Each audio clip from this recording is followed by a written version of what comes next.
Okay. Let's check if everything is working. Okay, this seems to work. Does it? Does it? Does it? It works, okay. This work? Go. Go.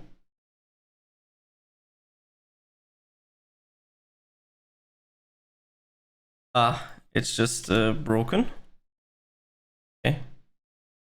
Nothing too interesting. Okay, that works, but it immediately broke again. That works. Everything seems to work, which is important.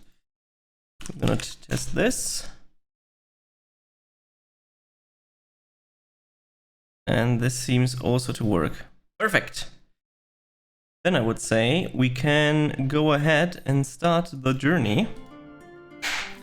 So, today we are going to finish Endwalker no matter what.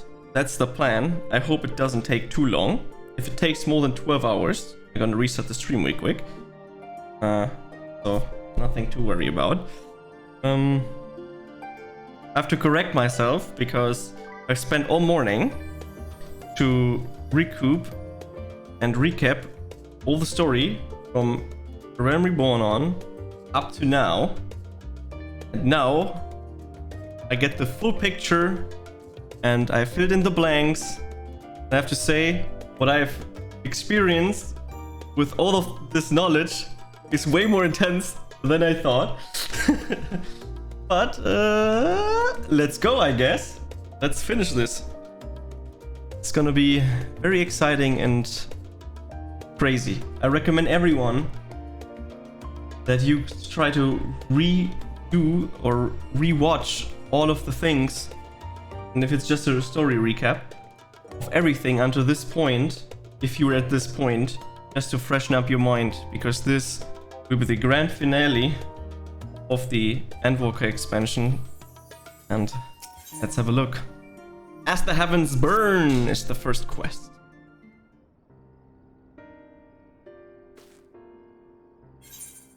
So you've learned more of the final days. Then the journey was well worth the risk.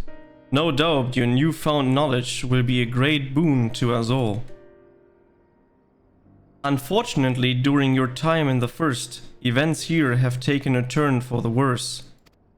The Scions are running themselves wrecked trying to contain the spread of the blasphemies, but it's a losing battle.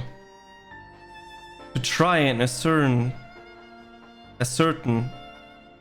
the where and why of it, Alizier and Alphinoid have been traveling all over.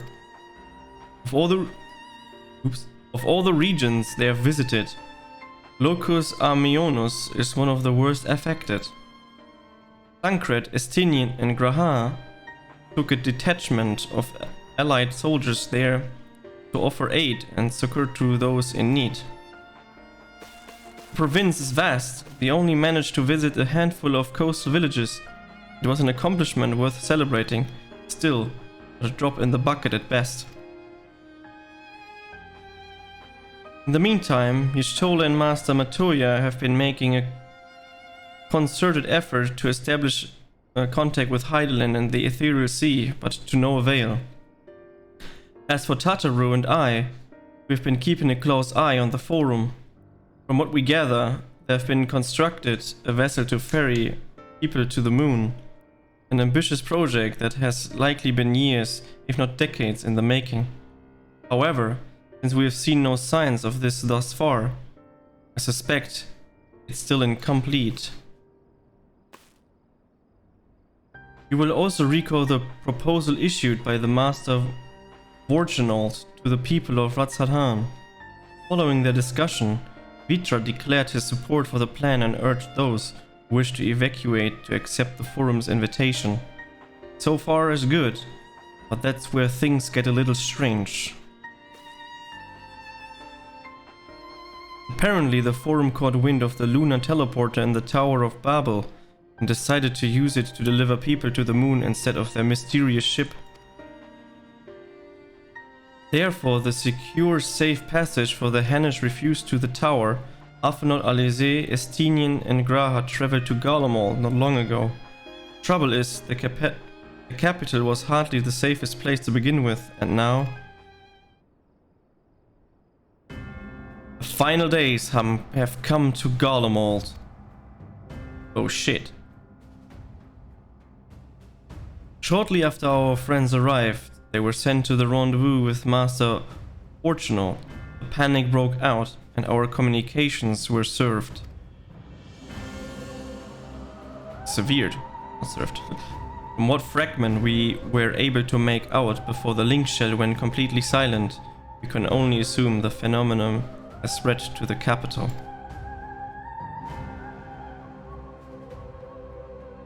The others need you, Gachi. Please, you must help them.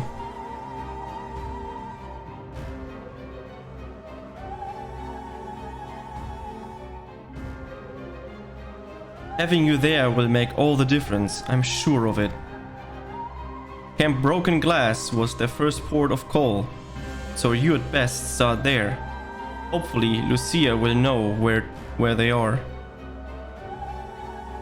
There's no telling what you'll be walking into, so you had best take every possible precaution.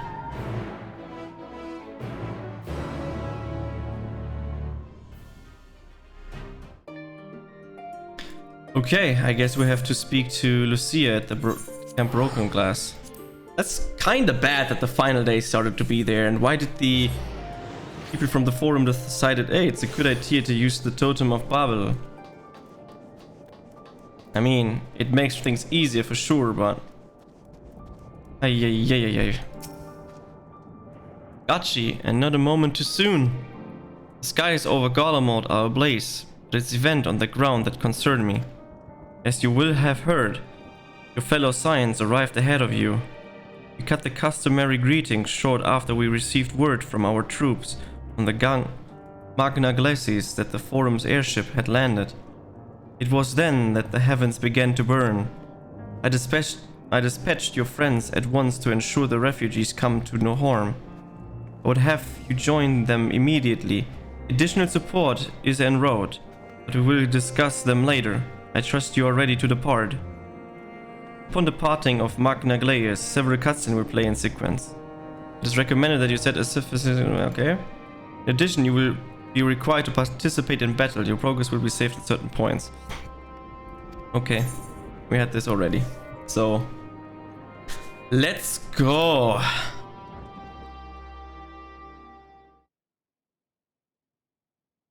Early on the Magna Glacis.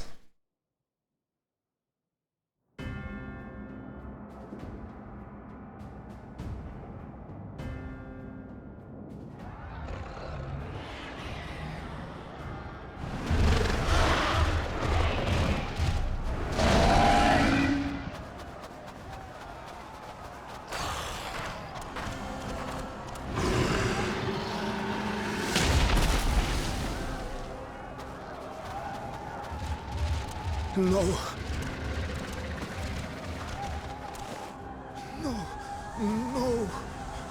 We were promised an escape. Not the same room we fled.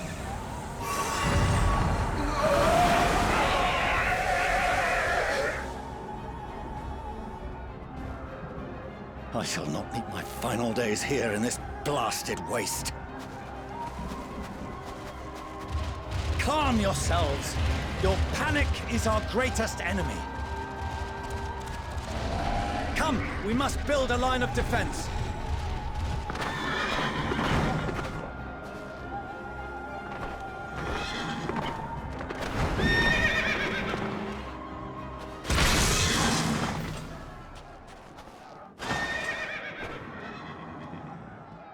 How? Leave the fighting to us, Father. You must lead the people to safety.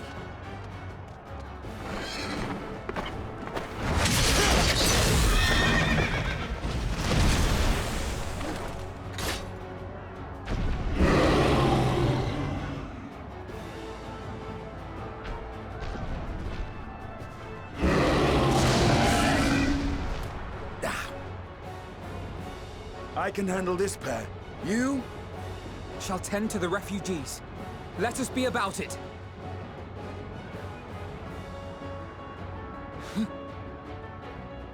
As you wish, my little lord.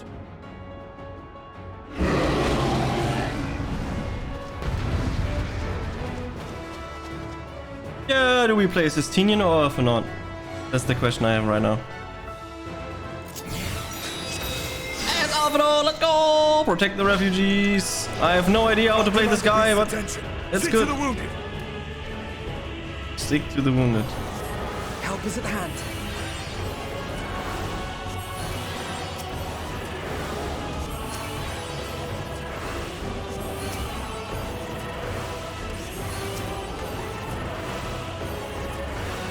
Time to heal them. Is this attacks? Yeah, I have so. Leave it to me. Who thought that is a good idea, man?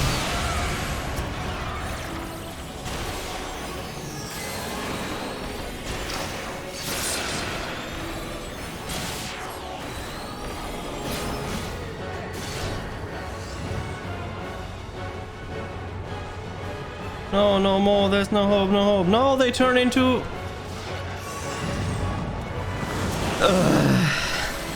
Ace, what are you doing?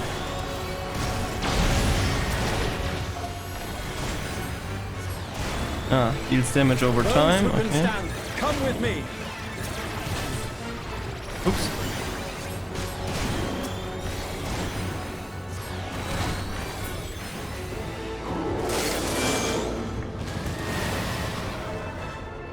Calm them, calm Easy them. now. Deep breaths. Thank you, no problem. You're safe now.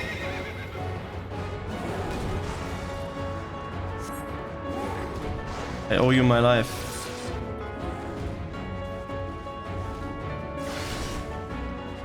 Worry not for the refugees, but for yourself.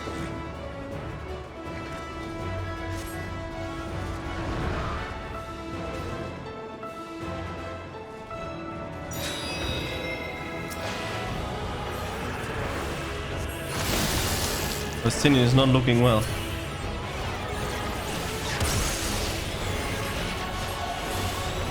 Time to defeat this Terminus Idolizer.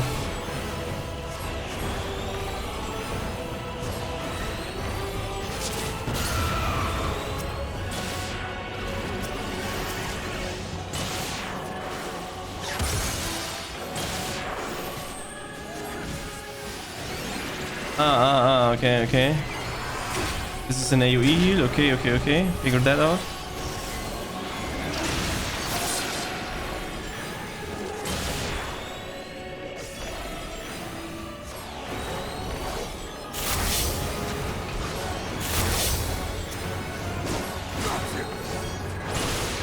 Come on, Estinian.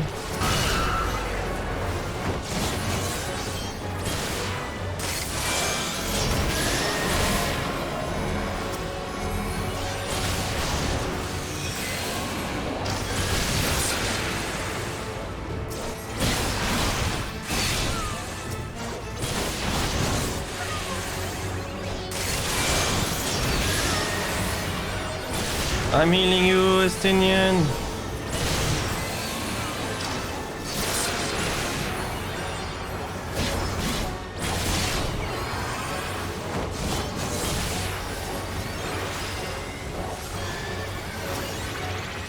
Don't look into it.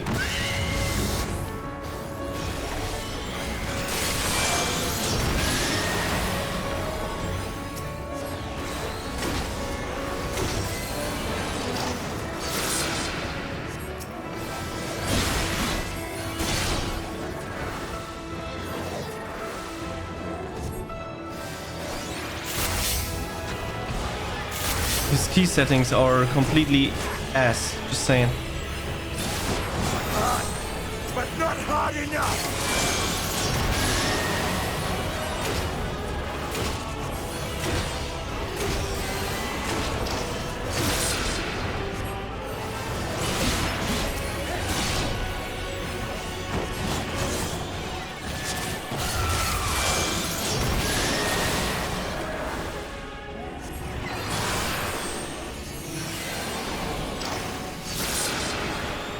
We did it!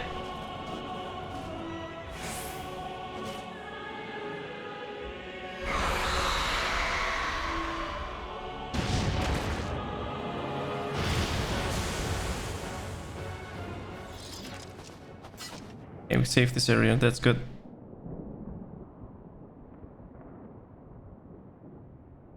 Help! Someone, please! What? Oh, there's more.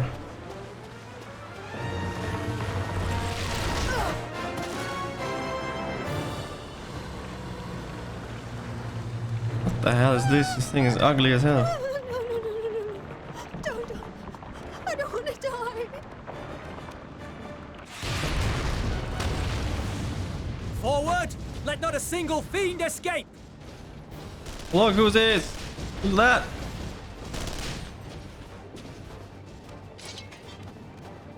Wait, that's... Euless and the army. So, you've recovered then? In time enough to be of aid, for once.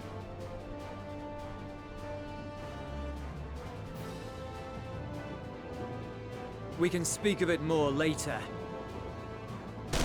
For now, we must fight! To repay your salvation in kind, or with better! For Garlemald has her pride! Let's go! Of that I've no doubt.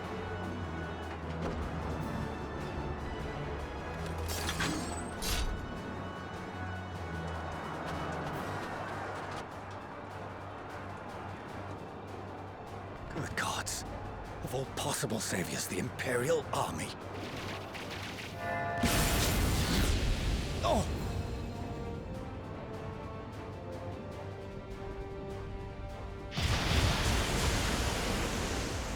I had hoped to take all of them down at once. Think a withdrawal might be in order? Oh, sod that. You know who would never abandon these people to their fate. To be devoured by their former friends. That'd be beyond cruel. These beasts must fall here and now. Well then, I'd say it's high time we threw caution to the winds. So long as you spare me the heroic sacrifices. Now, let's go!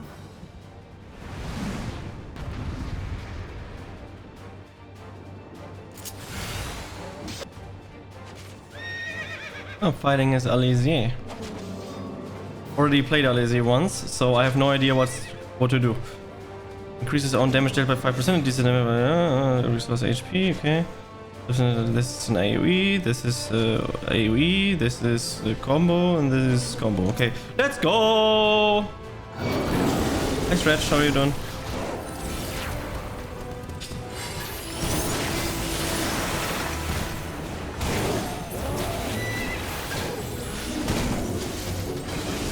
Let's do some AoE damage because there's a lot of enemies here.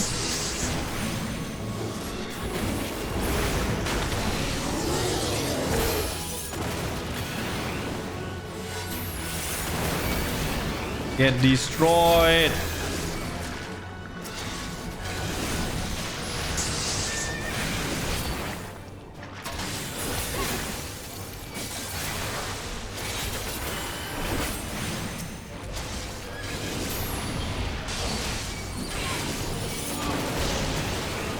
Come on, Gra!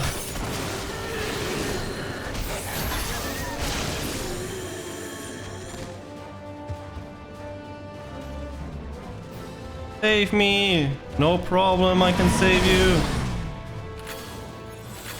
Run!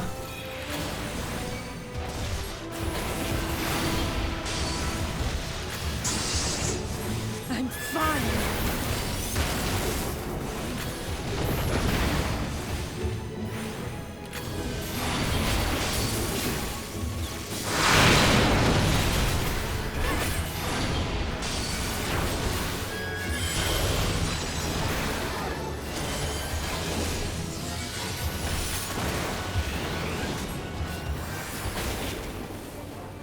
Deadly impact.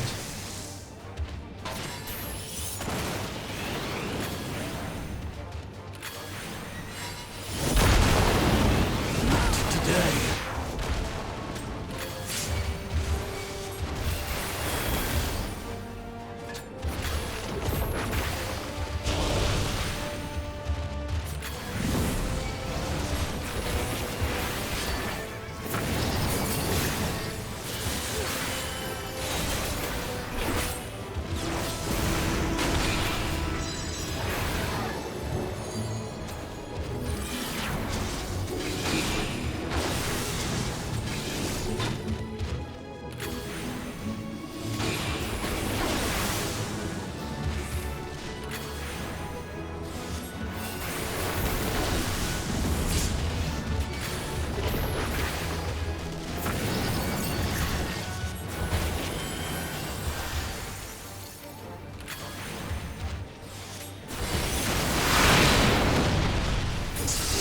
I'm not done yet.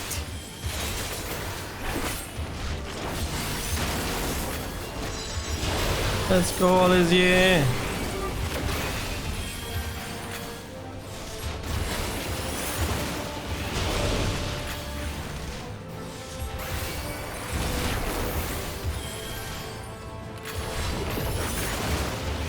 None to worry about.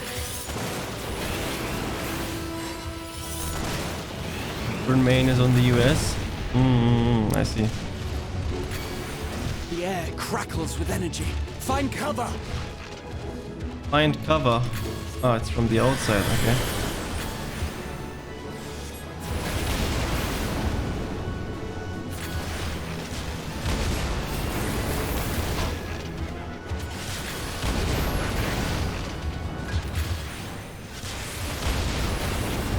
You can't really join here anyways, because we're in the middle of the battle of battle. And the gauge is filled. Okay, let's use that. On guard. On guard!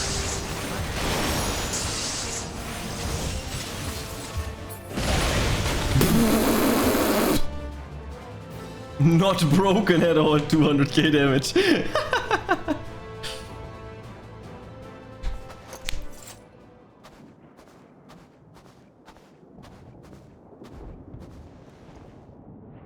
There's not the barest trace of ether. Maybe there really is no way to bring them back.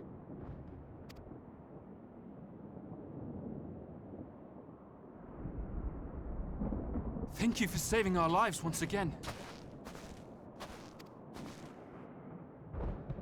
I remember you, from Purusha. You helped us there too, didn't you? Ah, you're from Palaka's stand. I'm glad you're still in one piece.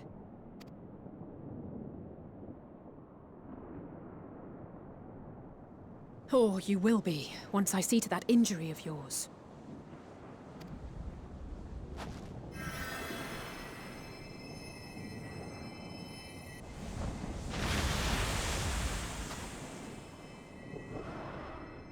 Look out!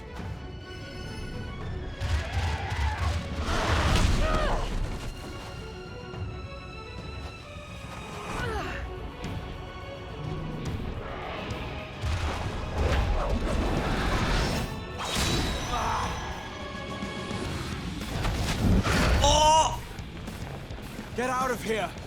Quickly!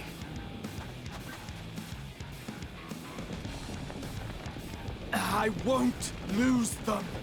Not a one! This will be a brighter future!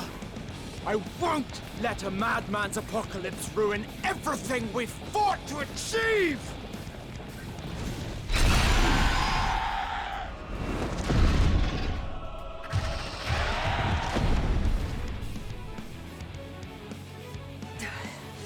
Get it together, Alizé.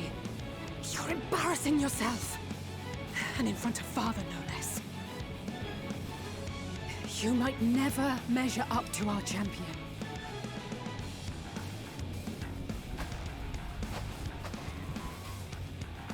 But we ask too much of her as it is. You mustn't let Eorzea's hero fight alone. I see Alesia's redemption arc.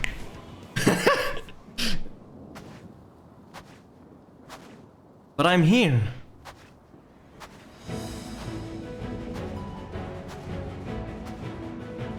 Oh,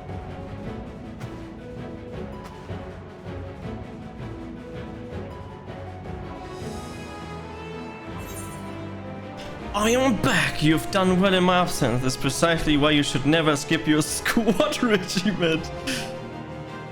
You've done well in my absence.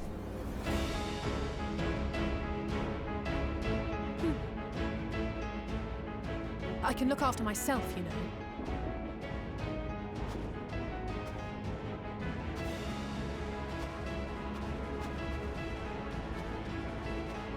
Everything's in order, I trust?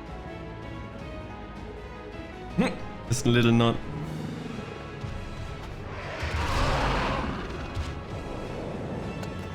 I've had enough of this rabble! Come on! Let's go! Trying to destroy this beach. Oh, a trio for the ages. Let's go!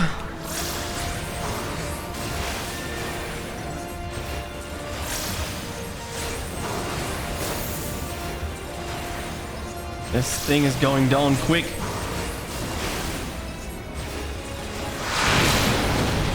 No problem, guys.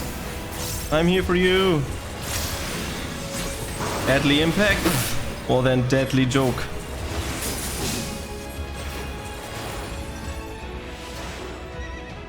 Coming.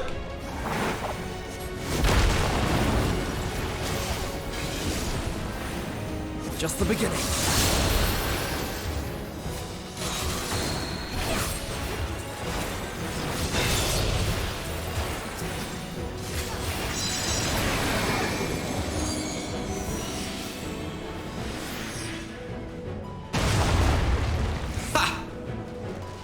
I had a feeling I'd find you.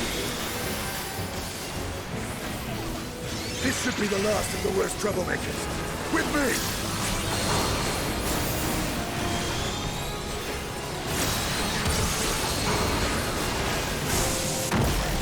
This guy is gonna get wrecked. Although I want to use this. Oh, strong spell.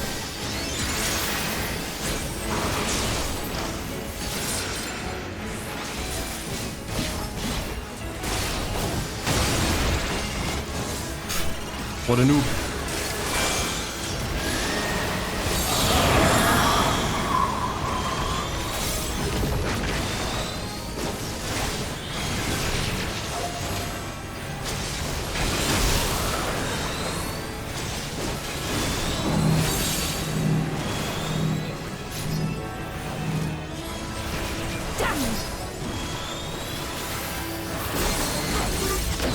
Guys, you're fine again, no problem.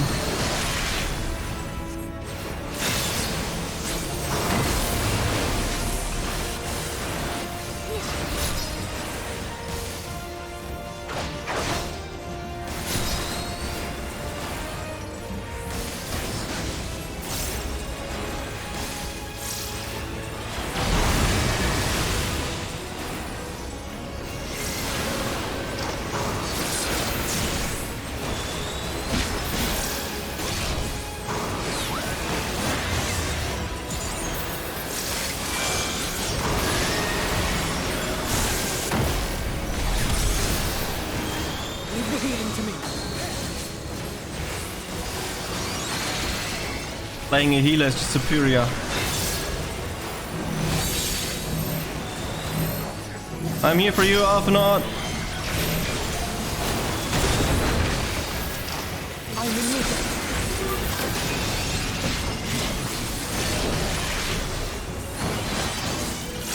Just wanted to heal her. Oh shit.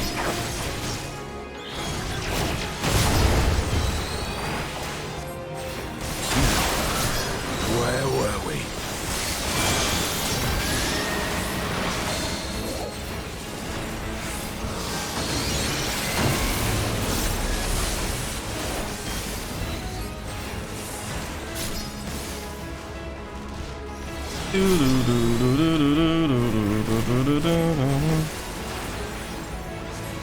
Tom, the last 2%. We can do it. Duty complete. Let's go!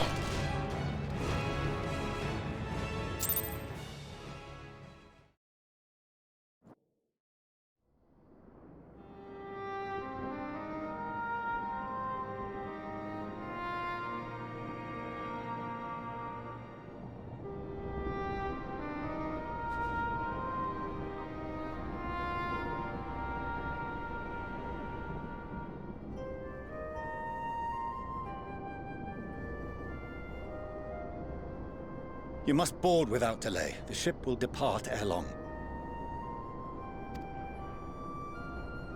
Your offer to host us in Sharlayan is most appreciated. But will the final days not soon fall upon it as well? Your hesitation is not unwarranted.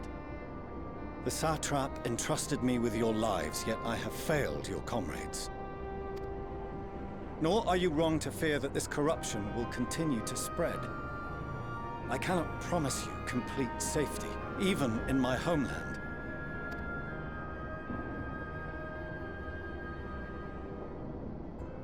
What I can promise is that I will do all in my power to protect you.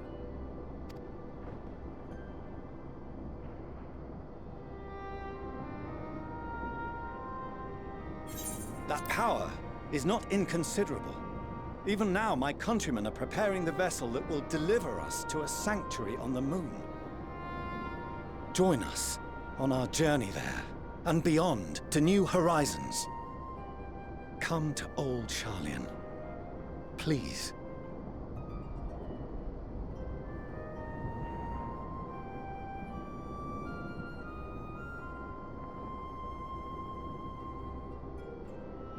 We would be fools to refuse such a generous offer made in earnest.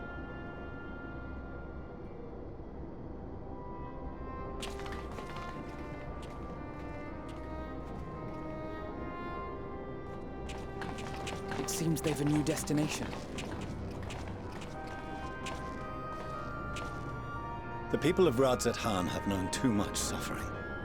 The march to Garlemald will only bring them more, short though it may be.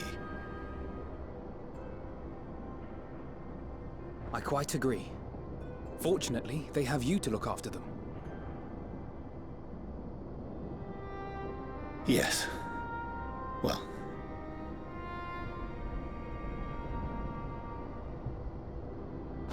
Behind you!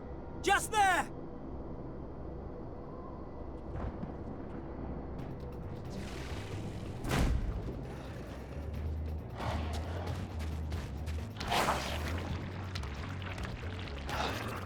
More of them.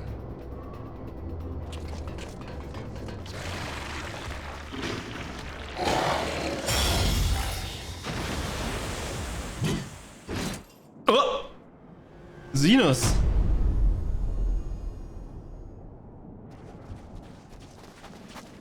Xenos! Here!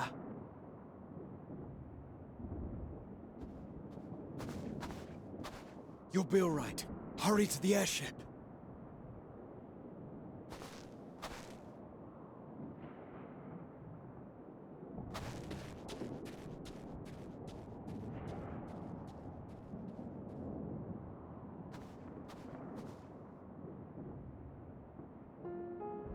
Why have you come? A heretofore unseen beast. 'Twas ripe for the slaying. Poor sport, alas. Unfit to temper my blade. Oh, for the love of... You cannot still be on about a rematch. That is, and has ever been, my sole concern.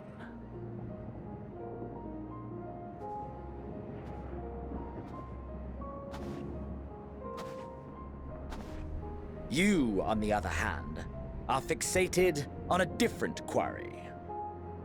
Your passion pales before mine, yet neither hate nor despair seem sufficient to recapture your misdirected bloodlust.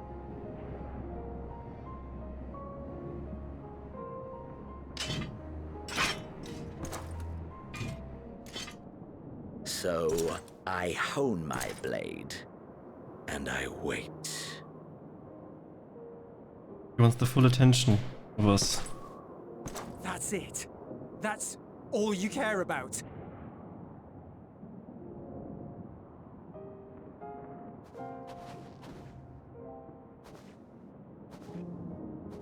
Garlemald is in ruins. Our homeland, the nation you rule, is as good as gone. Along with so many of its people. Not just soldiers like us. Not only those who fought and killed for power and duty. Innocent civilians.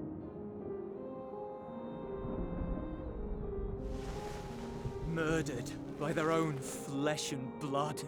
Lost and confused as they breathed their last.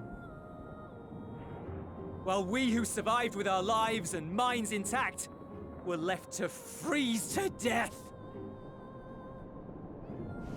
The Eorzeans tell me all this was your doing! You slaughtered your countrymen! You did! For what? For nothing, in the end. So much wasted effort. Ice cold.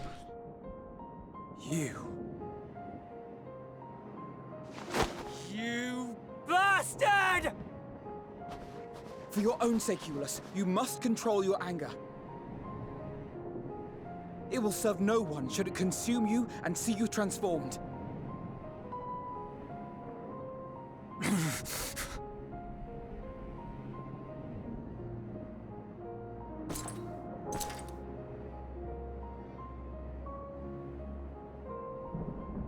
Would you be happier had I a good reason? What? If my motives met with your approval, would you no longer resent the outcome? If so, then perhaps a beast's skin would suit you better. Duty, honor, morality. All constructs of convenience when put to proof. Surely the war taught you how easily power becomes the tool of the self-righteous. How the people's justice was merely a means to their ends?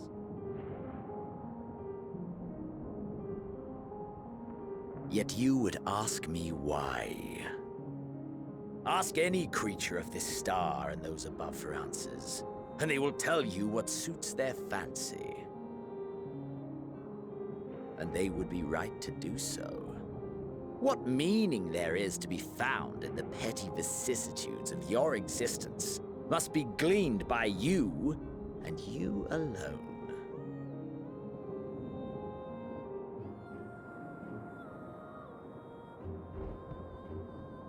Should you seek it in battle in the fruitless pursuit of my demise, then come. Assume your rightful place as a notch on my blade.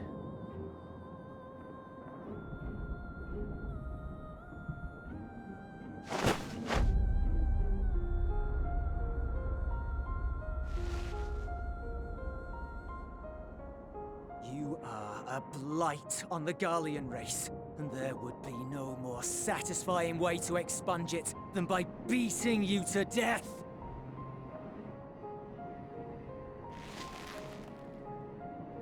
But I will not be party to another tragedy. I refuse to lose anyone else because of you. So go. Go! And may we never suffer your madness again!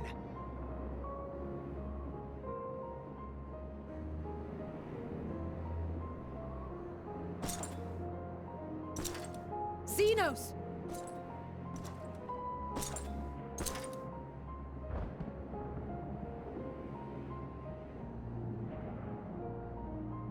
Perhaps you found meaning in living this way. I cannot deny you found strength. Yet if you only pursue your hedonistic pleasures and pay no heed to the plight of others, then no one will give you the time of day. You will never get what you want. Not even the battle you pine for so dearly. You'll be alone for an eternity, and you'll deserve every agonizing second of it.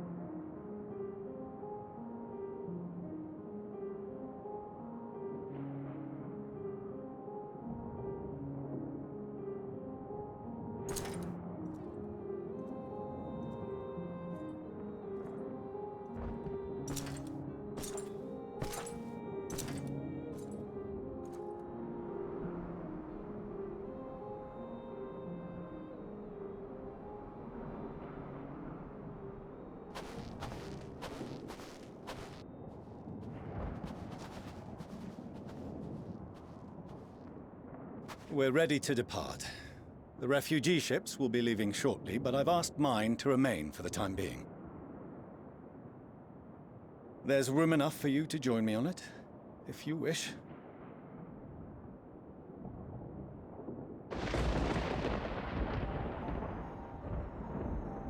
Do contain your surprise. I needn't agree with the Scion's methods or intentions to acknowledge that their deeds are deserving of gratitude. We appreciate the offer. But might I ask why you are delaying your departure? I presume it is not solely for our benefit. I must visit Garlemald ere we return to Sharlayan. Having caused such an uproar, it is only meet that I explain myself to the Ilsabard contingent.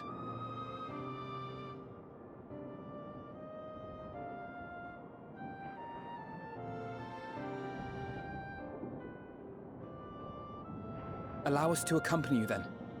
We should be glad to facilitate, given our familiarity with all concerned. If you would like to join as well, Eulus, we can speak of recent events on the way.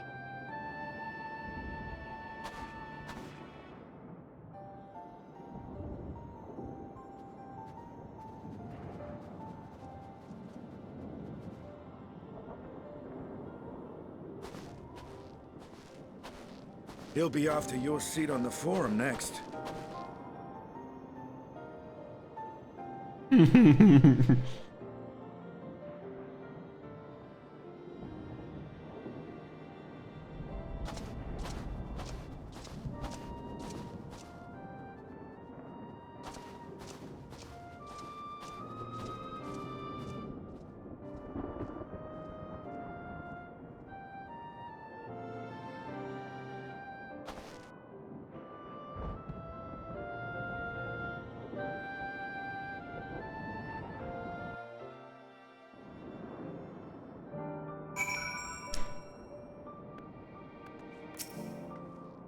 To see Xena standing there, so uncaring and unrepentant, gods. I don't know what came over me. I just blurted out of the first thing that came to mind, but looking back on it, I stand by those words. I would say I hope they won't incite him to further villainy.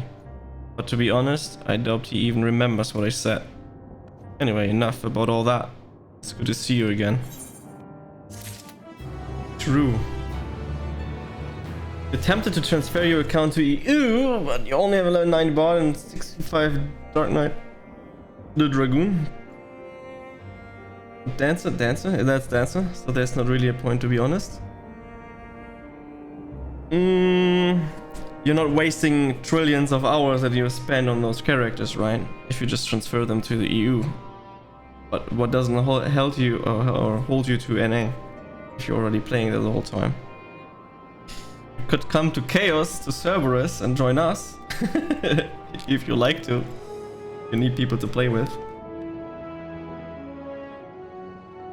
Been following for 9 years.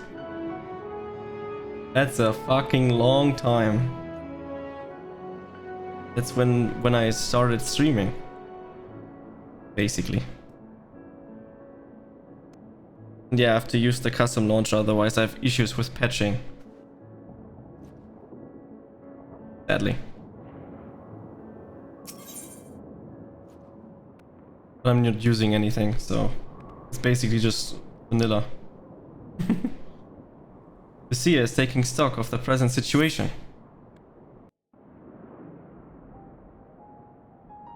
No major injuries then. Good.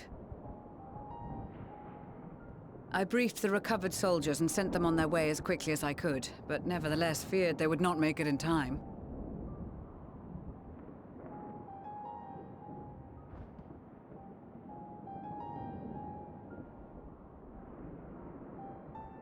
The additional support was invaluable.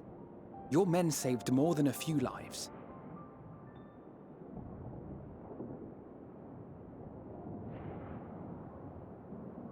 Though not all, I regret to say.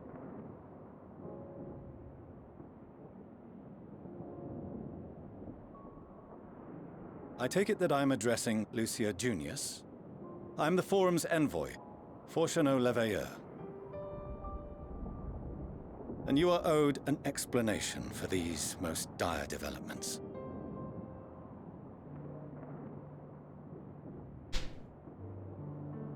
I'm so sorry to everyone in chat, but I'm so focused on the story because you can absorb everything. Another trial wrought by the final days. I was beginning to suspect as much. You doubtless feel some consternation having been forced to abandon your original plan. But trust me when I say you were right to send the refugees elsewhere. Beasts have been sighted within the capital. Perhaps it was a stroke of grim fortune that the population was decimated beforehand, as they've yet to appear in any great number, but in time. In any case, Maxima leads the remainder of the contingent in an effort to cull the creatures and evacuate the populace as we speak. Once the airships have taken to the skies, I pray your men can be persuaded to join him. You'll permit us to retain our weapons?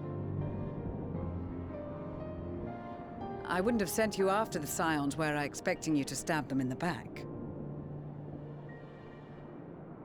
And I, for one, would not consider past transgressions more relevant than future contributions. Regardless of the circumstances that saw us at odds before, we need men of courage now, more than ever.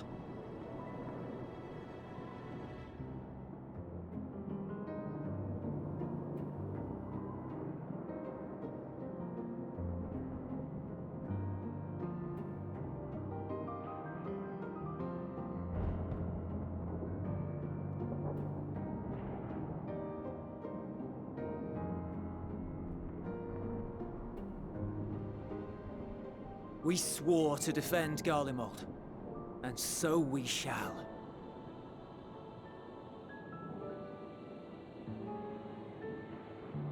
It seems you have everything under control. You will excuse me then, for mine own duties await. A moment, Master Forchano. You did desire to express your appreciation for services rendered, did you not? I did. Though if you intend to again ask that Sharlayan alter its course, you will find my gratitude insufficient. 'Tis nothing so onerous. I wish to hear the details of this grand endeavor of yours.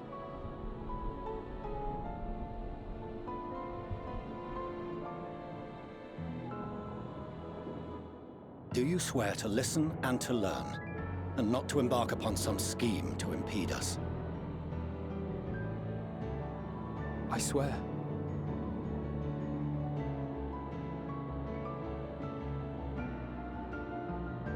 I'm also interested how they want to do it. Any other, I would doubt. But you, I trust to keep your word. For not once have you broken it. Very well. I will request that the Forum make you privy to our plans.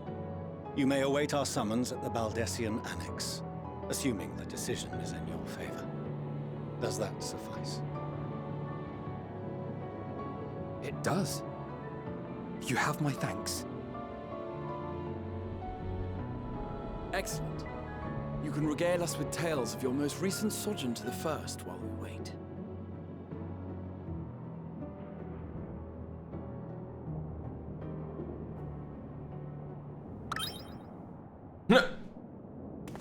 Did you hear something just now?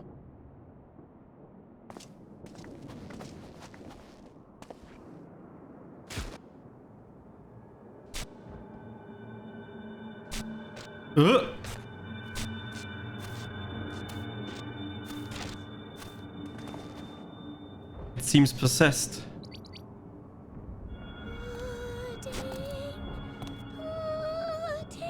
Is that pudding way?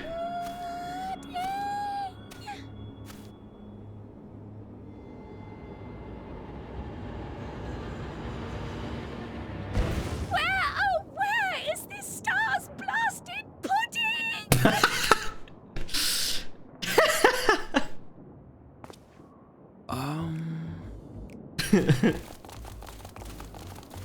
Well, they all here.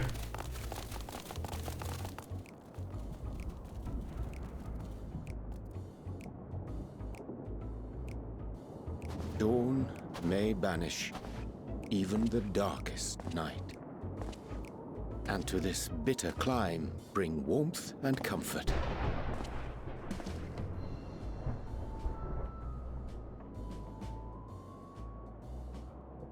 'Tis heartening to see such an assembly upon my return. I thought often of you whilst I looked down upon our star's brilliance from the moon above. Yes, but what are you doing here? And dressed like that? Aren't you cold? Verily, I fear for my health should I proceed to expound upon our purpose ere I procure more suitable garments. Then allow me to summarize. We're here because none of you lot are up there. Nor has anyone deigned to send word about any changes in the plans. It's rude, is what it is. At least that's what I thought at first, but then folks got to wondering if you weren't in a spot of bother, so we decided to take matters into our own hands. Come down here and help, if our help be needed. So she says, but it's also something of a convenient excuse to visit Aetheris. Oriange made it sound absolutely marvelous. More so before the impending doom, but still. And it's not like there will ever be a better time. What with the aforementioned doom? Marvellous, they say, yet not an ounce of pudding to be found. I must suffer Oriange's inferior works no more. Hey! Maybe consider the plight of present company before you go blathering on about pudding and doom? Ahem. As I was saying, should you require any assistance with whatever, we are at your disposal. We were born from Heidelin's love for the lives of this star, so naturally we would much prefer to see them continue. Twiddling our thumbs up on the moon is hardly conducive to that, though, is it? Aye, not when you've all got such precious thoughts and feelings and hopes for the future deserving of more active preservation. Speaking to Oriange made us realize that while we've carried out our duties to the letter, we've failed to fulfill them in spirit. From there, it was just a hop, skip, and a jump towards resolving to do better. So please, show us how. Help us help you.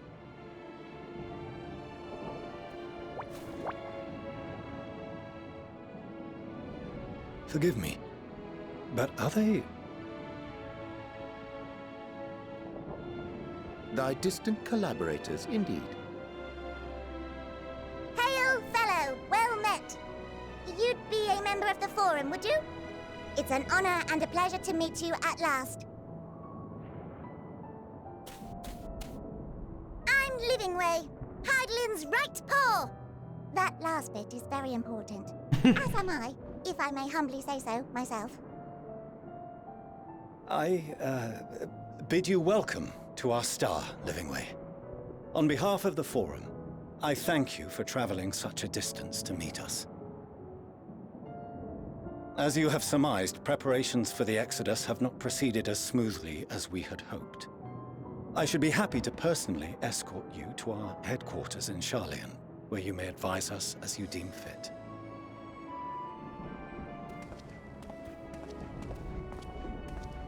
"'Twas with reluctance that I set aside the great work of readying the moon for habitation. Be assured that I did so only after the Loperids made plain their earnest desire to come hither, and I myself felt a growing certainty that their contributions here would prove invaluable. 'Tis trite, perhaps, but I followed my heart."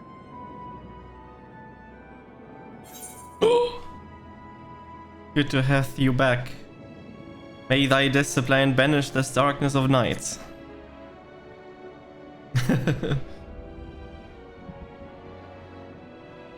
For a time, at least. Nevertheless, 'twas worth the journey to find present company well. Wilt thou attend us at the Forum and lend thine own wisdom?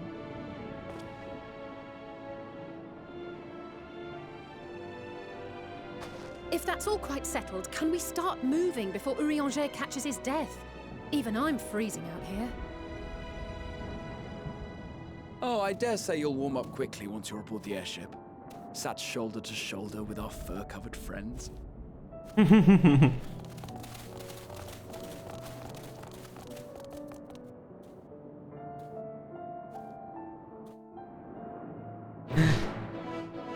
They're on all three Earthries now.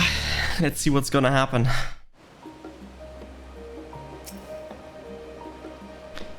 My dearest master Vorchold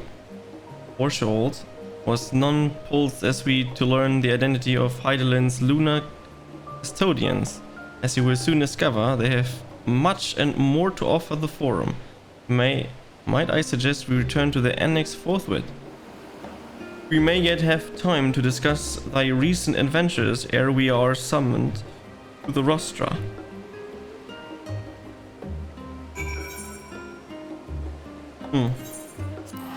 No, we have to go there, okay.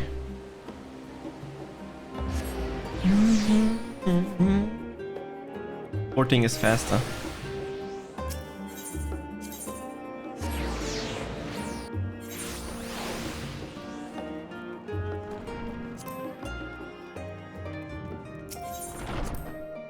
Dun, dun, dun, dun, dun, dun, dun, dun, dun, dun, dun.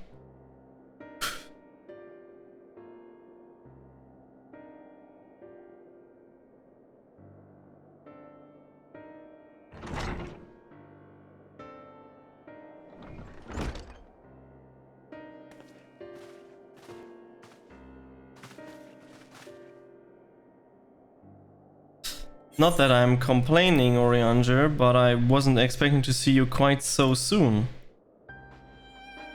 Nor I thee. In extolling the virtues of Earthiers, I did inadvertently awaken in the Loperids a desire to avert our beloved star's demise. Creel tells us you have obtained new knowledge that may aid us in our ongoing efforts. I've news to share regarding our study of the ethereal sea, but your findings are certain to be of greater interest, and so I would rather hear them first. To what revelation did Heidelin's Elpis flower lead?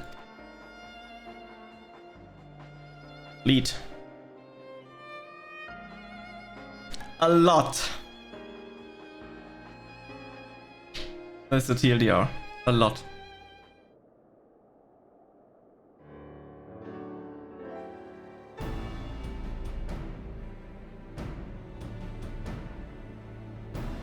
Then this dynamis is what drives the final days. If it and Akasa are one and the same, this all but proves Nidhana's story, a theory, where an entity, their sheer force of emotion, to channel this vast dormant reservoir into a raging river, its power might surpass even that of ether. But if our star is so replete with ether, said entity world need to be outside its influence to effectively manipulate the dynamics of the great expanse. Metian, or rather the sorrow and suffering of fallen civilization that she has been hoarding for millennia. Untold anguish and fear and hatred drawn from every corner of the universe, all for a single purpose, the destruction of Aetherius. And our foe is no longer some unknowable calamity. We have but one aim: to defeat Median. Makes sounded so simple, but you're not wrong. Vanquish Median and we deliver the world from the final days. But to even attempt it, there are two conditions. First, we must determine her location. Before Median escaped, an enchantment was placed upon her by Venat, the woman who would become Hydaelyn. The implications of temporal magics are not certainly understood, and so we cannot assume that our Hydaelyn and the Venat you met in Elpis are one and the same. Nevertheless, due to her intrinsic qualities as an all-powerful being, I'd wager that Hydaelyn possesses the knowledge we would seek. Whether she would share that knowledge with us, however, remains to be seen. After all, she intends for us to flee Aetherius, not to stay. Do you suppose she has abandoned her pursuit of Median? The Venat I know would never give up. No, but Median is still out there.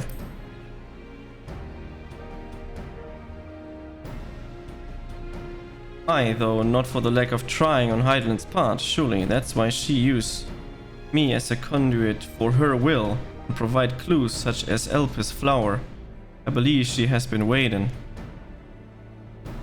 for mankind's answer to Hermes' question. So what's the second condition? We must find a means to reach Median.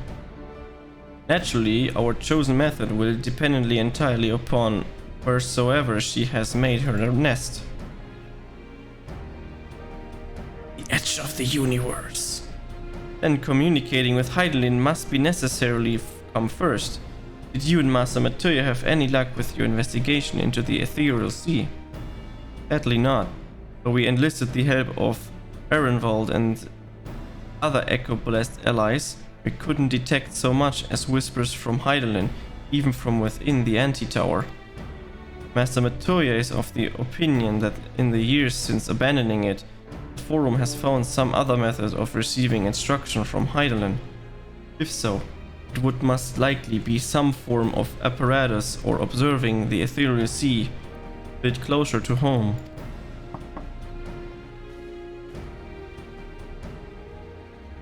Sorry to interrupt, we've just received word from the Forum. Your presence is required in the Rostra, where they intend to discuss the Great Exodus. This is the time where we can ask. And Father was able to pursue them.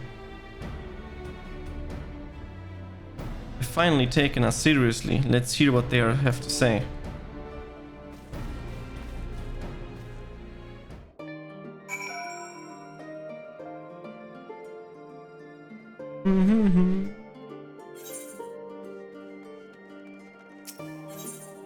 Speak with the Rostra steward. Okay.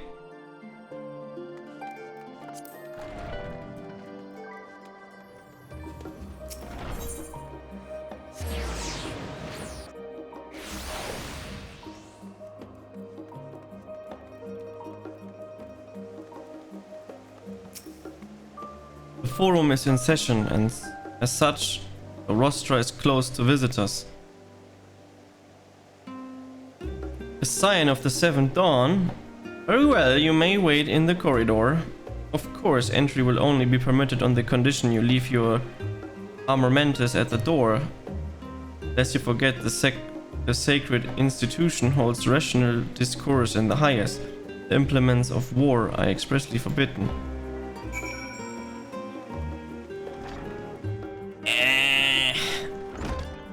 Who cares? Just go with them in there.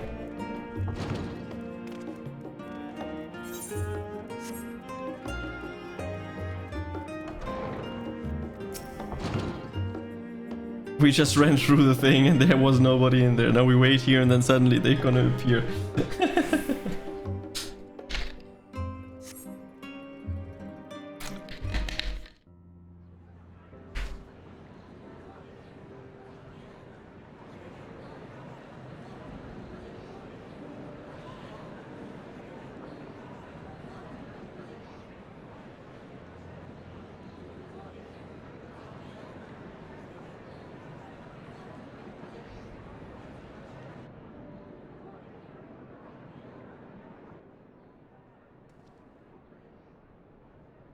There is a matter I wish to raise with you before we enter. We are here to listen and to learn. But if the Forum's plans are more or less what I expect, then I should like to make a proposal that will serve our ends. By your leave, of course. Sure. I don't see why not. Your words and wits have gotten us this far. Agreed. I will present our queries so that you may consider the most advantageous way to advance your proposal without distraction. Thank you, everyone. If I may have your attention, the ad hoc session will now commence. The purpose of today's assembly is to brief the Scions of the Seventh Dawn, at their request, on the Great Exodus. You may enter.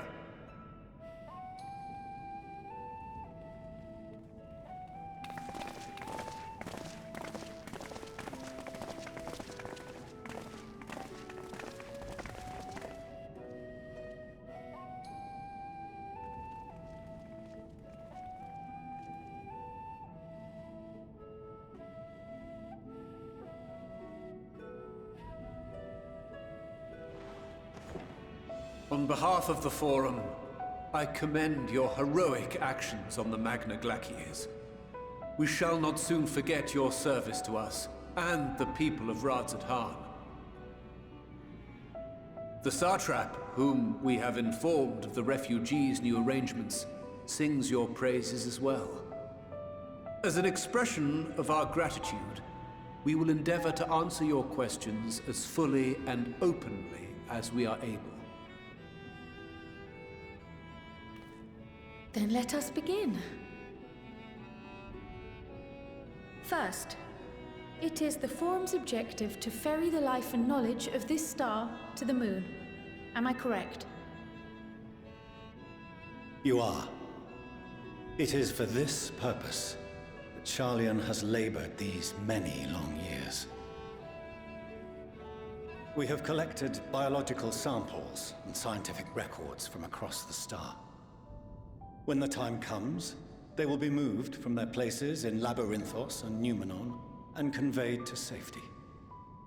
Once that critical task has been accomplished, we will begin transporting the Charlian citizenry, which has been categorized into groups. The earliest arrivals are to ensure hospitable environs for those who come after. Following our people, we will send those of other nations in turn, beginning with our allies. Radzat-Han was foremost among these, but since the final days have already come to Thavnair, we saw fit to include the refugees with earlier groupings. An ambitious plan. You have accounted for the safety of all nations and tribes, then? As many as we can. And how, pray tell, do you decide who to leave behind? To journey beyond the sky is an unprecedented and immeasurably difficult endeavor. Introducing sources of inevitable conflict would condemn all to certain death.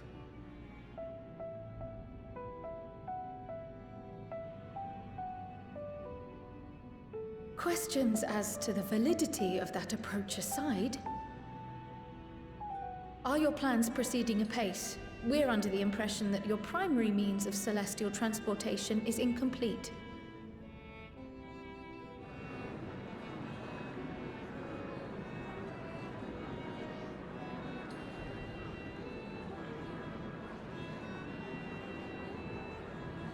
If only in that it does not meet our optimal parameters, that is correct. This Ark, as some have taken to calling it, is fully operational and could be launched even today. However, the final days have progressed more quickly than we anticipated. At present, the ship is incapable of attaining speeds sufficient to meet our evacuation targets. Should we put the vessel into service, as it is now, we will be unable to travel to the moon and back quickly enough to complete the necessary number of trips. Precious lives and knowledge will be lost. Seven hells. Is there anything to be done? The ether burner, the primary means of propulsion once the craft is in the space between stars, is undergoing testing to determine whether it can be made more efficient. Though cargo is being loaded for the initial phase of the Exodus, we are prepared to continue our experimentation up to the day before launch, should it prove necessary.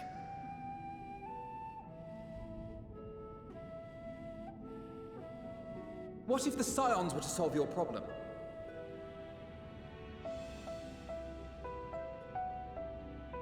We shall help devise a means to improve the ether burner's efficiency, on 2 conditions. If we succeed, you must allow us to meet with Hydaelyn.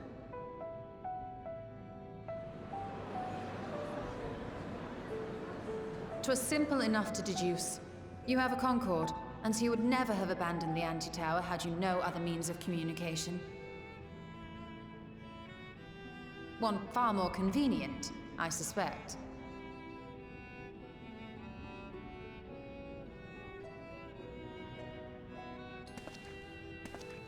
The second condition, also to be met upon our success, is that we be permitted to propose another use for your Ark.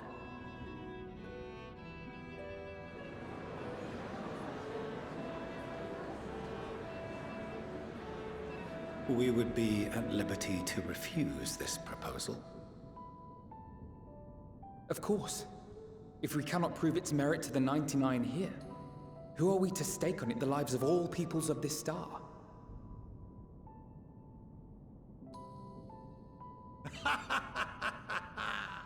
Delightful as always, Master Alfino.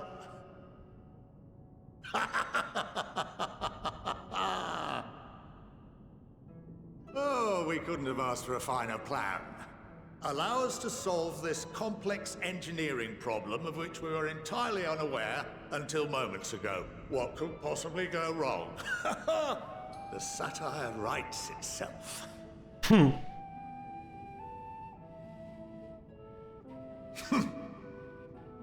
Yet, what field has not benefited from a change in perspective? When we are at wit's end, what we need is not the same dry theories recited ad nauseam, but fresh inspiration.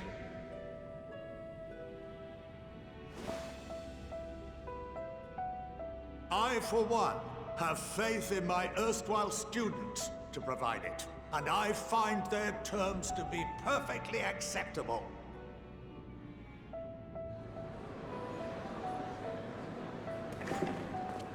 Order! Order! We have no time to waste on debate.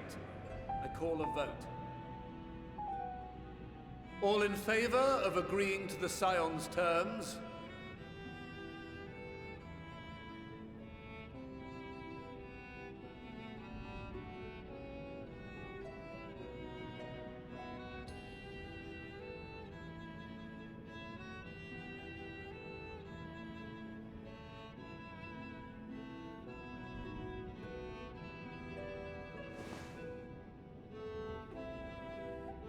"71 in favor, 28 against. The ayes have it. Fortuneau, as the architect of this project, you are the best candidate to show them its current state. And bear in mind that regardless of your personal misgivings, this is the will of the Forum.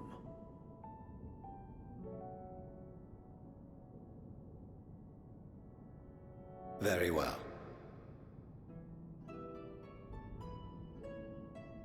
call this session to a close. Return to your tasks with urgency. The final days wait for none.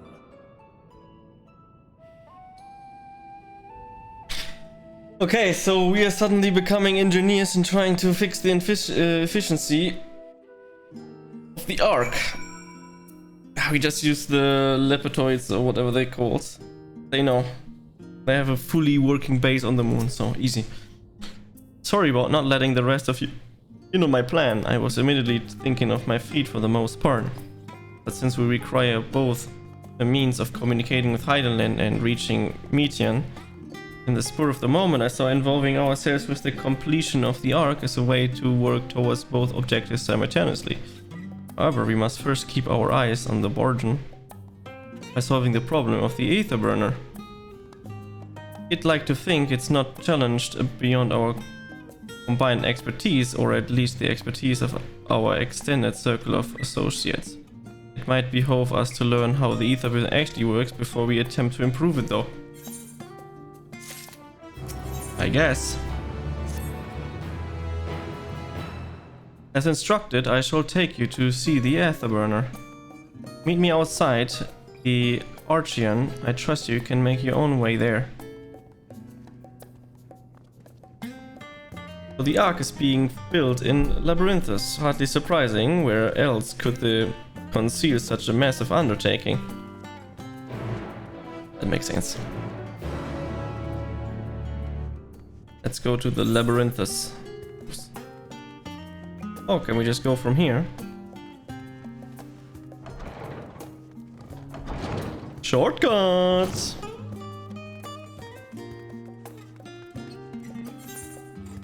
Oh, it's right here. Can just teleport.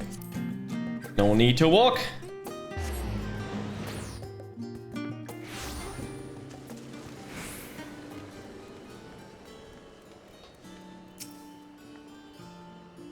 Our destination lies in the lower levels. The Forum, in its wisdom, has granted you access to the Archean's lift. Step inside and you have Ophiline take you to the medial circuit. Okay, let's do that.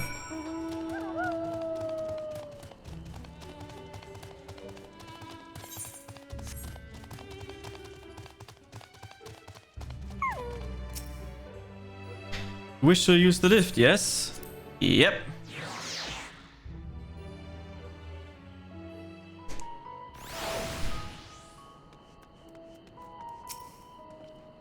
I have sent your associates ahead to Logisticon Alpha on the other side of Mariel Agronomics.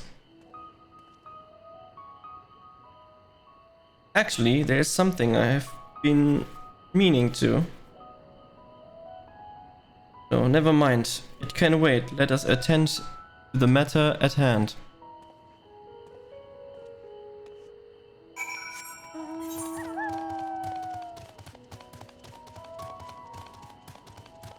Dude, where in the world is that?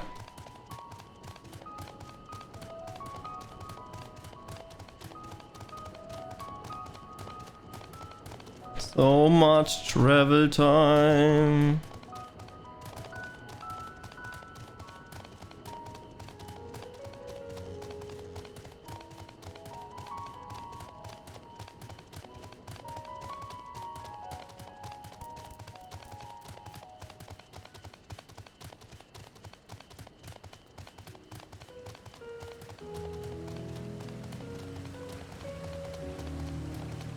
I mean, there's still a lot of areas in this area that I need to discover, so...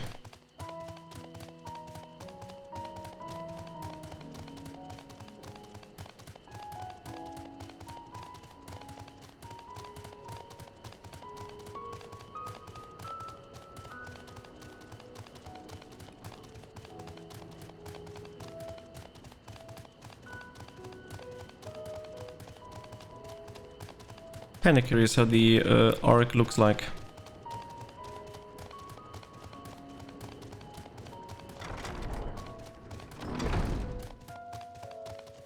Logisticon Alpha.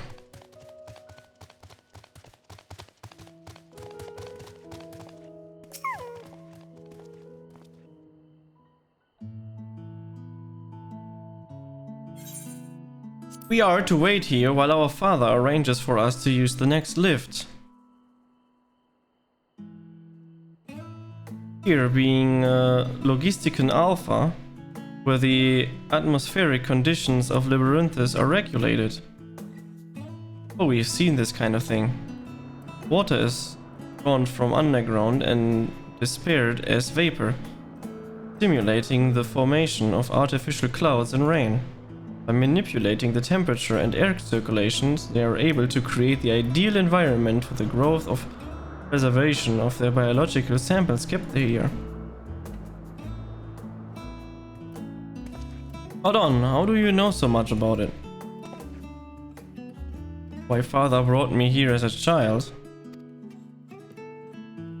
What? And left me behind? Actually, you're the one who left me behind when you went off somewhere with grandfather. The night before, I'd been asking father how clouds are made, so he decided to show me. It was fascinating. I peppered him with questions the entire time. It's all too easy to take for granted the many interweaving aspects of the natural world, grow inert to the wondrous. But having gained an understanding of the complex mechanisms employed by the Loporids in recreating a similar environment, I have come to view such process in a new light. The subterranean garden of Labyrinthus, the lunar prison, forged to contain the ancient zodiac, the habitations built for all mankind beneath the moon's surface, each unique yet undeniably similar. 'Tis no more coincidence.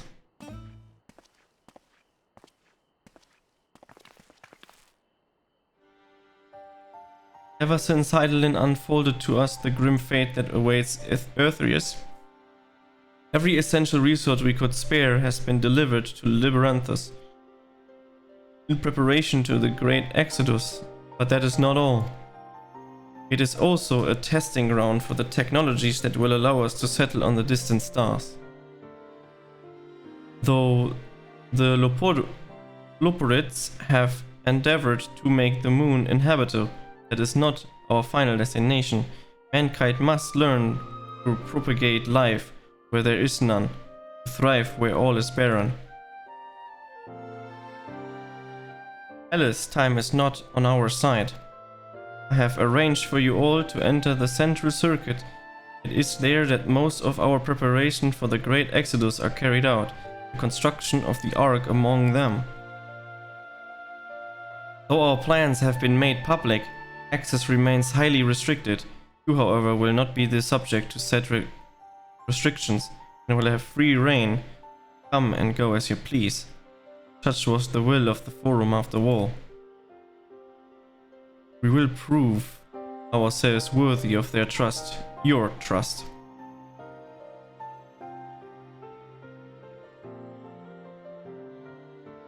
Then let us proceed.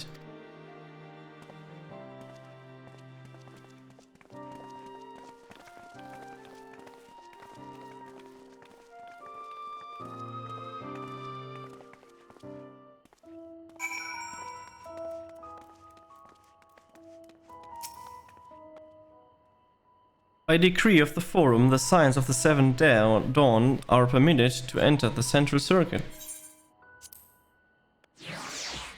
Okay, let's enter the Central Circuit.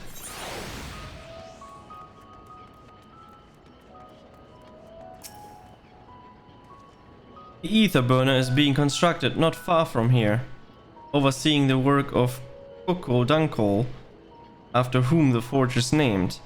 Once the necessary introductions have been made, I shall leave you with him to discuss the particulars this way.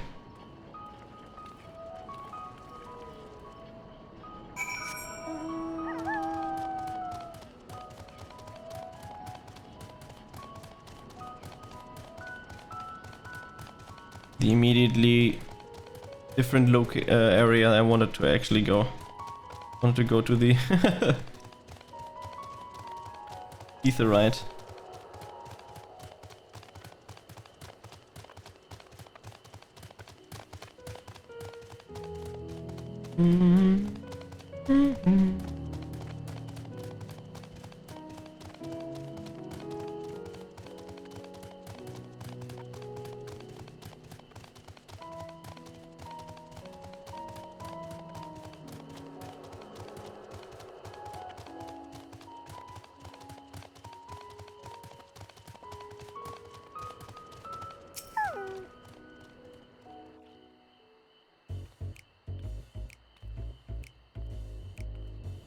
Could swap them out. No, been there, done that. Damn near lost my eyebrows. Think, Coco, think! We'd be well on our way to paradise. Visionaries patting themselves on the backs for their grand accomplishments if you'd only think! Yes, that does sound rather lovely. Yeah! I mean, Master Force, you know, what a pleasant surprise. We're not blasting off already, are we? The schedule remains unchanged, for better or worse. Which is why the Forum has elected to accept assistance in resolving the ether burner conundrum.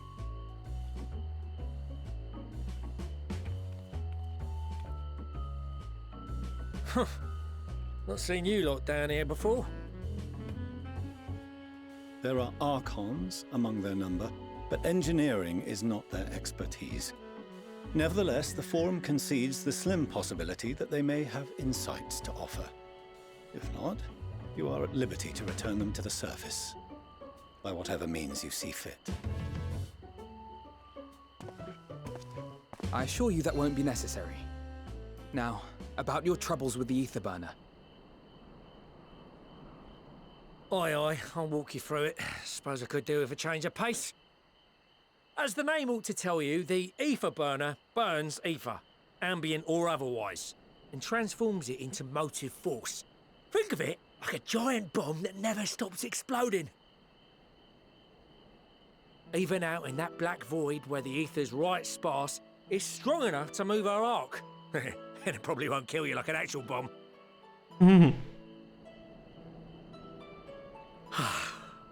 But it ain't perfect. According to my calculations, to travel to the moon and back fast enough for the Forum's liking, the conversion rate needs to be 6% more efficient. A measly 6%, you say? But if I could have squeezed even another 0.6 out of it, don't you think I'd have built it that way in the first place? Hast thou consulted with the Loperites? Yes, they too are conducting their own research, for lack of a ready answer. The moon's propulsion systems are considerable, naturally, yet they are commensurately massive. It is no easy feat to convert their technology into an efficient means of propulsion for a teeny tiny toy boat, as they say, and as I most certainly do not. Yes, exactly! Damn it all, I asked for refined adamantite and they send me uppity rabbits with inscrutable, ancient, incompatible technology! You're trying to drive me mad! Do you speak of Allegan refined adamantite, perchance? You know of it? Only in the most general terms, I'm afraid. 'Twas an alloy of Allegan make, but the secrets of its production were closely guarded. As I recall, the record stated it was vital to Dalamud's construction and launch. Aye, that's the stuff. No material more conductive far as I know. Slotting some ends like blowing up a dam and watching the river of ether come rushing through. Ain't a living soul that knows how to make it though. We were fortunate enough to salvage some for the ether burner, just a wee bit, mind, from a chunk of Dalamud that came hurtling into the Northern Empty during the calamity. With more, well, that extra 6% efficiency would be child's play. It's a crying shame that we've no other sources. Surely the many shards of Dalamud scattered throughout Eorzea would suffice. Why not get the refined adamantite from them? Oh, we tried, believe you me. but only a few specialised pieces would have had any in them to begin with.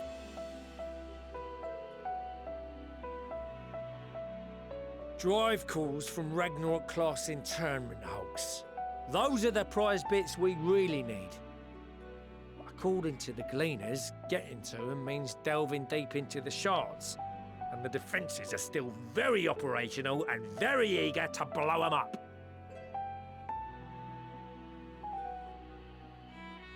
It's rough going in there, even for the cream. Not sure they'd make it out alive. You want me to go and fetch the wood skin? This sounds like a job for someone else.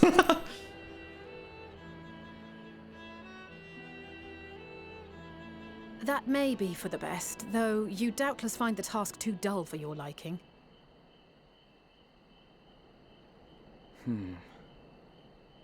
There are multiple internment hulks in Eorzea alone, so handling this ourselves may not be the most efficient option. Rather, if we could salvage adamantite from the shards simultaneously... Thancred, is the link shell we established before you went to Garlemald still active? Of course. The floor is yours.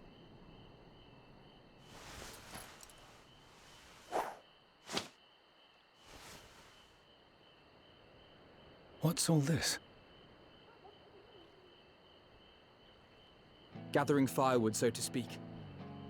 We alone can accomplish little, but joined by others, we may yet build a bonfire to carry us heavensward.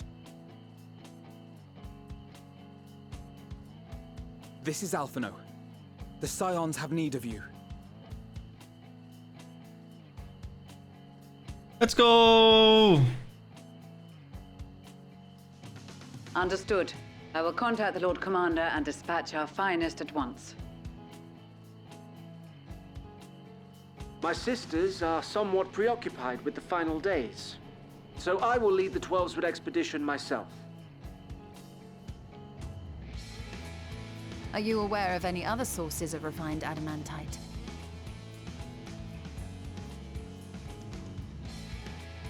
Logically, such an invaluable alloy would have been utilized solely where absolutely necessary, in components intended to conduct or collect surpassing amounts of ether. Any extant instrumentation or devices would have likely found their way into the hands of etherologists, or enthusiasts.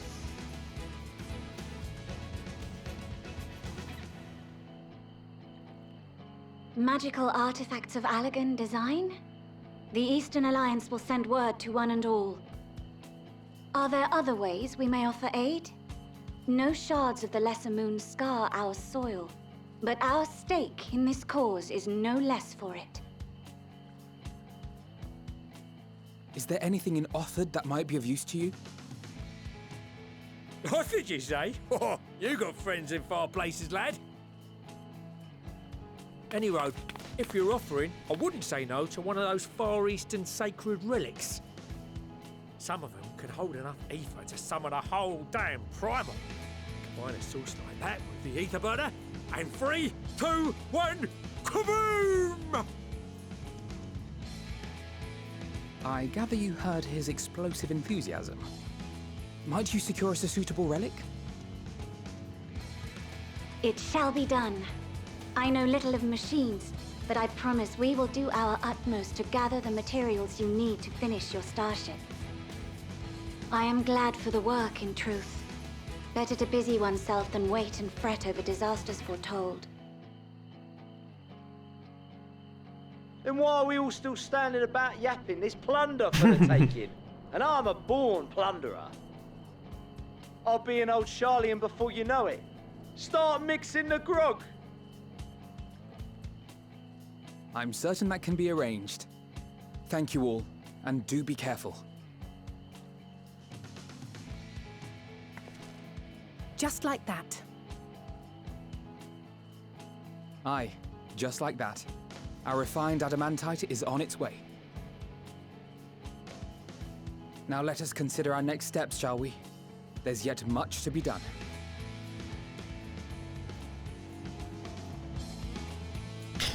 So do we have to play Delivery Boy again?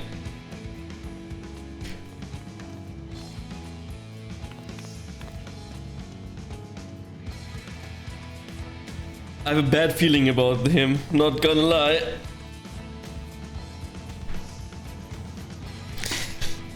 I don't know, something feels odd. It's time like these where we're reminded of how famous or infamous Arthanaut has become. Who'd have thought he could achieve so much with a single link per conversation? As we're expecting rather a lot of visitors in the near future, I'd be returned to the surface and inform the relevant parties. I also have a contact on my own that might be worth a try. Oh, and who might that be? That's for me to know and you to find out. And on that note, I leave matters here in your capable hands. Best of luck.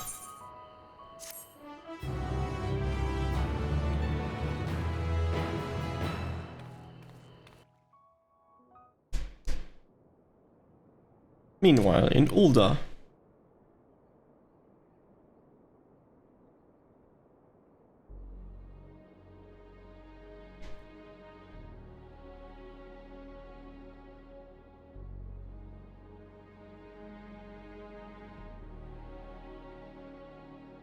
Our course of action is clear. We must harvest refined adamantite from the shards of Dalamud and procure arcane relics of Allagan make. Summon the best and brightest of our immortal flames and form an expeditionary party at once. Call upon the Sultan Sworn and Brass Blades for support as you must.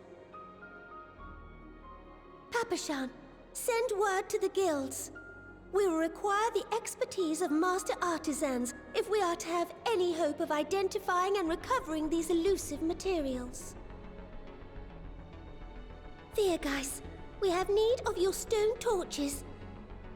They are to assist the immortal flames in scouring the ruins and to help secure the surrounding areas. I trust I can count on your support. As commander of the Stone Torches, my son Zimberk will personally see it done.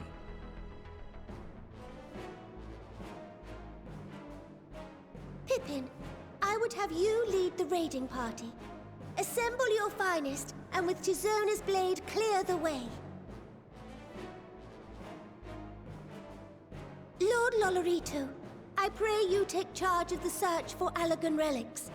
Surely you know of some being traded on open or clandestine markets, or sleeping in collectors' vaults. Of course, I ask not that you do this out of the kindness of your heart. By all means, profit on the transactions. I wish you the joy of it. The final days descend upon our world. If circumstances are truly as dire as they say, Uldar's best efforts may be for naught. And yet, when we Eorzeans rose from the ashes to rebuild our broken realm, did we not learn one simple truth?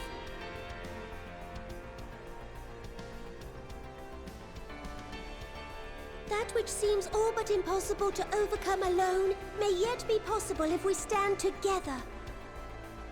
It was the Scions who united us then, and it is the Scions who call upon us now. Uldar will answer that call. We will summon our courage and join the fight for our world's future.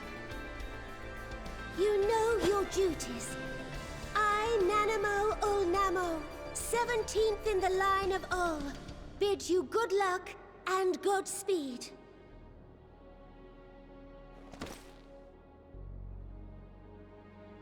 Let's go! Meanwhile, in the Black Shroud.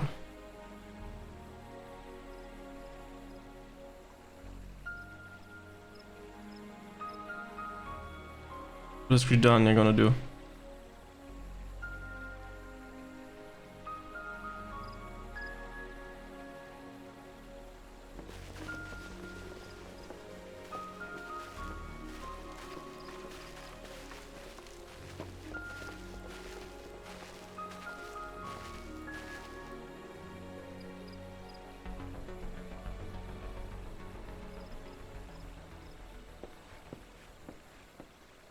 We fielded a goodly number, but our ranks are heavy with healers, and an abundance of restorative magics will be of little help in destroying Dalamud's defenses.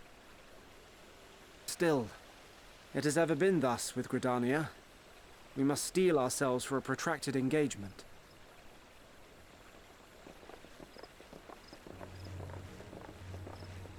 In that case, might I suggest taking us along?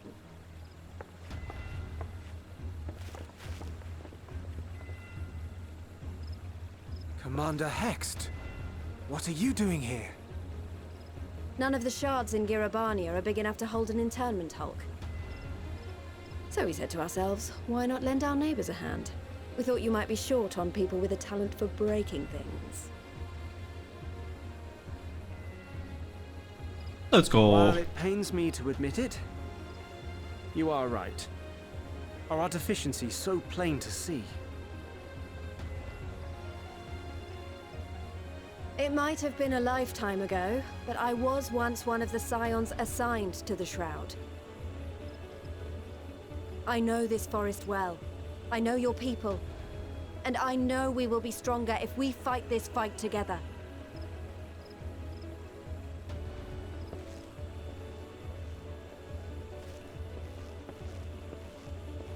Then I will impose upon you with a clear conscience. Come, let us speak of how to integrate our forces.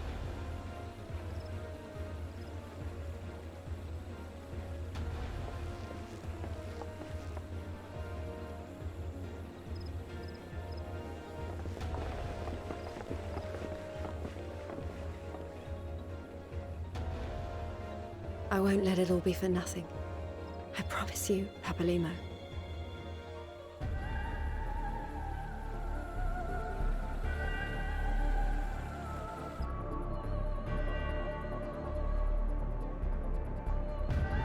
Meanwhile, in Cortez.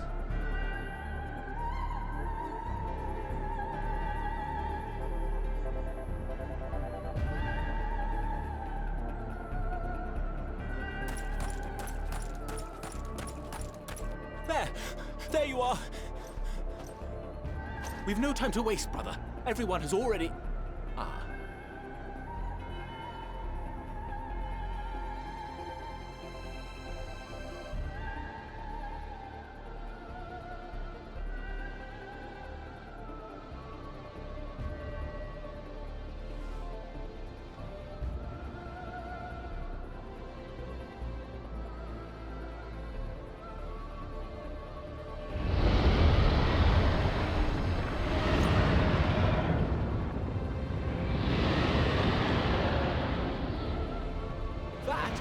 That was a roar! A dragon's roar!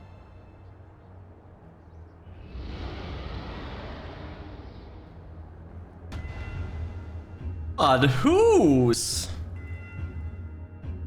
Meanwhile, in the Ruby Sea.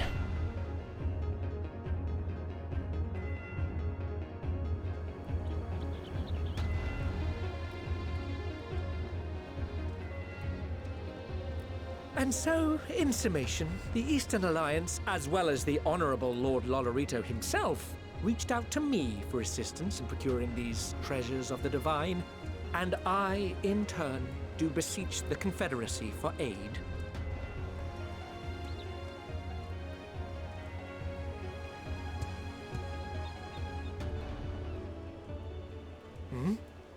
Is that... Hancock? What a surprise this is. Haha. And a fortuitous one at that. I have a favor to ask, you see.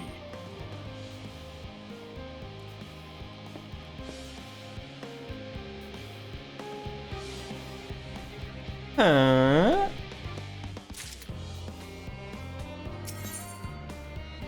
No job too small. Sounds like a delivery boy. Though our friends are searching for refined adamatite and sacred relics, we will only know if they meet your requirements once they have arrived. In the meantime, is there aught else we might do to be of service? Ah, you've already done more than enough. If I had to say, though, I could use someone who knows a little or two about elegant technology. You there, the lad with the red eyes and merchant hair? You seem to know more than the average scholar.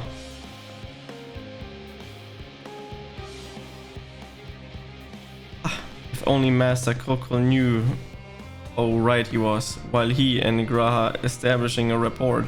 Why don't we help with preparation for the Great Exodus? Indeed, this would mean going above and beyond the terms of our arrangement, but I propose this is not the curry favor. As confident as I am that we will be succeeded, but we must be ready for every eventuality. This would be also be an opportunity to familiarize ourselves with the logistic and traversing the great expanse, and if nothing else, it beats twiddling our thumbs while we wait for the Adamantus.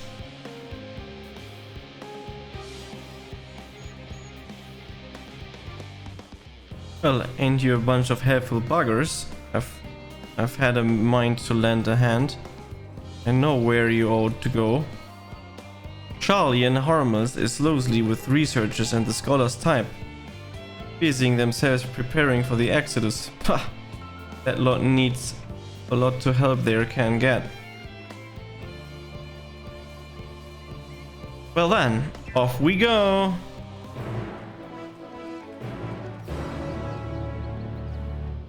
Oh, now we have to go there. Now that the Grand Company of Eorzea is helping us, basically. What could go wrong? Probably a lot.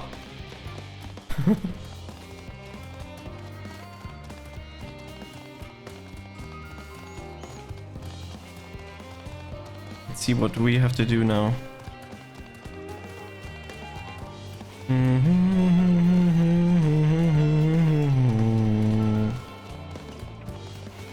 Logistic and Alpha.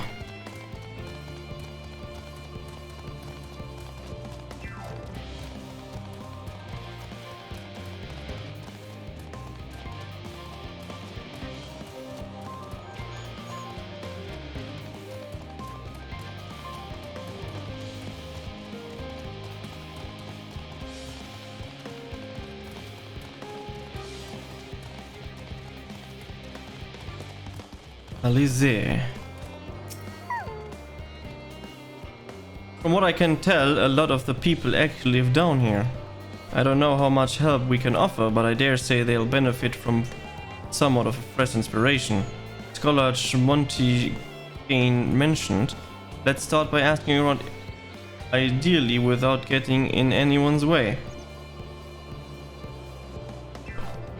Let's meet by the Aetheryte once our work is done.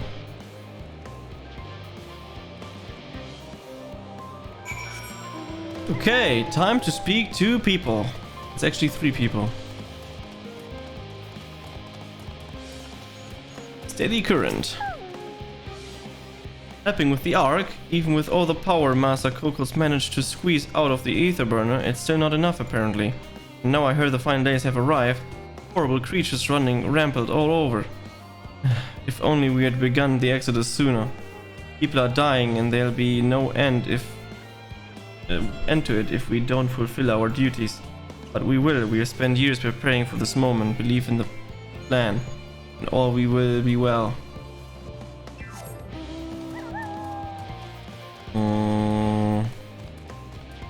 Doubtful. Let's name it that.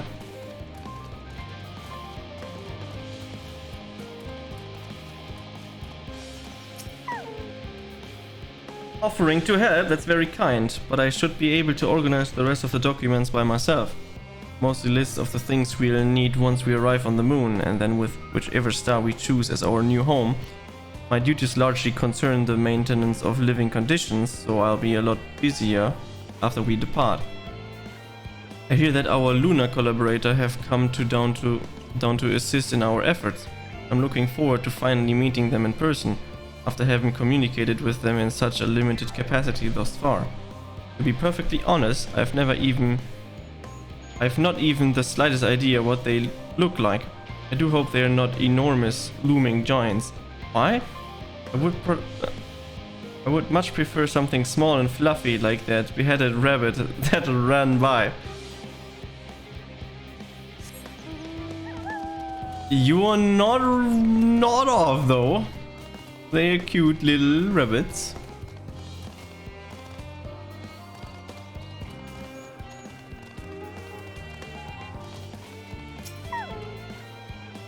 Oh, hello, are you one of the new helpers? Working on the ether burner. Oh dear, here things have come to standstill on that front. Even so, I choose that over my current duties. Checking and loading samples day in day out is tiring, thankless work. Still, no one be cross if I misplace a few legumes or what you have. What have you? The forum's got enough on the plate as it is. What with deciding who gets to board the Ark and when. A lot of powerful people have opinions about that. My heart goes to our master Vorchanaut, and the others hardly get a moment's rest. Expect. They even have time to sleep. Yes, they do.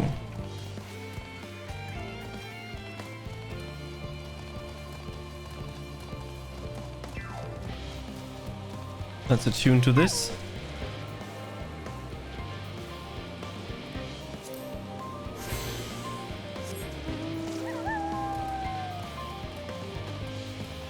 Yeah, living way. Fancy meeting you here, Gachi.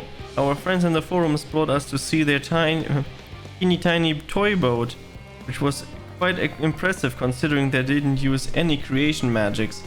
What we're really interested in is Ethers itself, though we now find ourselves in a sort of a funny underground miniature version of it.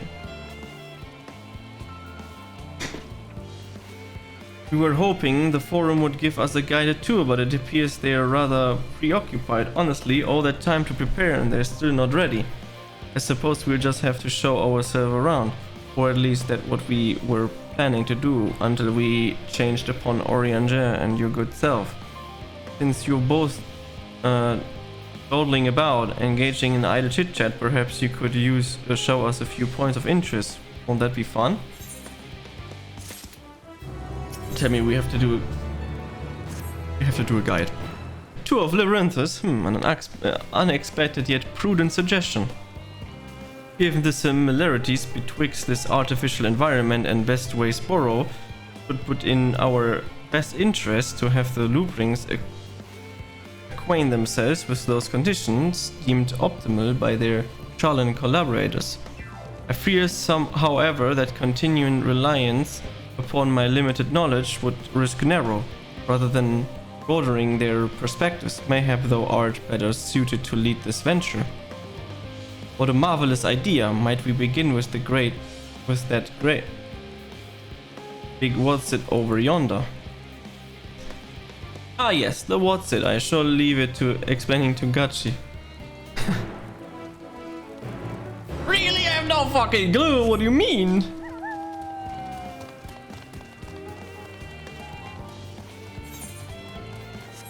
Now we have to give them a tour. Oh man. The world is going under. Let's give them a tour. Goodness me, to build something so large without creation magic is positively stupendous. Perhaps you could direct our attention to its most important features. Search the apparatus to point of potential interest. You may move the camera as well, zoom in and circle. I was like, dude, I hear them singing. A metallic tube.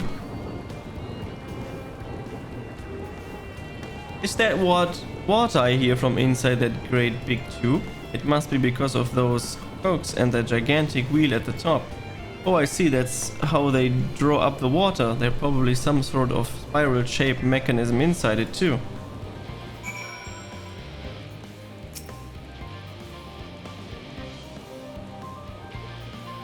That looks like the trees in Greatest Ensvale, I'm not wrong.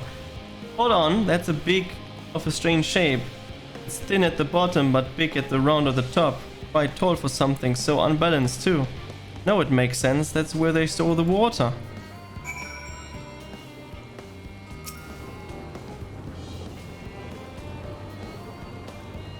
It's a little hard to see from here, but it is that a golden pipe connected to the top of the tanks. And I can see though the window another pipe at the bottom. Ah, that must be the purifying water drawn up from below.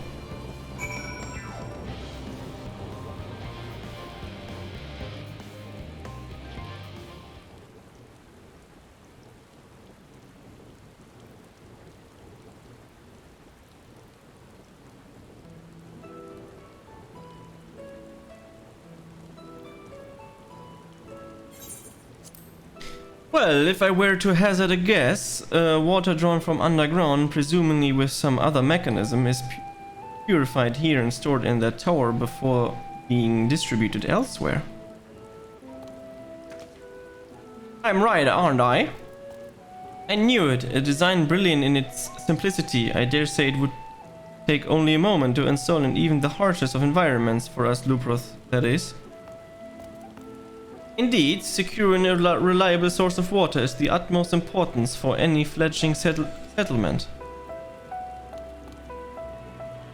We have read, however, that people at Earthia sometimes make their home in arid desert and such. How are they able to survive? Many settlements in Thanalan are built near an oasis, areas near waterfalls or common sites for villages in Gur. Yeah, I know, it's funny. So, wherever you choose to live, you're never far from water.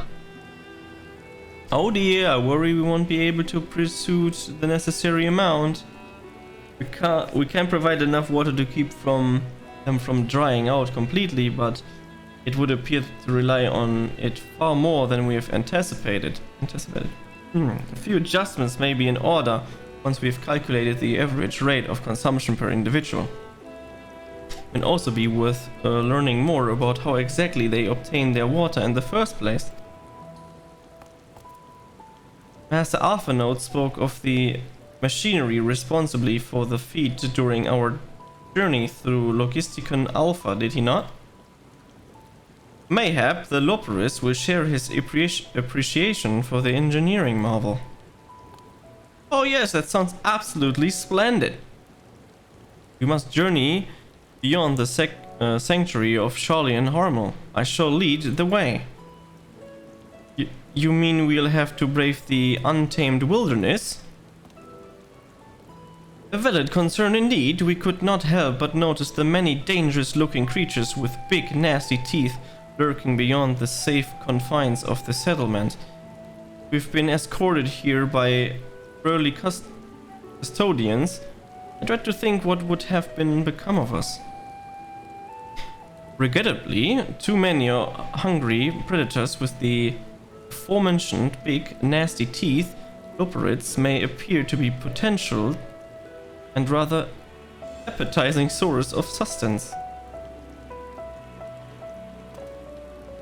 Might I impose upon thee to assist in a secure and safe passage to Logisticon Alpha? For my part, I shall act as escort to Living Way and Cooking Way, and trust Singing Way and Growing Way by thy care. Sure. A more valiant protector they could not wish for. Godspeed. And now we have to escort them. If it's all the same to you, I'd rather not be eaten by some horrid bestia. Come along, Growing Way, to the water extraction woods it. Hello, Mr. Dostin.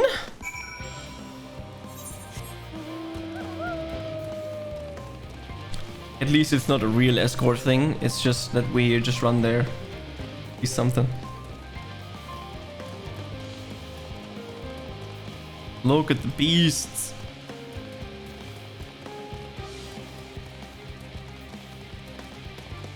Oh no, they're being attacked down there. How terrible.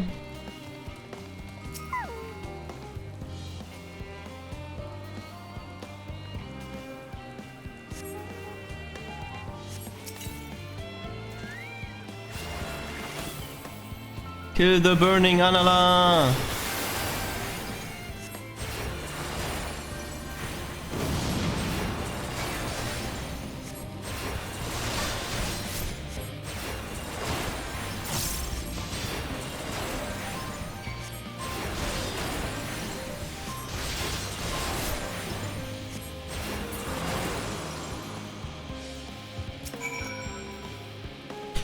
Thank you so much. I really hope this water extraction what's-it is worth these harrowing experiences, or part of the fun, some might say, but I'd rather not be burned to a crisp if it's all the same to you.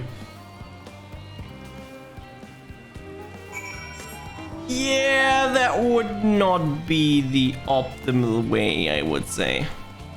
Being burned alive by these creatures.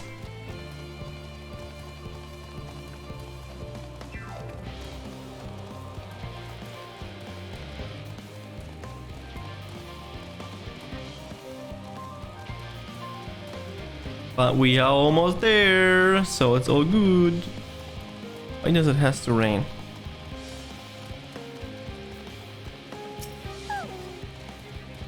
My friends, I bid you welcome to Logisticon Alpha. Our destination doth lie at the lift stop. Pray, follow me.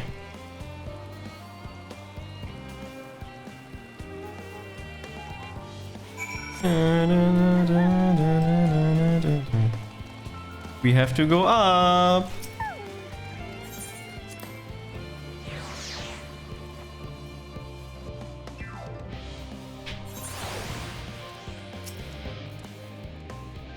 Marvelous, simply marvelous. So this is where the magic, or science rather, takes place. The perfect environment to sustain life, artificially created. The knowledge we'll gain here will be essential when we start looking for new stars for your kind to inhabit it. Apparently, most of them don't even have air for you to breathe. You're all lucky that Ethereum just happens to provide everything you need to thrive. Or did mankind turn out the way they are because of the available resources, I wonder? Either way, it's nothing short of miraculous, and I cannot wait to see more of it. Not wrong. This is all very wonderful, I'm sure, but I was rather hoping to learn more about your nourishing provision facility. In other words, where is the food? I believe both the knowledge and the consumers you seek may be found at Merrill Agronomics. As I imagine Singing Way and the others intend to study every conceivable factories of these apparatus. Wouldst thou be so kind as to escort our visiting culinarian? Yes, that sounds much more interesting. Hopefully, I'll be able to see firsthand some of the delicacies Urianger was telling me about. Even his incredible vivid, if a bit too verbose, description cannot compare to sampling them myself. Not to mention, Aetherius will soon be no more, so I must learn all I can while there is still time. Let us brook no further delay. Where's Pudding Way? Could have shown Pudding Way some pudding. Way.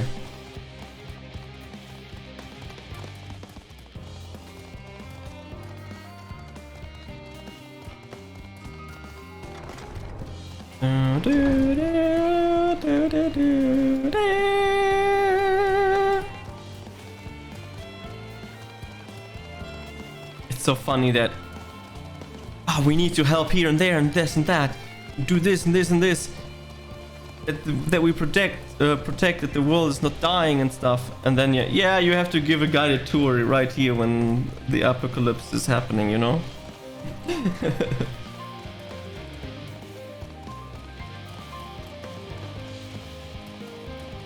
I ran past Cooking Way. Stop running. This is the place, yes? The heady aroma was enough to guide me here, and I spotted several of the fruits and vegetables featured in our compendium.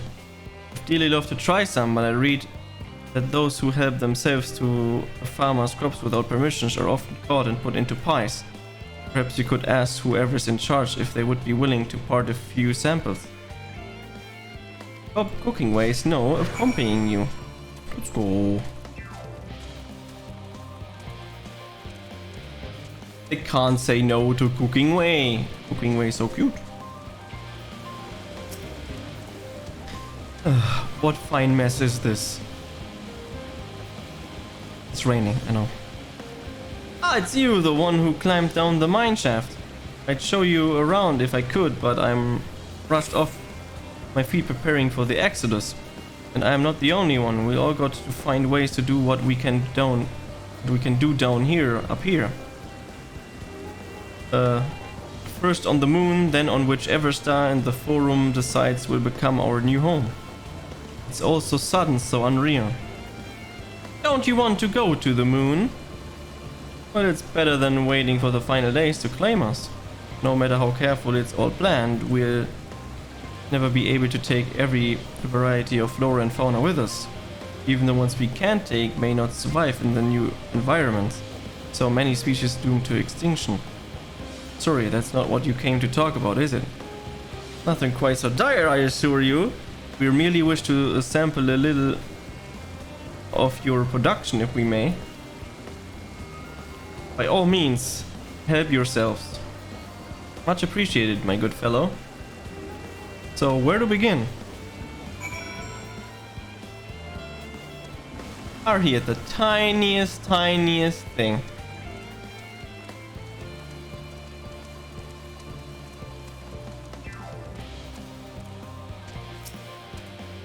Oh, I know that these are grapes, yes? Let's see if they are delicious as they look.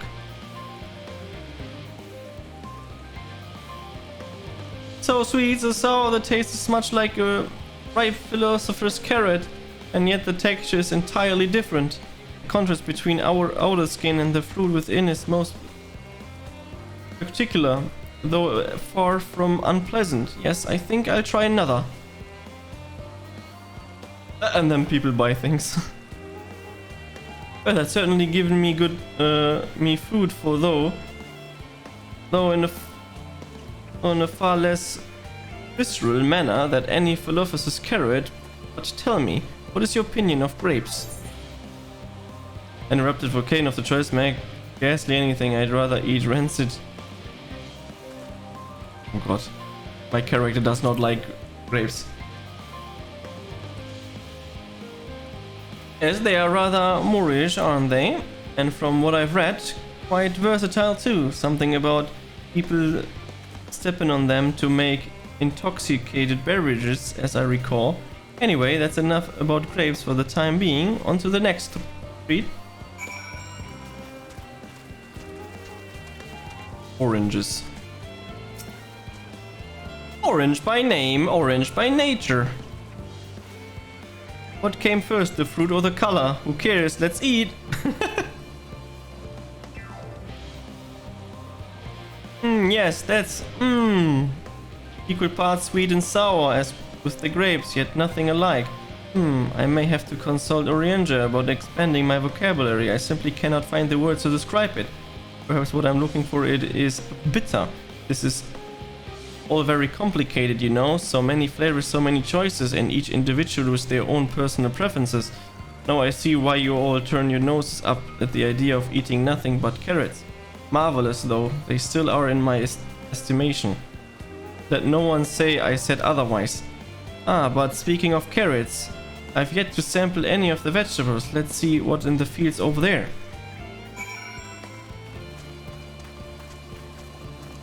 Hey, no problem, Cooking Way.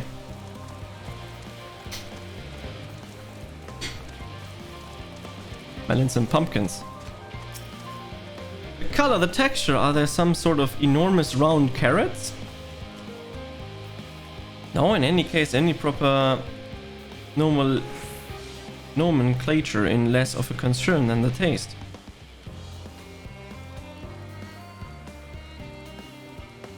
Peach, it's so hard and flavorless. I may as well be chewing a piece of wood. That's all but confirms it. These are nothing more than misbegotten failures masquerading a goodly carrot. Stop, you can't use these are pumpkins. And no one with any sense would try eat them raw. You're supposed to cook them first. Do you not find it an awful bother? Far from it. Cooking is a joy unto itself. And what's more, it broadened the range of ingredients that we might safely eat. But above all else, cooking allows us to draw out the full potential of our produce. Pumpkin stew has been one of my favorite dishes for as long as I can remember. And perhaps even these hard blocks of plant matter can become as delicious as the orange ice sample. I wonder though if there's anything even more delicious. How about that yellow fruit over yonder?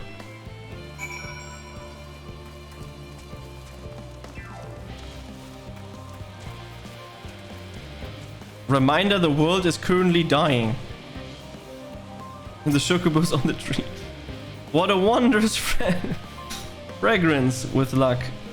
It will have a flavor to match. As I have no idea how these are eaten, I'll just bite into it. Enjoy the sour taste. My tongue! Is this poison?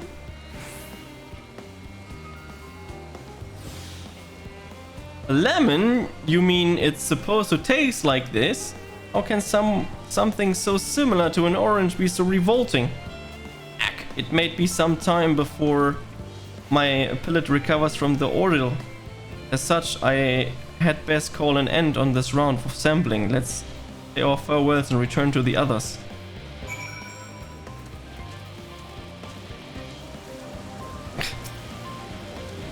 Finished, have you? I trust you've found something to your liking. I'm rather normed with the grapes and oranges, less to the pumpkin, and though I learned the hard way that they're not to be eaten raw. Then there was the lemon, the deceiver. I still feel so violated. First time, was it? I'd hate for you to leave with a bad taste in your mouth in more ways than one, so I'll give you this lemon muffin I baked. If this doesn't change your opinion, nothing will. More lemon? Have I not suffered enough? Nevertheless, I would be remiss of me to turn this opportunity to oof, a bit of sick came up there. Learn more of your insecurables ways. Very well, lemon muffin, do your worst.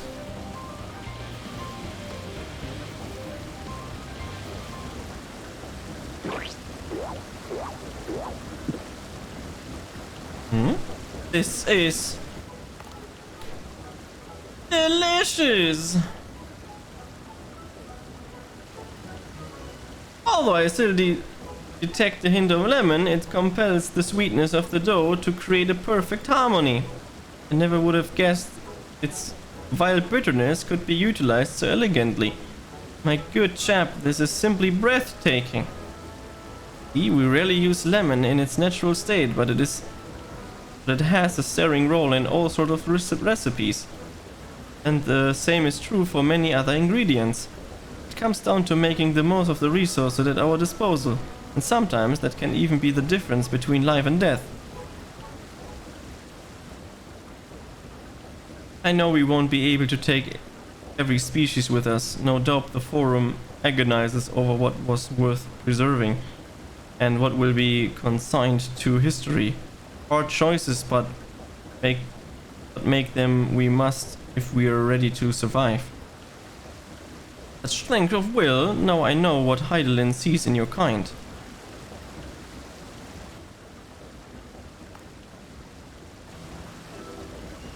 Mankind, the Luprits, we were both born from accumulated knowledge of the ancients.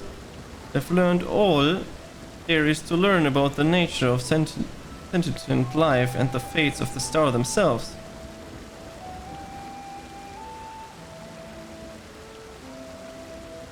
Once a civilization has fulfilled the basic requirements for survival, it will inevitably seek to eliminate all forms of negativity and achieve perfection. And therein lies its folly and its downfall.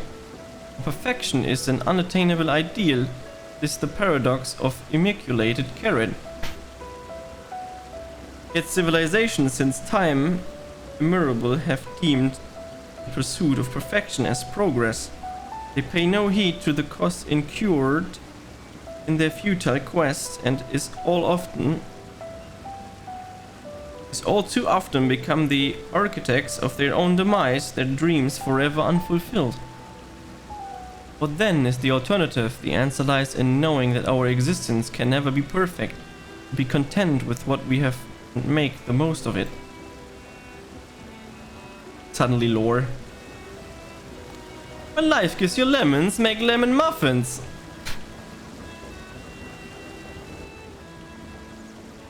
Pardon my Eorzean, but what in the seven hells are you on about? And who are you anyway?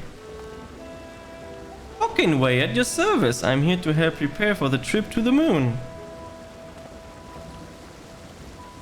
And once you get there, you'll be able to try my carrots. I've been growing all different kinds.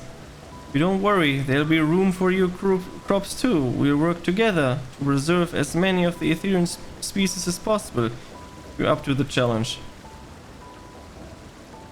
Yes, of course, I look forward to it. Well, this has all been highly productive, probably.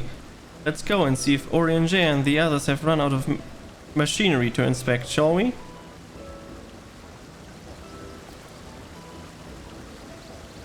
Da, da, da, da, da.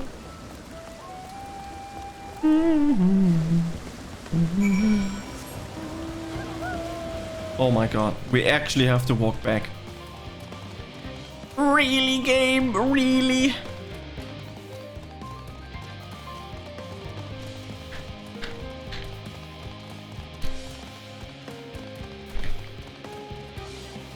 Still interesting that we have to give them a tour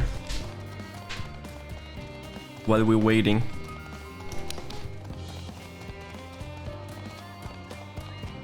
That cooking way learned. Good.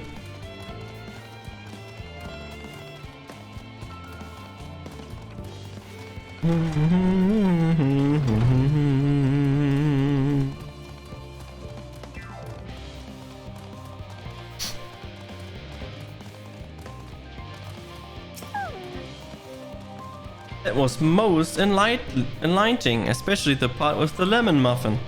Actually, I was wondering, do you know any other place farmed for their cuisine? Limsa is home for the Culturian Guild and many less savvy establishments. The Far East has odless of noodles. Yeah, Limsa. For that I had time to visit, the more I learn Ithians, the more I wish we could spare it from the final days. Alice Heideland's orders are to flee, not to resist, if only there was some other way. Probably working on it. Gachi, I trust thy time at Mineral Agromics did bear fruit. Our own efforts too were rewarded. We now possess an embarrassment of educational riches. No doubt our guests' relentless pursuit of knowledge could occupy them, and us for a fortnight. Alice, time is of the essence. Let us return to Charlie and Hamlet forthwith. I shall gladly attend to each and every loporite there, should further questions within my power to answer arise.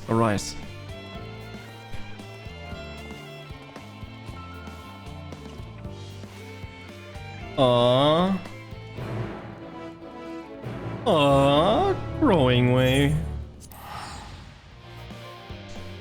Couldn't see the things that are growing.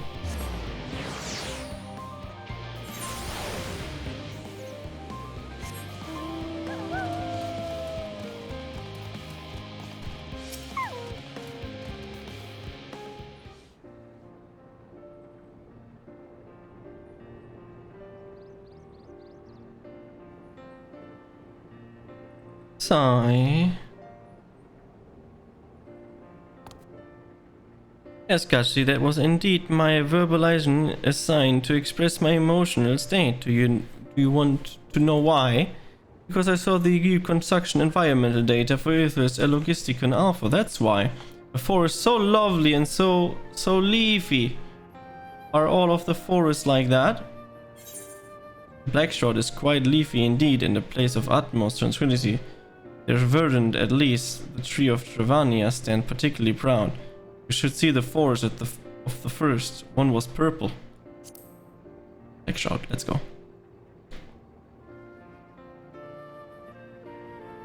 I say! With the stars so wonderful, it comes as no surprise that you're reluctant to leave it behind. I was a fool to think otherwise, to assume that the moon was something worth being proud of. How ridiculous we must have seemed to you, trying to so hard to yet achieve so little. No, he's stunned. Not at all, the works are no less worthy for their uniqueness. I thought I heard tiny voices. Thancred.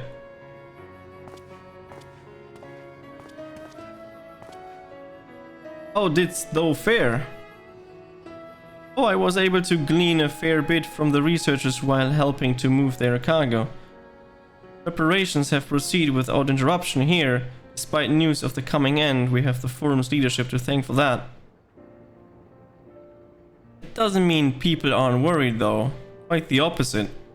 Knowing disaster could strike at any moment, they hurry to complete their work, equally aware that a single error could be the difference between life and death.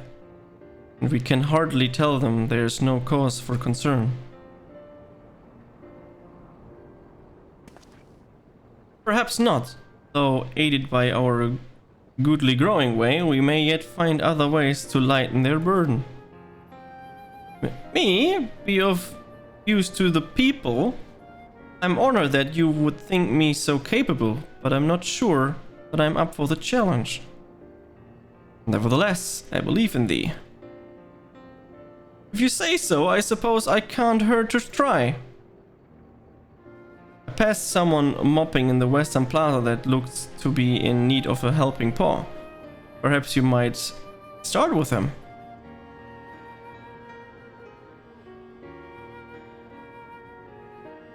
It is as good a place as any. Come.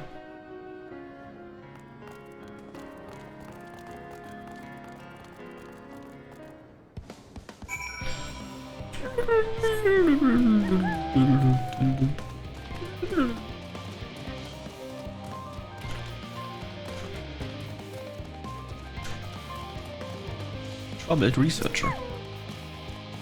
No, why is he troubled?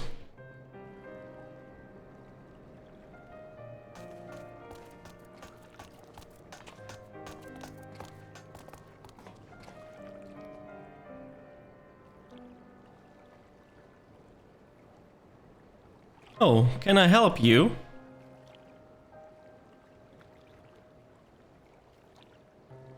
It is you who would help me. Is my anxiety truly so obvious? A burden shared and a burden eased. Pray tell us of thy troubles. Those little fellows do look like good listeners. I'm an engineer, you see, and what they say of the ship, that it's the sum of decades of Charlian ingenuity, that it's built with realist, elegant technology, it's all true, but I know that none of that's a guarantee. You've never been launched a star-faring vessel, let alone flown it in the great expanse. All the tests we have run have been on the ground. Only operational personnel and the cargo will be aboard for the first voyage. But even so, if it fails us then, what can we do? And if it doesn't, it could fall apart on the next flight or the one after that. We've done everything we can prevent that from happening, but it hardly matters. Though the Aetherburns' design was flawless too, and look how that turned out. Thou art familiar with those most daunting technologies, and thus thou hold the power to allay his fears. Oh, I'm not sure about that, but well.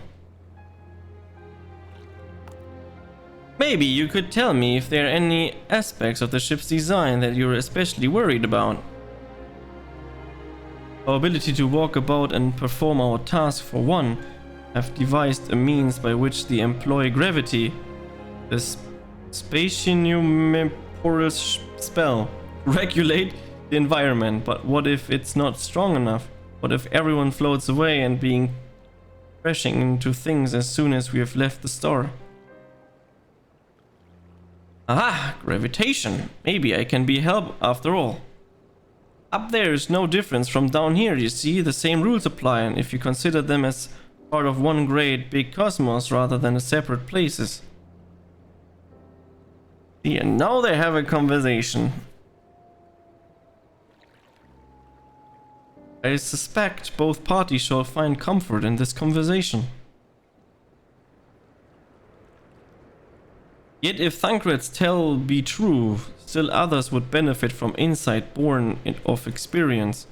Might I prevail upon the Loporis to attend them?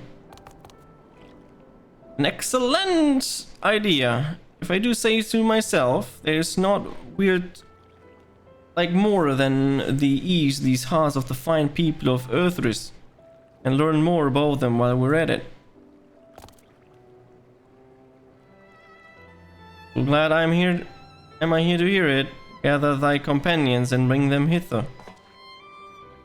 Jugachi, though, has a gift of finding souls in need of succor. Pray seek thee of the distressed and the apprehensive,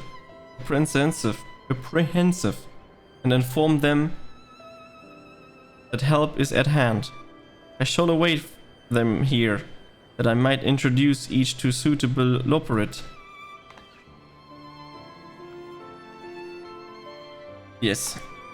Oh, I do so. Look forward to that. A place for every Loporit and every Loporit in their place. I mean, we have a bunch of them. We're good at finding people. I have to find 8? Oh my god. Really? I at least found 1. Unconcerned Gleaner. Apologies, but I'm awaiting a delivery. Whatever it will have to wait. Seems this Gleaner is too busy to chat for its benefit or otherwise.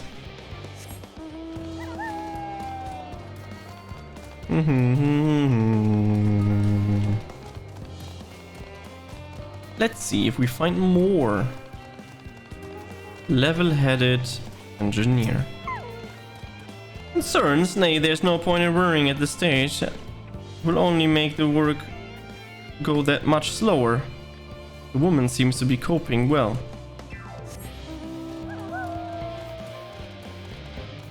An anxious engineer. What am I thinking about? The medical facilities of the ship, of course. I designed them with the assistance of our stages and chirurgeons, but to imagine every illness or injury that one might face in the great expanse is beyond any of us. Say nothing of the effect that living out of the indefinitely might have on the body. The crew from the moon? Why did I not think of that?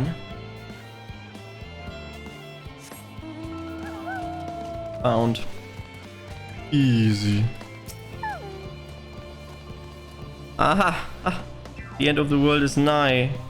Yet the work goes no faster scheduled as such temperamental things. Feasible one moment, utter bollocks the next. And yet I've never felt so alive. This one is beyond your help. Only sleep can save her now.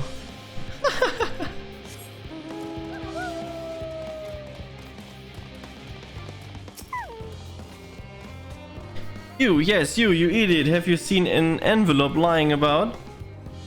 The imbecile refused to give me an alchemist I ordered without that bloody slip of parchment.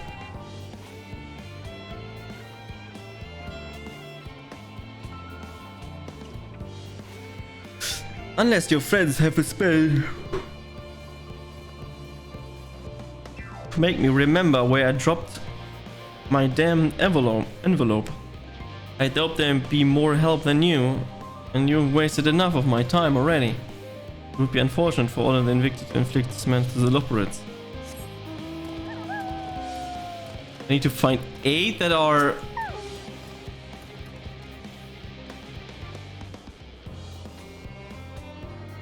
My face, what's wrong with my... Oh, perhaps I'm a bit tense.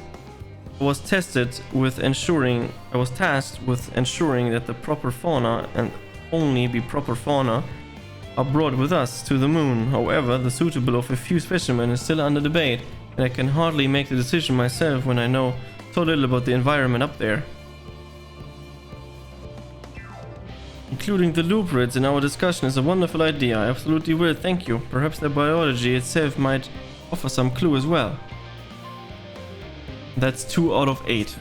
Really, man? Wow. Oh.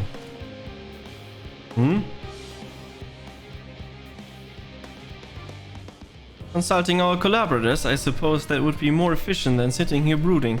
I'm attempting to calculate how much cargo we can consolidate into fewer trips. Should the afterburner make our original estimate unfeasible, but there are simply too many variables, I feel as my bro will turn inside out.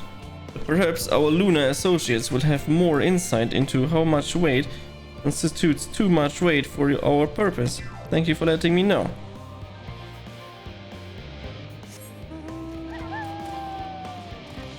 At least we are done with 3.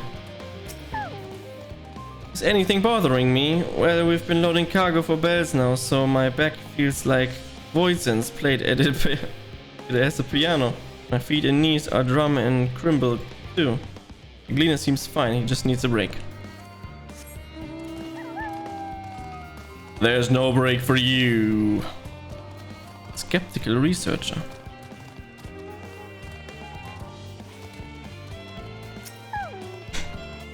Have you heard anything of what is on the moon? I have no doubt that we can make it up there, but they are searching for a new star. Part of the plan sounds awfully vague to me. I asked the forum, but they will only tell us that our collaborators have everything under control. Forgive me, but I don't feel particularly safe wandering through the sea of stars and God knows what made by God knows who.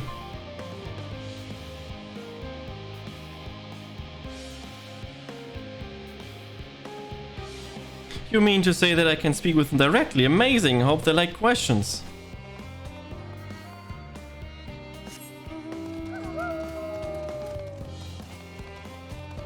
So many to talk to. Calm researchers, probably wrong, but who cares? Worries, no, I believe I'm fine, thank you. I've been confiding in my colleagues and it's helped a lot. Can't recommend it enough. Research already has support she needs.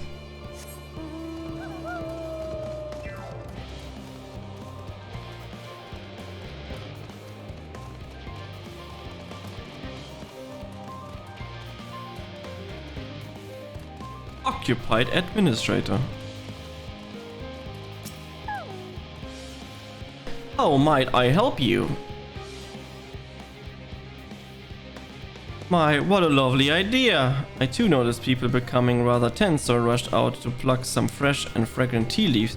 Now I need only to track down 100 or so cups. Don't worry, I can manage. I hope you plan to cheer everyone up goes well. The woman is doing better than you are. Okay, that's a rather odd command to do. A 4 out of 8. Where are the others though?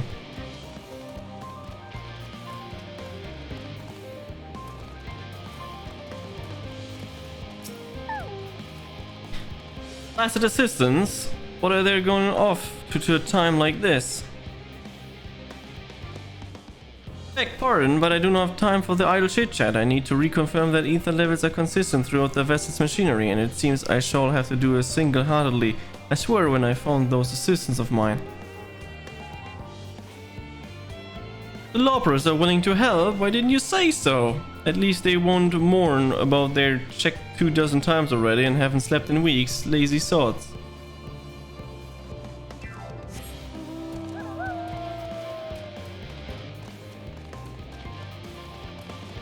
People may be in here. Not possible, okay.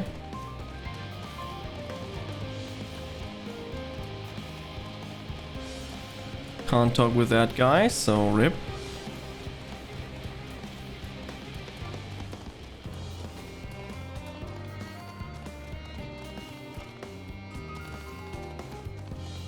Distracted researcher. 56 bunches of weeds in the ground, 56 bunches of weeds. Rip on one out, add to the mound. 55 bunches of weeds in the...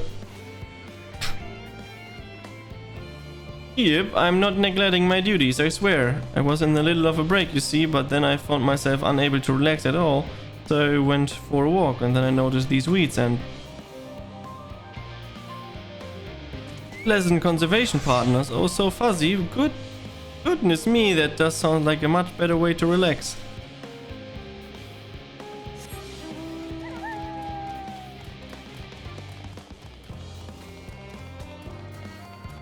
There's a researcher there.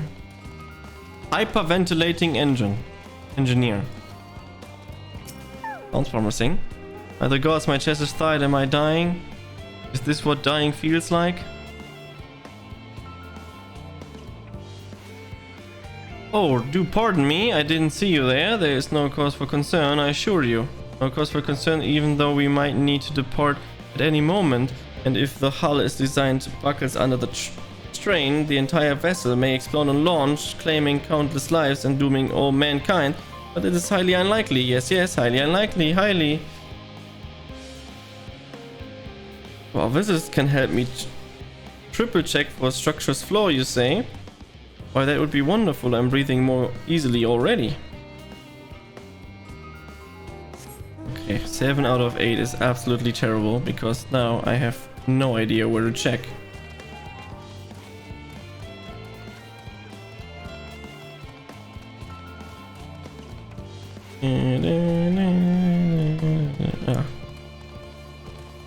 Despondent engineer. That sounds like the guy that I'm looking for. Just leave me at the misery. The forum can appoint someone else. I apologize. I simply don't know what to do. And how am I supposed to pilot the Ark if I'm already falling apart under the pressure? You know a starship pilot that might speak with Truly? Well then, there's no time to waste. They can help me prepare for this monumental task. We've done it! Yes! So many unnecessary conversations there. Let's go. Orianger. Behold, Gachi, through thine efforts, word hath spread throughout Labyrinthus. Verily, to a far greater number than we anticipated. Living Way doth gather more Loperus as we speak. I shall assign each in the accordance with their skill that new bond of friendship might be forged. But greater matter require not thine attention. Watch over them, I prithee. I guess.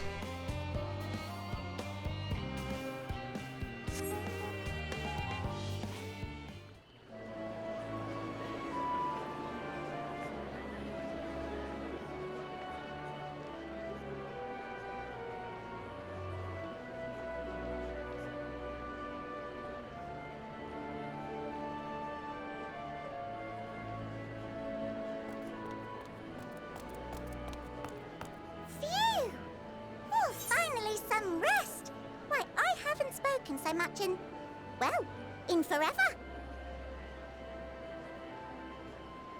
True. Lively, isn't it? The town is abuzz. Everyone eager to meet with our friends from the moon.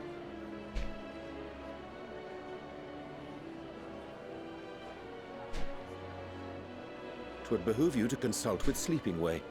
As our moon's pilot, his advice should be most pertinent.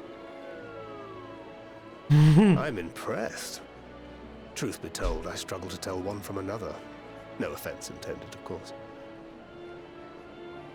None taken. After you and your friends left Mare Elementorum, we spent no small amount of time with your Urianger. Oh, the conversations we had. He told us all about Atheris, answered our every question, no matter how trifling or trivial. Look! Every page filled to the margins with knowledge. When I first arrived, I was struck by how little I knew. It was daunting. But then I realized that were it not for Urianger and his teachings, we'd still be stuck on the moon, gazing at your world and wondering what we've been missing.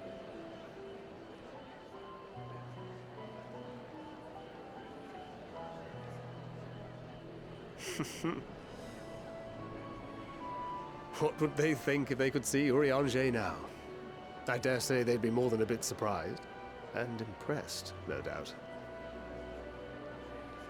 Master Louisoix, Minfilia, Papalimo, and not to forget...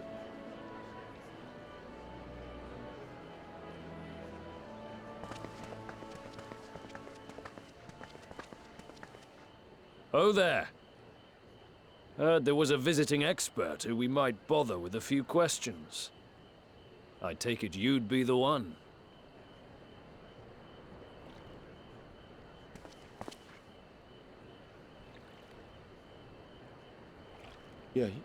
Yes, I am.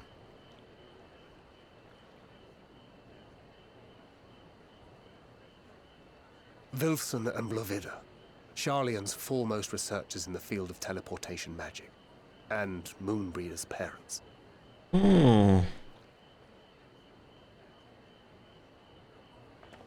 It hath been some time. 'Tis good to see you in good health. Likewise, old friend. Blovida and I were most honored to answer the call. Never expected this reunion, though, did we, dear?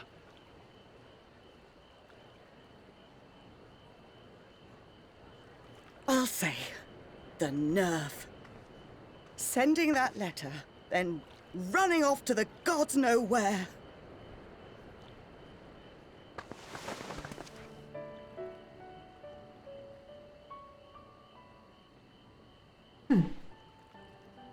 Do you have any idea how worried we were?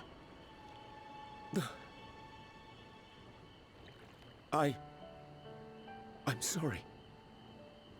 'Twas remiss of me not to deliver the news in person.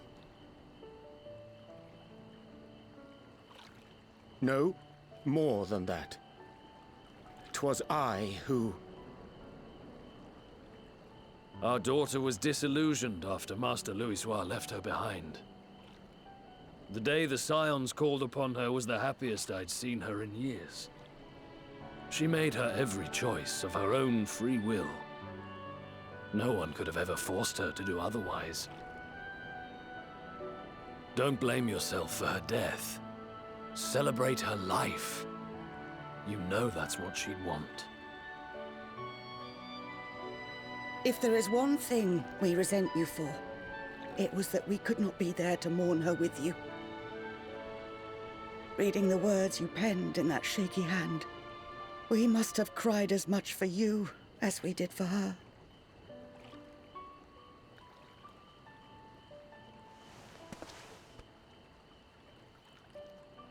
I'm sorry. I truly, truly am. I knew not what to say. Knew not how to express my feelings. The poems and platitudes of wiser men, musings on sadness and loss, studied and memorized, and meaningless in the moment. Silly boy. We are all powerless before such grief. Even now, try as I might, the words escape me. But in our hearts, we know. We always know.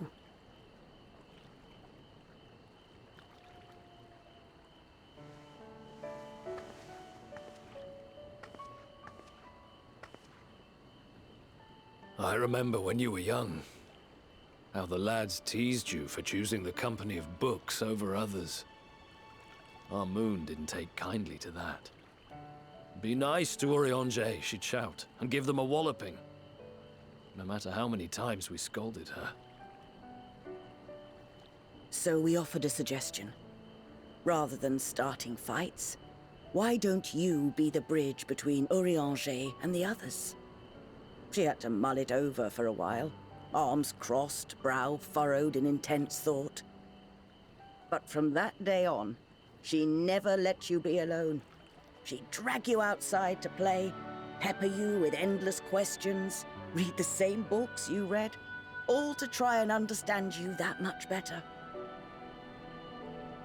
I'm sure it was annoying and exhausting at the time, but she only ever had the best of intentions.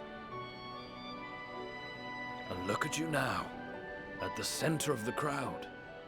The reason there even is a crowd, having brought these people together. You've no idea how proud we are. To see the boy our daughter trusted and believed in more than anyone grow into the man she always knew he could be. I can see her in you too. Feel her. She walks with you wheresoever you go. So thank you, Urianger, for being who you are.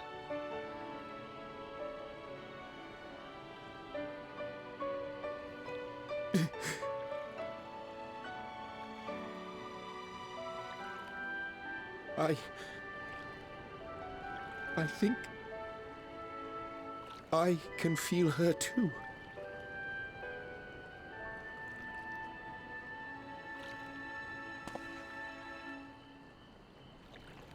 The truth of her life. Not sorrow, but hope and love.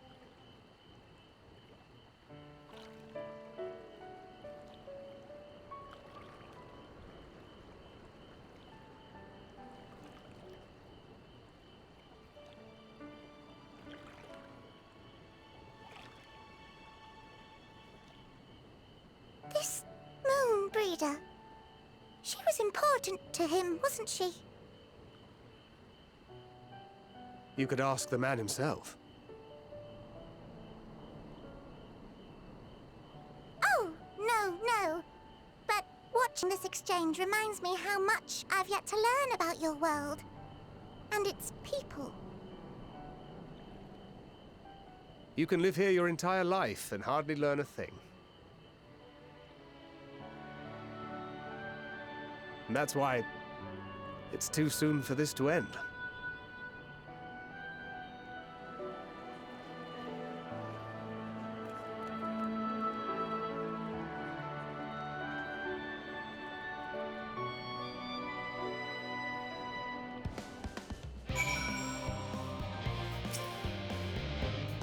Oh, Gachi, be assured that I am fine. I am.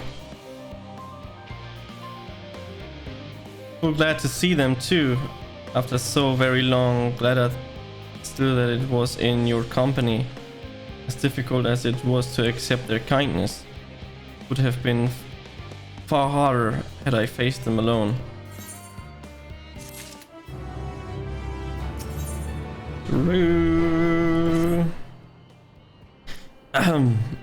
Thou hast my gratitude for lending courage to the Loperites. Not disposed to rest on their laurels, several of our guests have elected to accompany my countrymen to their stations. Some few may still come hither, seeking counsel, and so shall I remain to aid them as need be. If thou art needed elsewhere, do not let me detain thee. As a matter of fact, I was hoping you might check on Alese. Last I saw, she was struggling to carry an enormous pile of boxes out of the west gate. I could go myself, but we must know whose help she is like to scorn. Not to mention that, much to my misfortune, I can think of several other things I ought to be doing until later. So you basically tell me I have nothing else to do. Yeah, of course, me useless, I understand. Only good for fighting.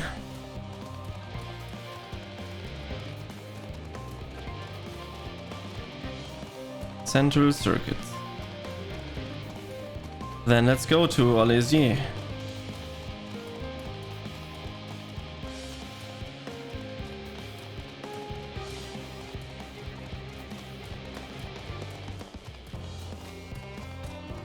Logistiken Beta.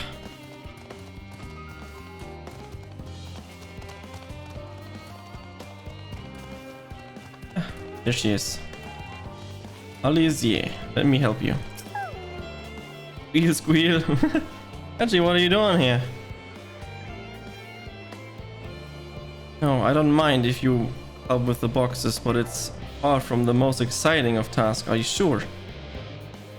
Well, I appreciate the assistance. We need to get those to Aporia. Time is short, of course, but they're full of organic specimens and samples. Try not to be too rough with them.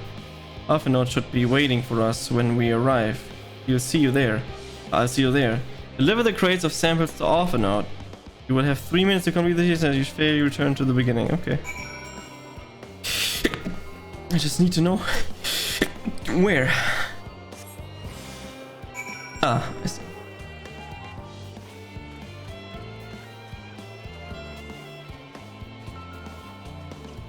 My body is dying. I'm in a lot of pain from the sitting and not doing much. Not good.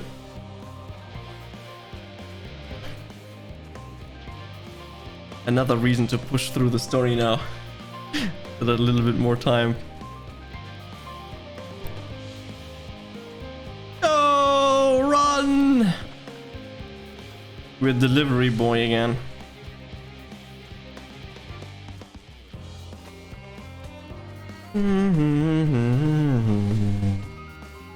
So we basically have to do all these kind of tasks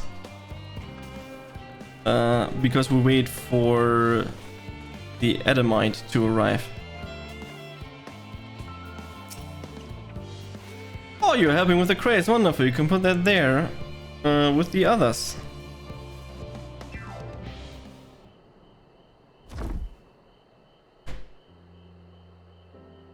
You have my gratitude, but how did you come to be involved in this? So yeah, I did a guided tour and then all of this happened. Aha, then I suppose I have Thancred to thank as well. If you're wondering why we're tasked with bringing these boxes to Aporia to begin with, so was I. It turns out that this is a base of operation of sorts. Those with final say as what is included in the ship's manifest can be found here. Others included, I suspect.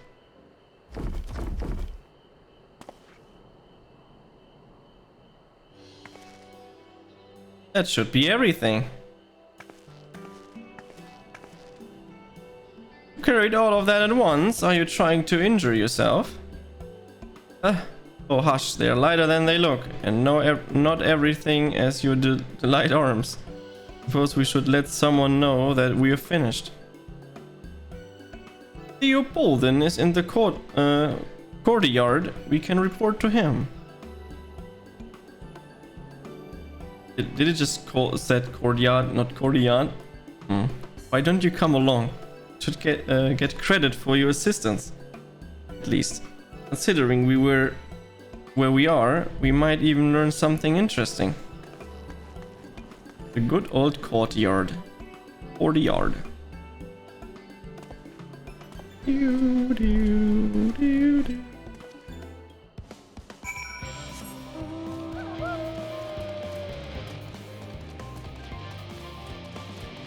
Aporia. The Aetheryte we're attuned to now.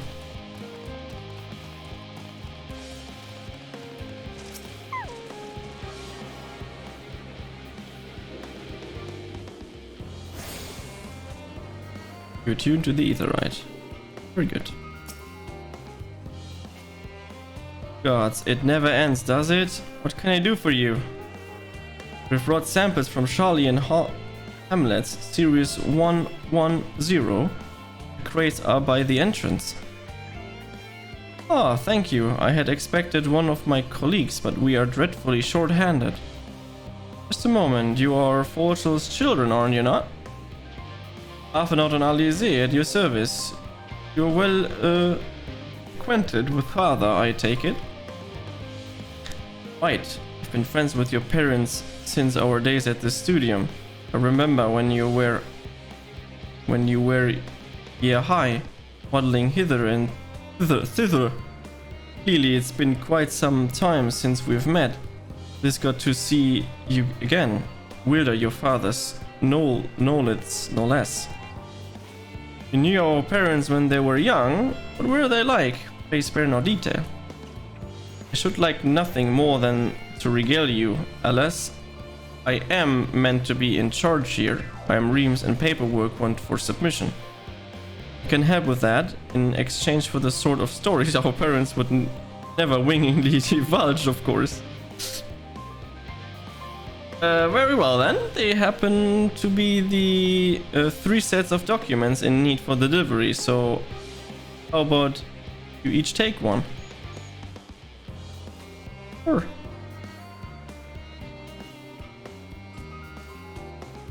Wait, right there?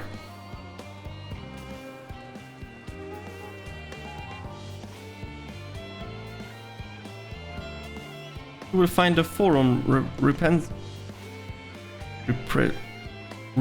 representative waiting to collect these near the southernmost structure. I hope I haven't kept her waiting too long. Never mind, Alphanode and Alizé. Certain they will be back soon enough.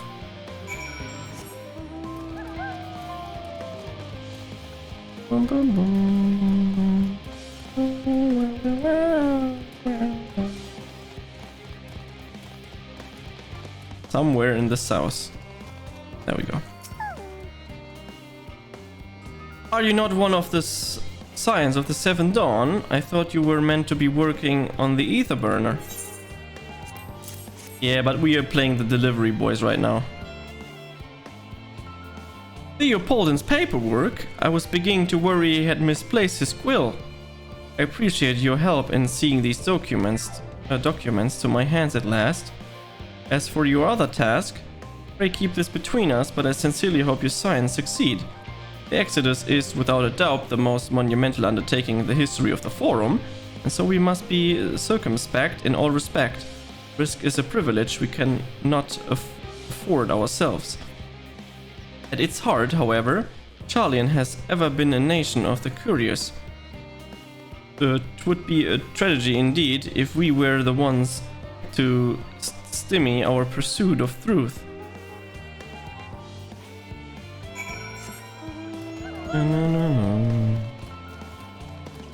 And we're done with being the delivery boy once again. Quick and efficient. I dare say you have a talent for this work. Twist papers only need to be delivered to elsewhere in the facility, so they should be returning any moment.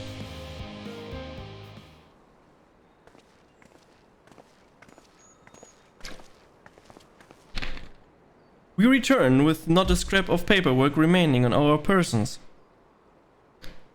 You will note. You both have my thanks. My apologies for sending you on an errand far below your ambitions. Why, even as a babe, you struggle out of your swaddling clothes and... There's quite enough of that, thank you. It was compromising stories of our parents that we had asked to hear, to reiterate.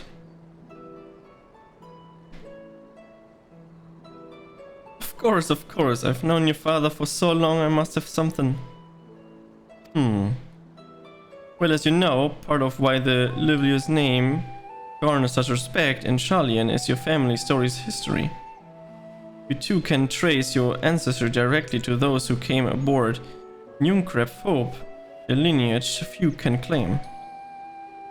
Never thought much of it myself. It's not as though our forebears founded our nation. They were simply there when it happened. Nevertheless, it has traditionally been a point of pride. This why Njunkrep's pronouncements renounce the way of war and pursue enlightenment through knowledge and reason has ever been our family's creed. Until our grandfather's time, Archon Lucius looks not to Nuxon's word, but his deeds. He asserted in defiance of his peers choosing to save the great and the small from the rising tides was the true mark of our founder's virtue. Perhaps it was expertise, his knowledge of ancient prophecy and the fall of civilization that led to him to conclude that the issue's conflict at every turn was to consign mankind to his doom. There will ever be conflict and calamity will follow. Thus, to ignore the plight of those one might conceivably save it not wisdom, it is indolence. Remember his words well, indeed. Archon Lucius lived by the personal creed and used every means at his disposal to bring succor to these in need, Sharlians or no. No one loved and admired your grandfather more than his son. Yet Falchenot could not reconcile Lucius' deeds with the philosophy of their forebears and his peers. A philosophy in which he believed so fervently had made a pariah of his father. Falchenot organized over this contractious for much of his life. God's father. The son may carry his father's blood, but his choices are his own to bear. Is it not always thus? But no, Falchenot's cranky old goat, so I'm sure your butt heads off enough. Yet even so, you must know that you are constantly in his thoughts, every moment of every day, and that this is not an exaggeration in the slightest. You should have seen him when you were born.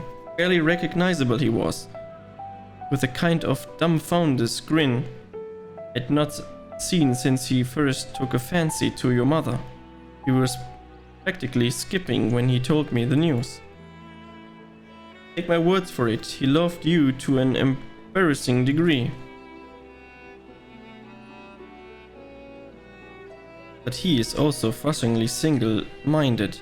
Once he's decided that given action is for the best, that he will stay the course no matter who or what opposed him. Profoundly annoying habit when you're on the other end of it, as I'm sure you will agree.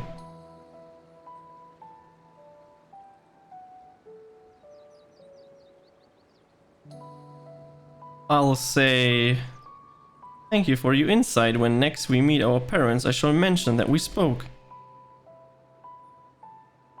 Try not to get me into much trouble now, I need the forum on my side. Speaking of which, I ought to be getting back to work. I have to make sure those specimens you brought make it into the proper places, or the cranky old goat will have my hide. And speak again later.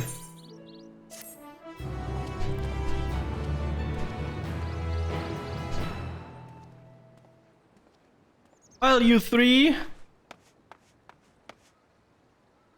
Gara, surely Coco hasn't driven you out of the forge already. For better or for worse, no. However, he has set me to a task that requires more than a single pair of hands, and here you are. I could use at least one of you, but I won't object to no more. Unfortunately, Elise and I have prior commitments, and we have delayed too long as it is. What about you, Gachi? Can you spare this time? Of course. Perfect, this shouldn't take long, says he, and then it takes 500 years to do so. Once forged. I will continue this quest, but I'll have to prepare some food because I am starving. I'll be right back.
Okay, gonna eat real quick. Not gonna take long, and then we continue.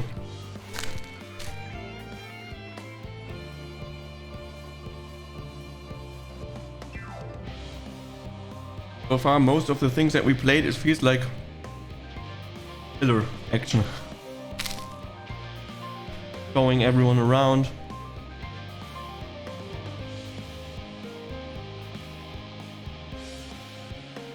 A lot of talking and discussion.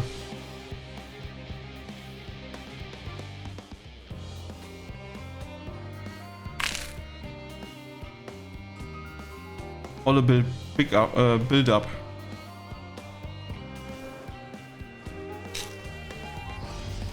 I wonder if they get the ether burner fully working. But I think so, because they want to talk to Heidelin.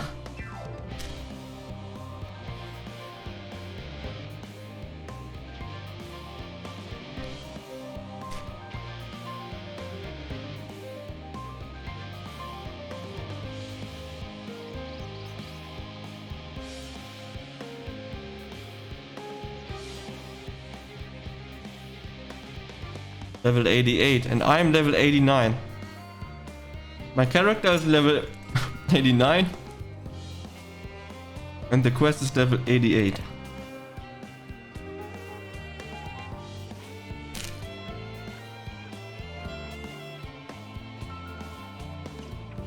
Go grab the relic gear.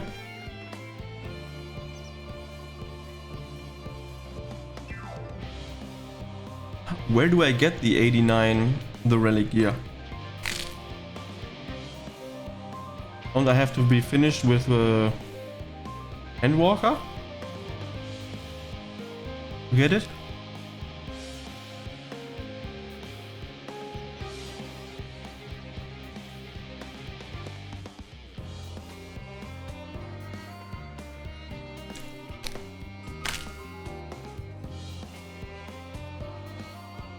Ward in the final fight.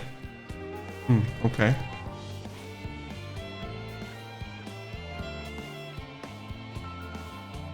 Yeah. Can do that while I'm eating. Why not?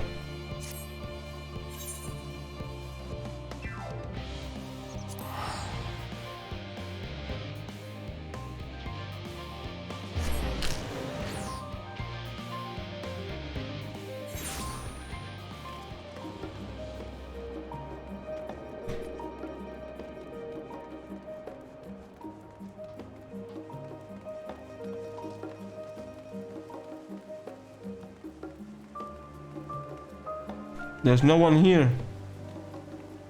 Not progressing the story too much.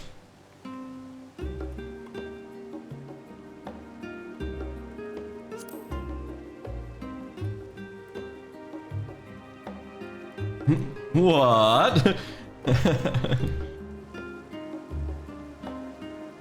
Yep. I swear I've ward in the final fight. Maybe it comes up later, but it's not there yet.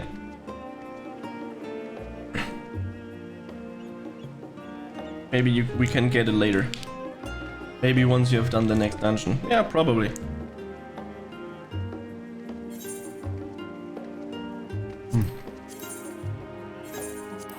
Can I go back to Aporexia?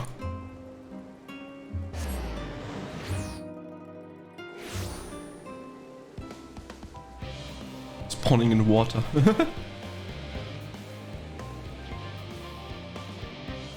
Music is absolutely extreme.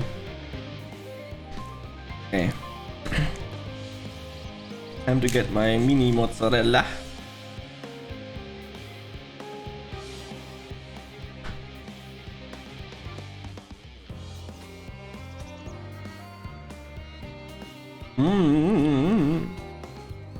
So good.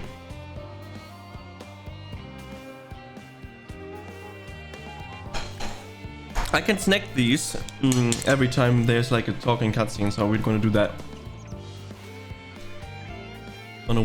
Don't want to waste too much time.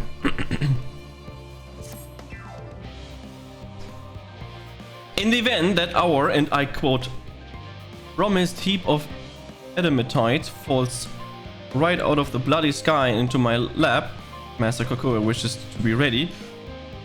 Put the proverbial hammer to anvil at moment's notice. To fabricate these parts, however, he needs the flames in Koko's forge to burn hotter.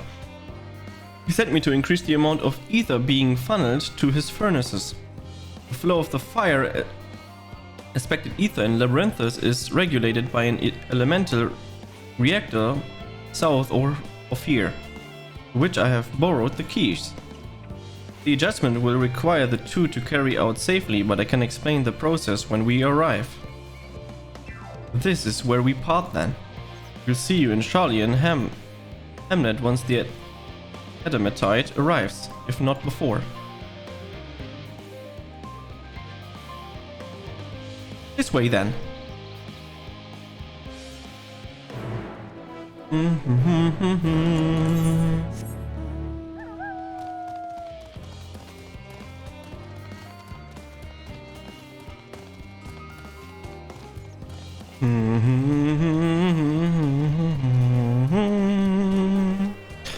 I'm almost level 90 though.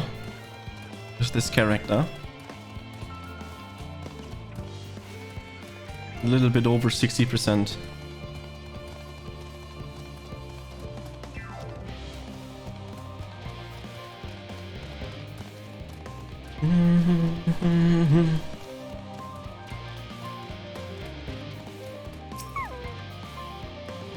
The reactor is housed within this facility. Did we want to go inside and adjust the fire ether output?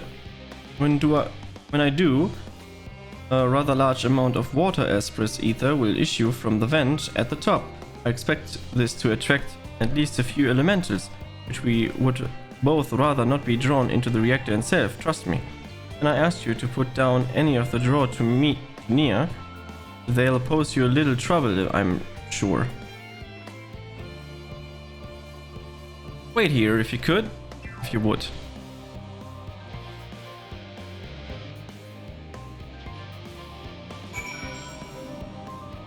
Uh-oh, we have to fight here. Okay, let's go. Have a designated location and defeat any enemies that appear. Okay, can do that.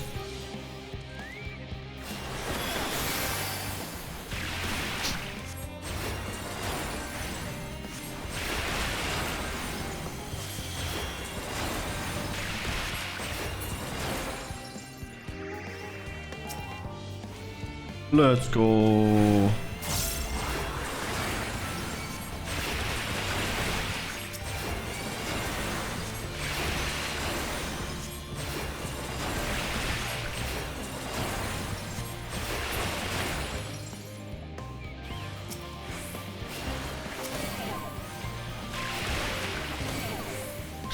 Let's go, Chocobo. You can handle it.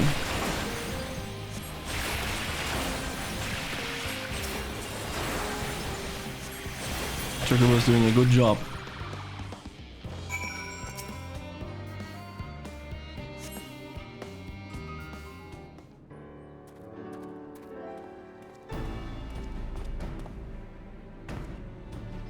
Did everything go smoothly out here?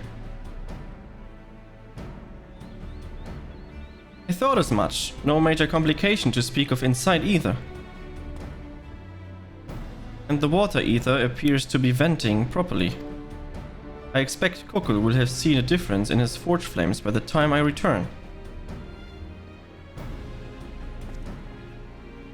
Since I have you, there was another matter I thought to discuss with you. Nothing terribly important, mere something I've been considering. Part of this I shared with everyone, yet you, and only you, have been to Elpis. As we have established, refined adamite is a product of Alec, of the Empire's twiling years in fact. It was a material was saw much use as a part of Elegant's efforts to extend beyond the bounds of this world, Alamult, of course being the most prominent. Of those who would push further, expand Alex's empire to encompass the heavens and the stars above. Perhaps the greatest was its infamous technologist, Amon. Amon.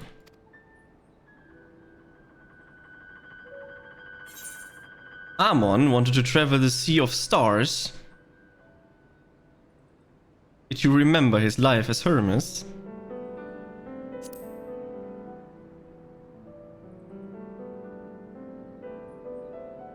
He did. He must have had his own reasons, however, for there is no evidence to suggest that he retained memories of his life as an ancient. He does. Because he remembers everything because of the spell when he died. He only joined the Essenes once the Empire was all but dust, as you know. If not his memory, though, was drove him to pursue the idea which such fervor. This may seem far-fetched, but what if souls like minds have a personality, so to speak, a natural disposition towards which they are inclined? Or they just know. We know with reliable certainty that it was the gross decadence, inexorable decline of Alec that moved Amon to resurrect Emperor Sunday. The Empire's people spoke lightly of death and destruction, experimenting on those they deemed beneath them to fill the emptiness in their hearts. In facilitating Xandi's return, Amon provided the languid souls with the means to free themselves from the mire of their own indolence. Or would have had no Xandi been convinced by his own death that life itself was meaningless. Amon's desire for his countrymen to conquer the heavens could only be a means to the same end, to instill the people with new purpose. Like Hermes before him, Amon was appalled by how those around him lived, but could never bring himself to believe that those lives were devoid of meaning, and both of them saw that meaning, that hope, in the distant stars. Such is my theory anyways. Damn accurate. Ultimately, it is consequences of the actions which matter. The motives are no moment, and yet to reach those stars on wings of Adamite, to travel to the ends of creation and beyond, the promise of hope everlasting, that much I do understand. But enough musing for now. Why don't we see how Cockle is getting on? Which is basically the same.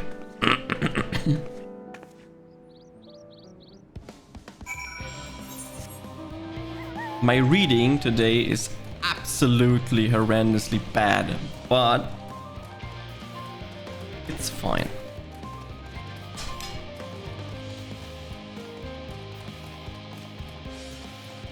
I mean, I'm kind of exhausted of reading so much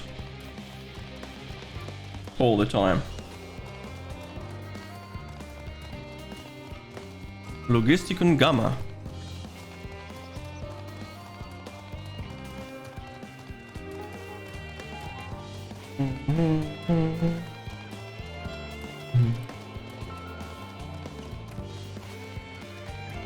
It doesn't help that I was never very good with reading out loud all the time. Yeah, I'm gonna ignore that ether current for now, because it will be not an issue getting them.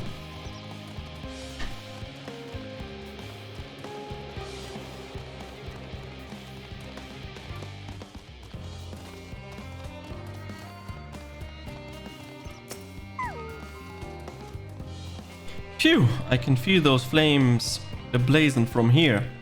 Yet you found someone capable, Raha, but there's not much left for you. lot to do. Unless you can conjure up that refined adamantite any faster. Bonds of Oh, we get it now. I do trust you to deliver on your promise. I do, only... I hate waiting. I want that adamantite. I want it now. We share your impatience, I assure. Is there truly nothing else we can assist with them in the meantime? I wish the sitting about unbearable. Pity the forum frowns on recognitional explosions. Well, so long as they can't prove it was premeditative, yet you're gone. I've a mistake to make. In that case, I suppose I should go and return the key to the reactor. I shall have one more look to make sure that nothing has gone wrong, unintentionally or otherwise. I'm certain there are better uses for your time. However, I will join you in Charlian Hamlet anon.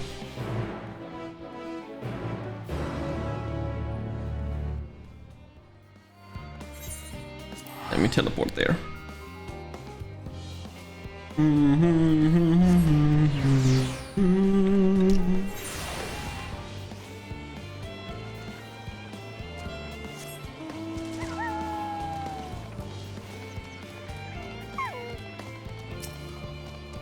If you wait here, your companion is bound to turn up on sooner or later. Yeah, just wait here. Maybe they arrive, maybe not. Who knows?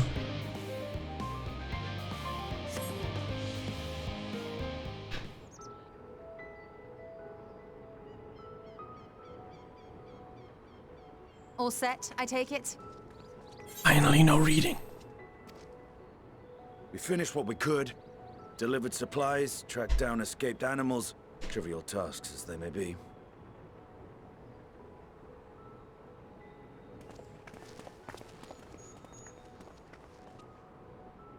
That's enough, don't you think? If there was anything more important still undone, that would be a problem in itself. The vessel is essentially ready for departure. All that remains is to load the final batch of supplies and see everyone on board. Once we've readied the ether burner, that is.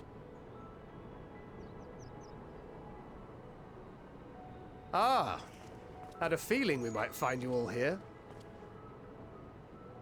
Our consultations with the Loperites, too, have run their course. Pleased I am to say that our researchers' concerns have for the most part been allayed, though some insist on making adjustments to the very end. For their part, Livingway and her peers have graciously offered to stay and keep the people company, lest any lingering queries go unanswered. All that remains is to wait for the refined adamantite. Alphino, are you there? It's me, Kryl. Your special delivery has arrived. Round up everyone and come to the harbor at once.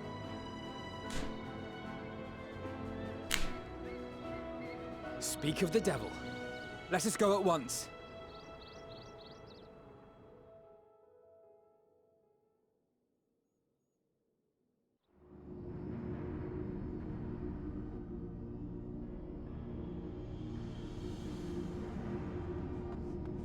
Forgive the intrusion, Master Fortuner. I bring urgent news. A great commotion has broken out in Scholar's Harbor. Your presence is requested, with all speed. That ain't good.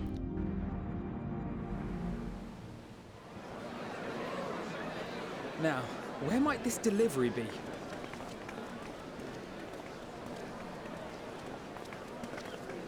Oh.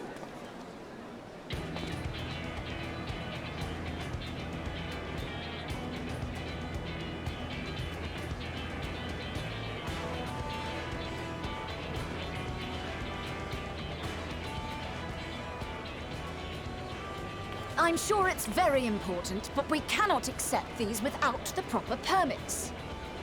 By the 12! Surely, these can't all be...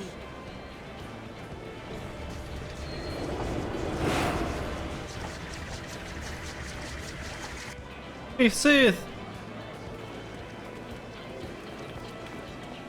Bleeding hellfire! They're bringing them by sea and by air.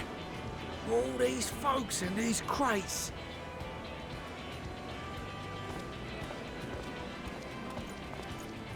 And more on the way.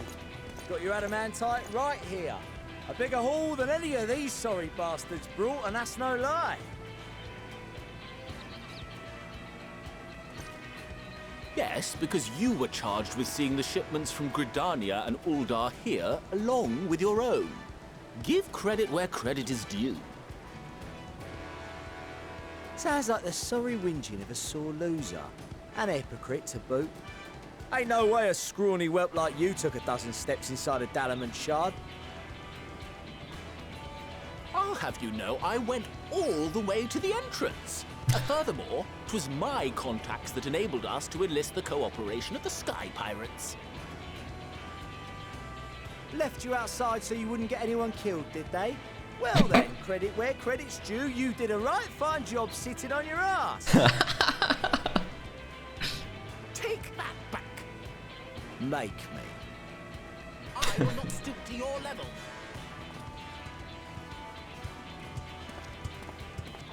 My, what a grand welcome party. Hancock and Soroban. We come bearing relics both sacred and elegant, as well as a few other gifts that may be of help, to be presented with best wishes from the Eastern Alliance.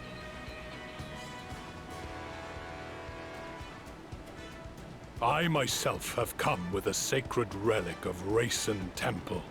'Twas passing fortunate that Senri's dango craving brought us to Kugane. We arrived precisely as Hancock was making his arrangements. Upon learning of your need, we made haste back to Hell's Lid, with our dango, never fear, and consulted with the other auspices. All consented to the lending of Tenzin's legendary Phoenix Blade for this noble cause. Uh-oh. Suzaku and Seiryu were nevertheless worried that it might be lost in transit, however, and insisted upon accompanying me to Onokoro, where I had intended to entrust it to our Confederate allies. I thought instead to give it over to Hancock when we chanced to cross paths yet again. But alas, Seiryu remained ill at ease, and ordered me see the blade into your hands personally, or die trying. We did, of course, need quite the impressive vessel to get it all here in time.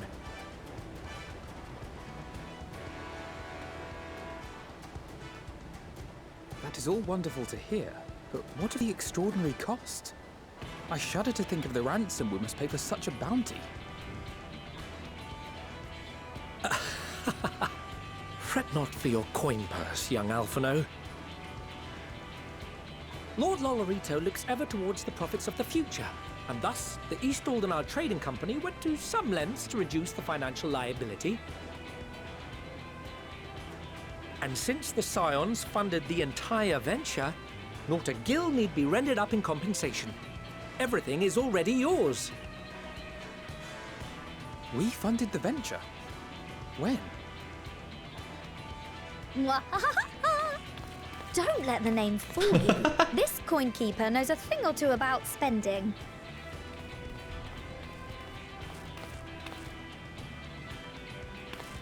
When it comes to capital investiture, a sprinkling of gil here and there will not do.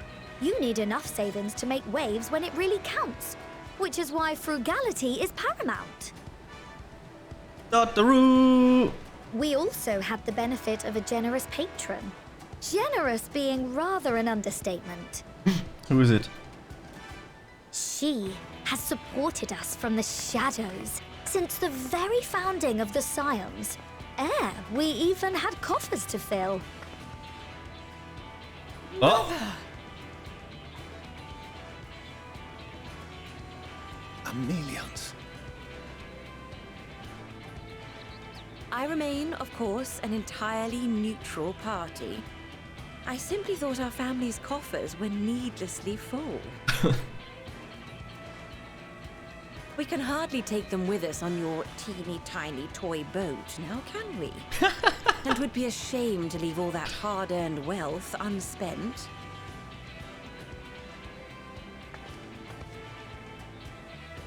Waste not.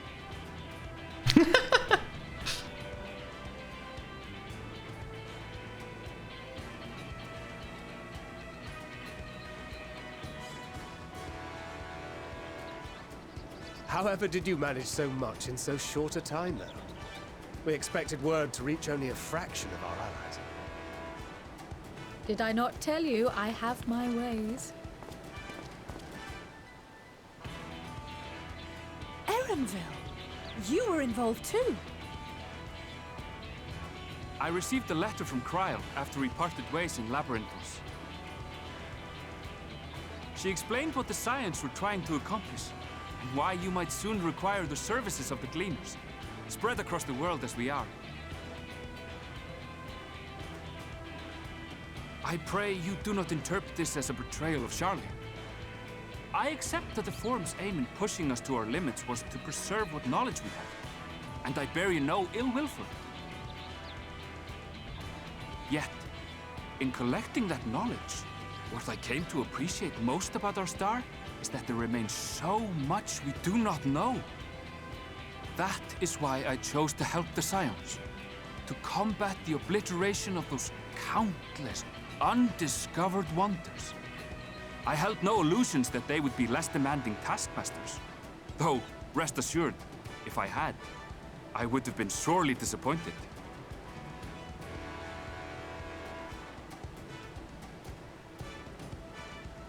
To make a long story short, the whole of the guild ship cooperated to ensure your call was heard far and wide.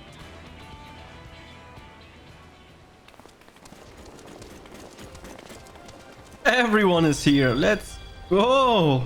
What's this about a ship that can fly to the moon? Sid. And why didn't you mention it sooner? The one time you don't beg my aid, your problem's a bloody ship that can fly to the moon. Sid, you brought the team. Of course. Garland Ironworks' finest. You need only point us towards my new favorite ship. As you like us not suspect, we've also brought adamantite for Mordona's Dalamud Shard. I admit to some consternation upon first receiving Kryle's message. So few Scions remain at the Rising Stones now. Far too few for such an expedition. However, the Gleaners were able to secure us reinforcements. Idleshire's treasure hunters, not least among them. I know. How the Gobbyfrot fought. Slowfix's gratitude for the safe return of his daughter has not waned, and he gathered his kin to our side with an astounding quickness. The clash between their machina and the Allagan defences was a sight to behold. I wager even you would have been impressed by the magnitude of the gobby booms.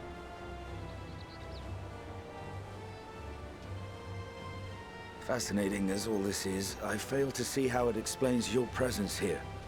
Does Razat Han not have more pressing concerns?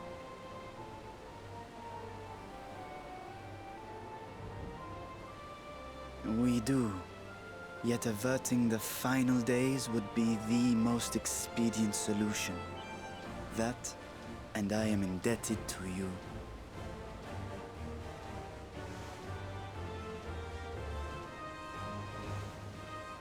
Though they chose to take their leave of Thavnair, those you saved in Galimund remain my people. My gratitude is beyond words. 'Tis appropriate that I aid you in kind.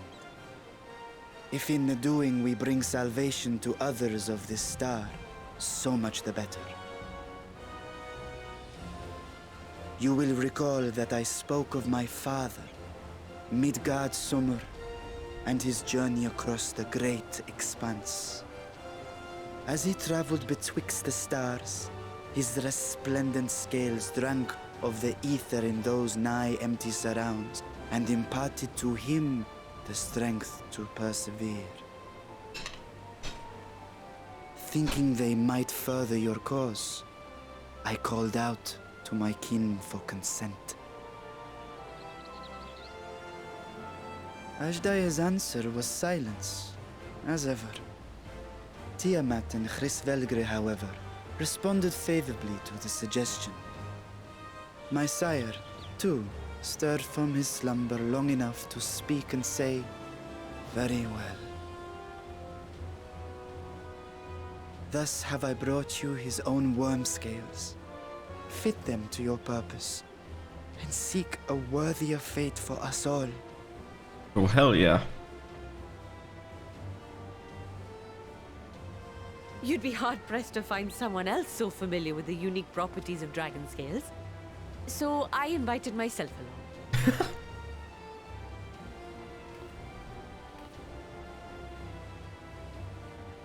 Bugger me, this is so unbelievable. I've gone right back round to believing it again. Forget a 6% gain in efficiency. With all these goodies, we could get 7, no, 10, no, 14 bleeding percent. 14? Think of how far we could go.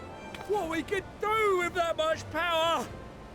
What we could blow up. If Kokol is duly convinced, then it must be true. In which case, the Scion's end of the bargain has been fulfilled. Would you not agree?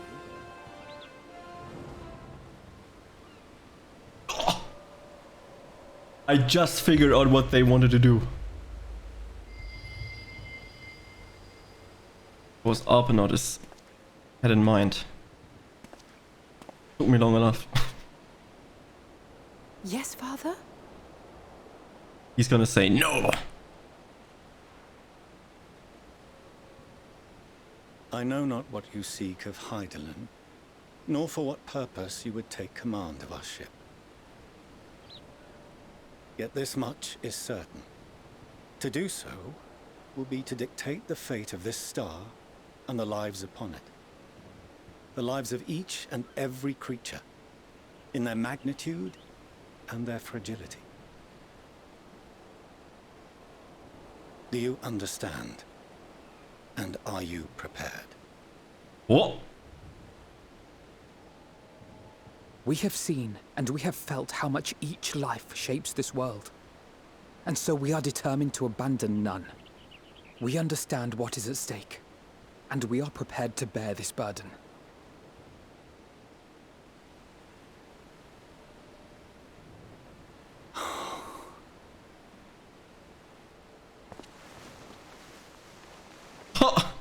Then I will bear it with you. I beg you, share your struggles with me. Oh no, they're so cute all of a sudden. Oh no.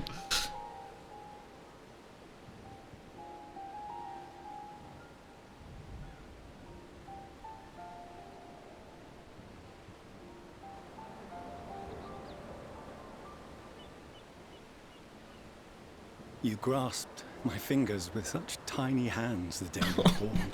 My heart is dying. I thought my heart might burst. It was love and happiness beyond expression. Overwhelming. And a conviction so powerful that I trembled with something close to rage. I had heard the final days foretold. I swore to myself then and there that I would not let them steal your futures.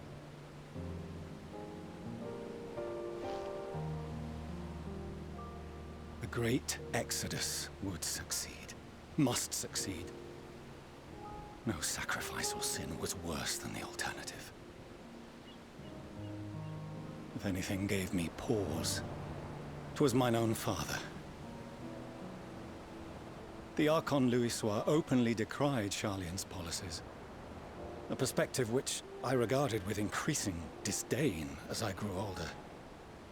Yet even as part of me thought him a fool, perhaps I also hoped that he, of all people, would devise a brilliant means to save my children. A naive hope, but stubborn enough that I could never bring myself to keep you apart.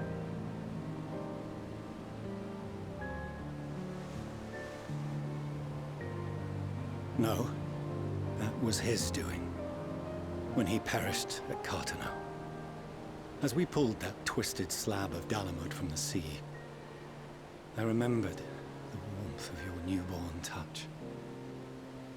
Chastened, I vowed never again to suffer any interference in my mission to protect you. No matter that you yourselves wished otherwise. Detest me, fight me tooth and nail, I would suffer it, and more, and be satisfied so long as I could force you onto the ship.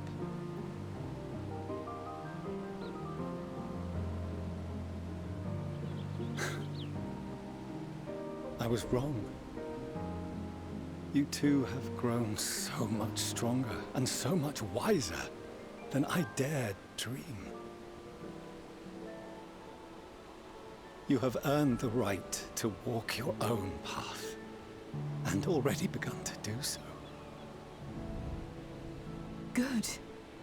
Because there are things we care about, and people we love, and none of them is replaceable. Not a one. It cannot have been an easy journey for you to have come so far. We shall be glad to acquaint you with the finer details someday, once this danger has passed. All that we have seen and heard, that we have felt and learned in our travels. Ours is not a kind world, but it is beautiful. Always. Oh no. Are you quite sure that's wise? After all, someone turns pale and flees the room when he sees so much as an envelope containing word of your adventures. Whatever will happen if he learns what you were really up to? Amelians.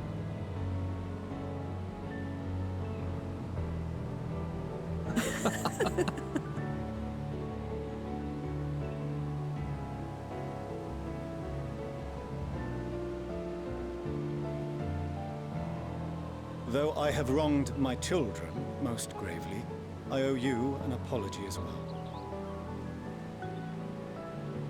I assumed that it was the Scion's influence that made them so keen to charge headlong into danger.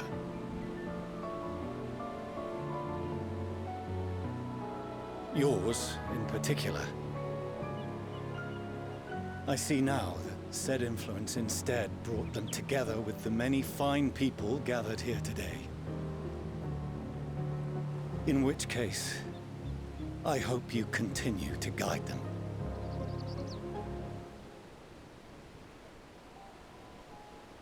If we've finished loitering about the harbor, might I suggest we put our plans into motion? People are beginning to look confused. Perhaps you can spare a few words ere they resume the tedious lugging of cargo. You've no small number of friends and admirers here after all.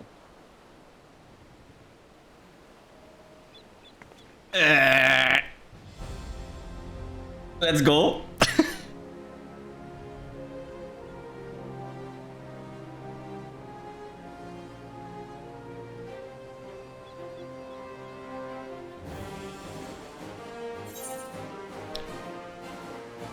Lend us your strength. Our moment of triumph is close at hand. With me! Let's go!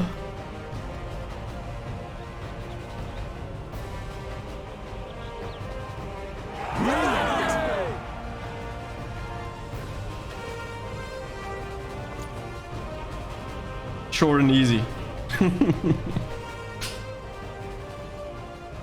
Your assistance is appreciated. Now, in an orderly fashion, if you please.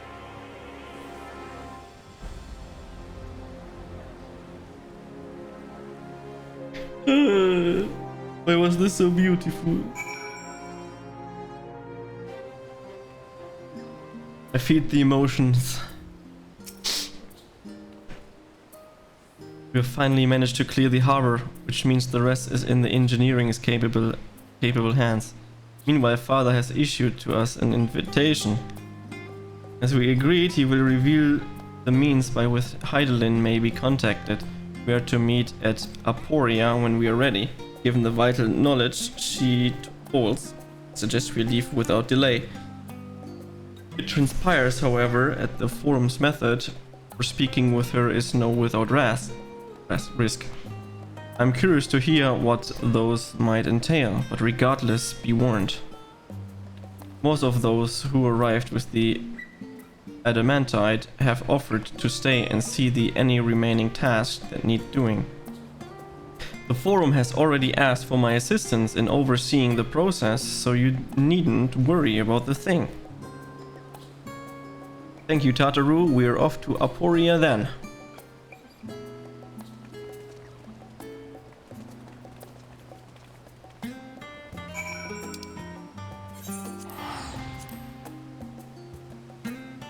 Oh, that moment when the family was together, man. It's crushed my heart.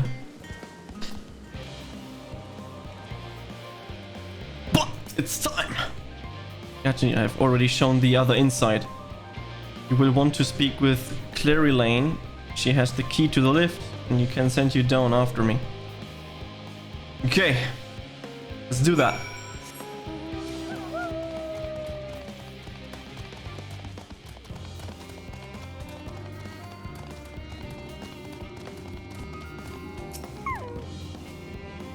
You with Master Fortunate, yes? Just step inside the lift here. Now we come to the last area. Fortunate. From here we proceed to the heart of the labyrinthus and its most closely guarded secret, Omazine. It marks the beginning and end of our efforts. Hence we delve to seek the audience with the star, and whence we would embark on our journey to the heavens. This way, if you please. I have a feeling that this is gonna turn very epic or very dark and really fast. But who knows?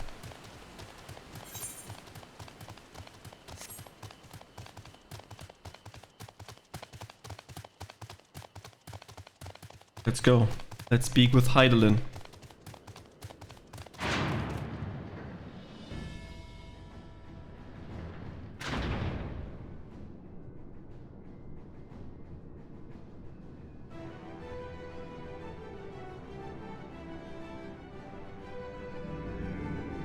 Ah, that's the ship. Damn, it actually looks like a spaceship. I thought that's like some ugly ass thing.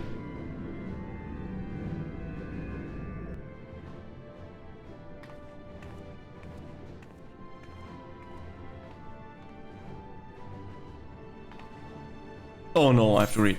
Okay. I bid you welcome to Omazine. Direct your attention towards its center to behold the ark over which we have long labored. It really looks very tiny, not gonna lie. As you can see, it was designed as a medium-sized craft, the better to reduce the fuel consumption.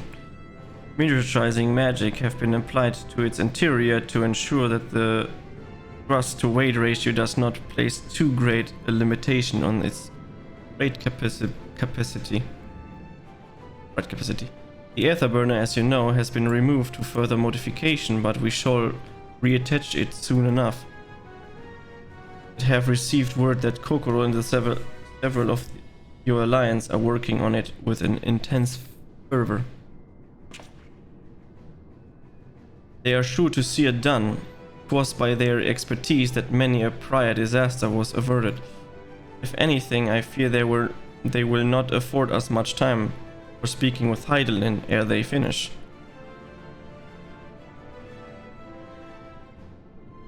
Point taken, let us move on. I must warn you again, however, that even with the benefits of our device, the threat with her is not a simple feat. Threat? Read. Ed. That's when you don't know the names. I have done what I can to impress upon your gravity of what lies ahead. Are you prepared? I am prepared. For children, one and all. Seems like there's a dungeon coming up, otherwise you wouldn't be here. We make for the lift at the center of this chamber. Come.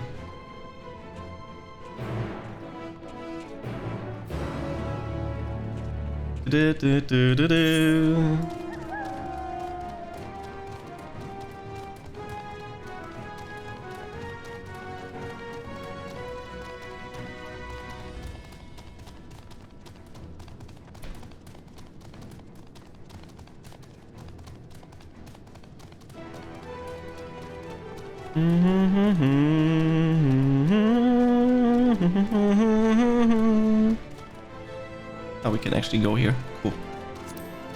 Shh.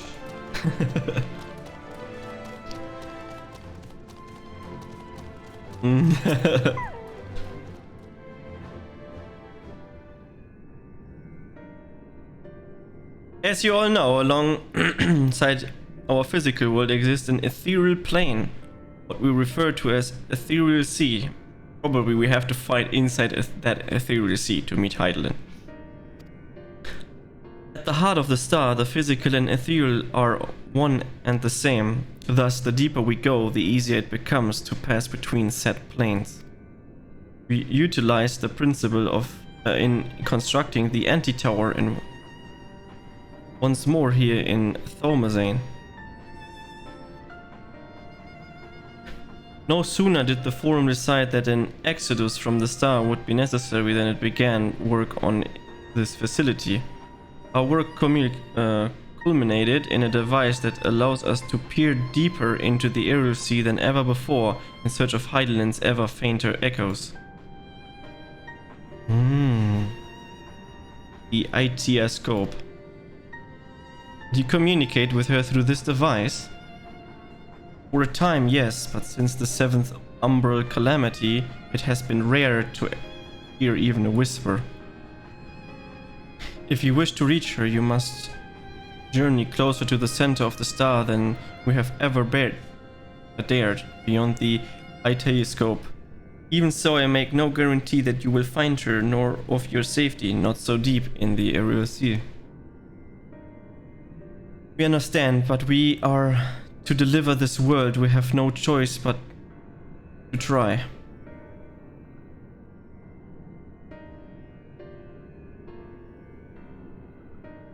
I know. I only wish we could do more than observe your progress from afar. The itoscope, ocular lens, by which we may peer into the ethereal sea without placing ourselves at hazard, lies above us. Through it, we can watch and guide you. In those swirling depths, there are pockets of ether so dense and turbulent that they can unravel one's soul. If we determine that you are at risk of coming into contact with such a pocket, we will recall you with teleportation magics. To that end, it would be the best if one familiar with the composition of your souls remained here to assist in assassinating said risk. Otherwise, there is an increased probability that we will extract you too early or too late. Uh-oh. Choosing who's behind. Please allow me. I have thought upon this much, and in truth, I do not believe that I am fit to join you in the trials ahead. The event at the Tower of Babel drained me, yes, but even before that, your capabilities far outstrip my own. This is no time to have a weak link in our vanguard, no matter how much she may wish it were out otherwise. If I assist in the matter that Master Voyager has let out, however, it may still be of use. Will you trust me in to do so? I can think of no one I trust more. Compared to all the effort you put into keeping us alive, while our souls were in the first, preventing us from dissolving into ether or a single expedition, or to pose no challenge at all. And even if we did, I expected you would hunt us down and restore us to health somehow. You flatter me. Be rest assured that I will be keeping a close eye on all of you. There's one more thing. Those in ages past referred to the ethereal sea as the underworld, our final resting place. In its embrace and memory washed away, leaving only the purity of one's soul, or so we will believe. Yet, what of these memories? You think, ask what becomes of them, cast adrift on ethereal tides. Some theorize that they linger for some time, those associated with strong sentiment in particular. In those depths, memories of the departed may even coalesce around you, for hatred or for love.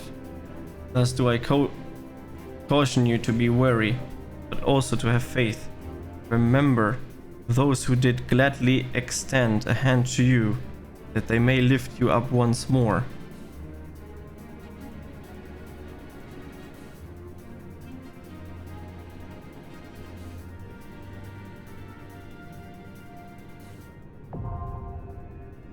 And here it is.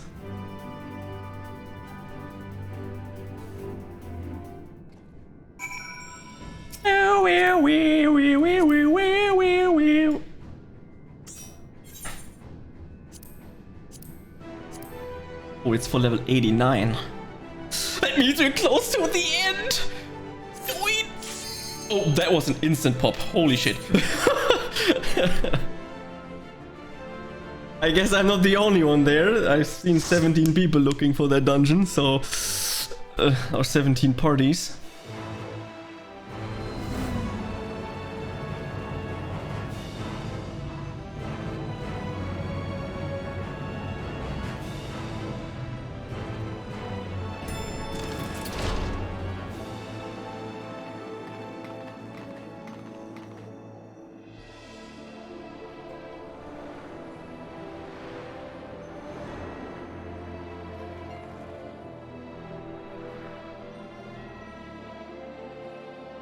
Looks spacey and interesting, not gonna lie.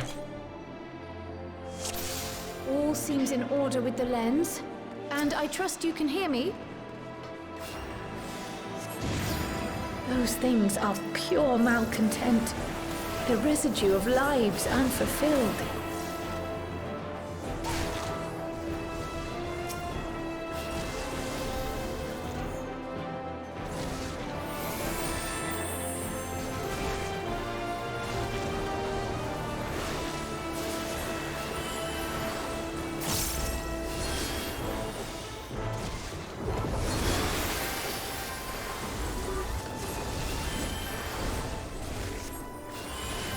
Okay, I guess I play it slow and heal more, because it certainly sees that these people have not the gear for this.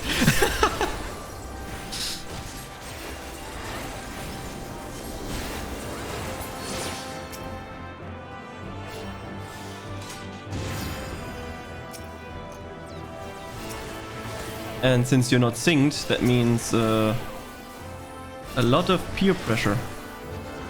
Oh no. Oh no, he takes like everything. Nice.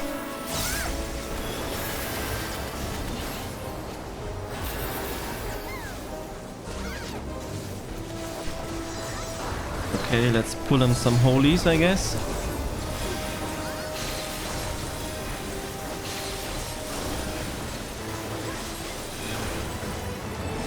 Spam the holy!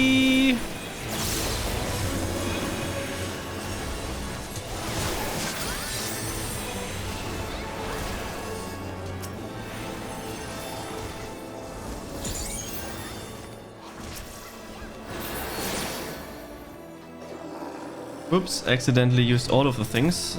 Didn't want that. Also, let me use some food.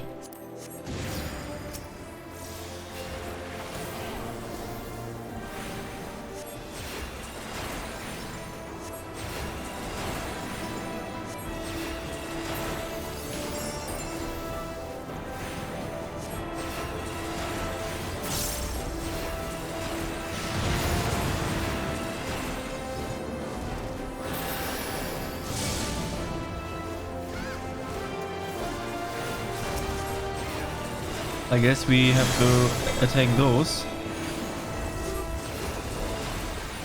In a rush of familiar wisdom, the memory of the principal science takes form.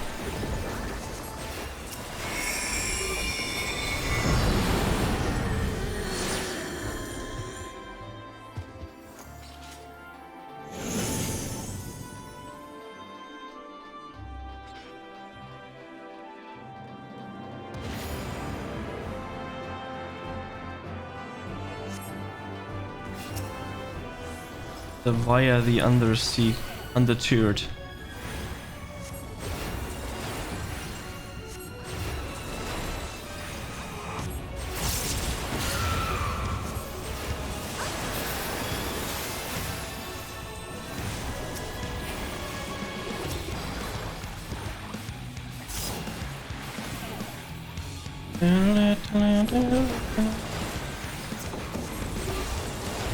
Let's see, what is this? Ethereal Glim. I see. Ethereal Glim. Okay. That's fairly simple to understand.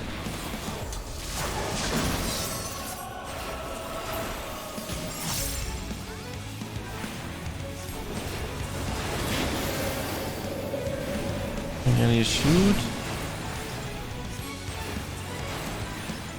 Now we have the ether shoots. Probably we need to attack them or some shit. Oh no, they're shooting all the time. Okay.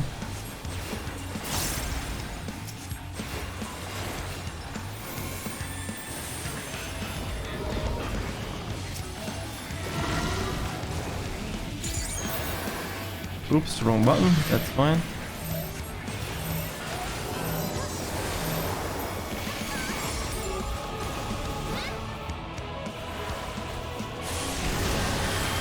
Gonna put this. We're gonna use glares, so operation and spam a little bit. That's an AoE. Okay, that's fine.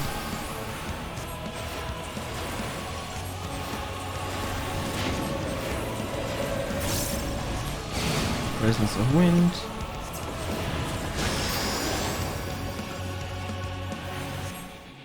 Okay, we go here.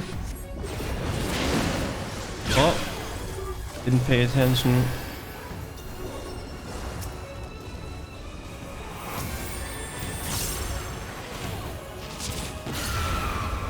Oh, that thing fucked me up, man.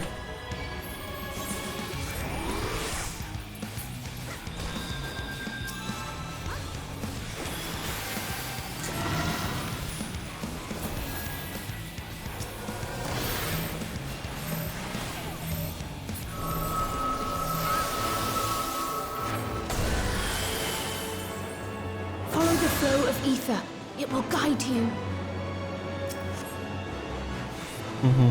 The ether is too dense.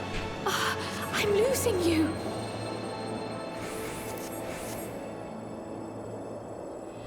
Damn, this area looks fucking amazing.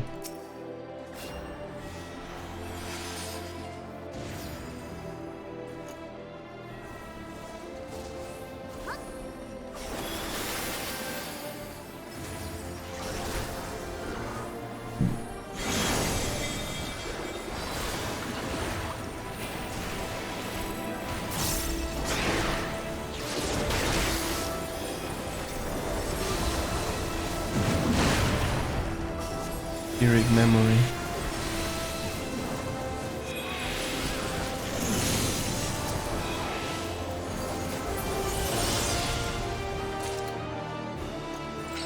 Yep, nobody opened it.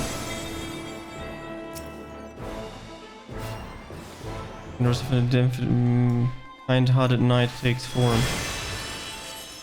Damage up, vulnerability down. Okay.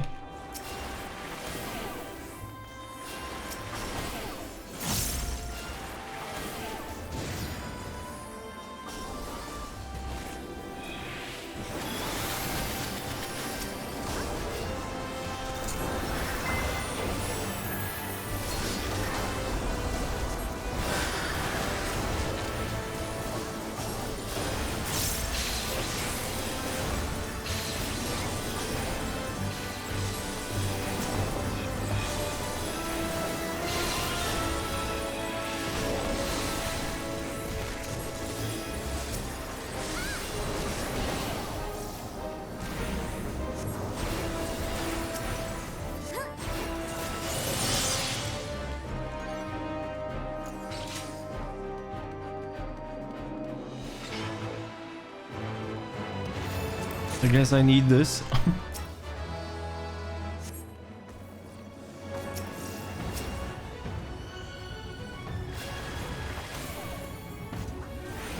Antarian impact.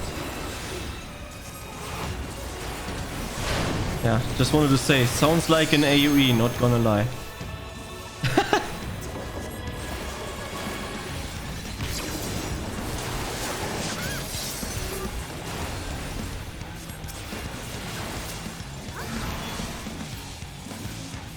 Oh, vexillation.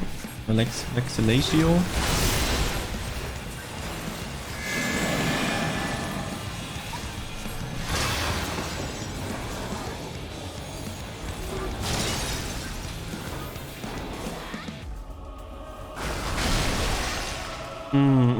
I see. The question is, do I just need to stand there because things, or...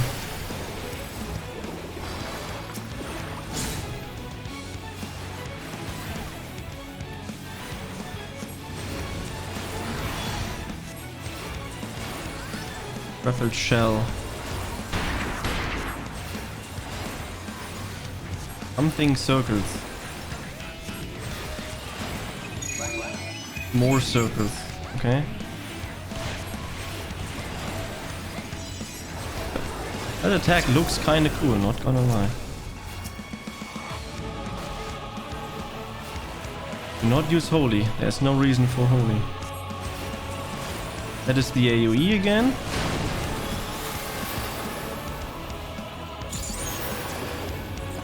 Okay, we can use this. Ah, okay. Guess now I will learn.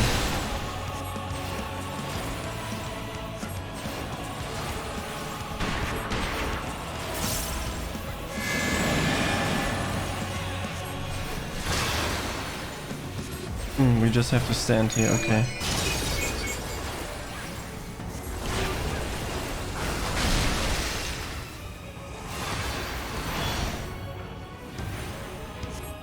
Now comes the AoE again.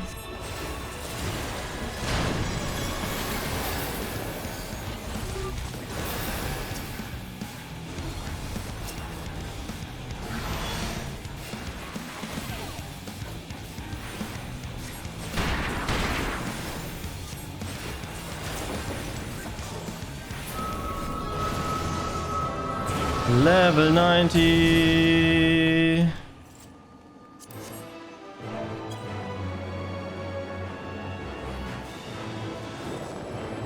Woo! We're flying! Dude, this area looks fucking amazing, man.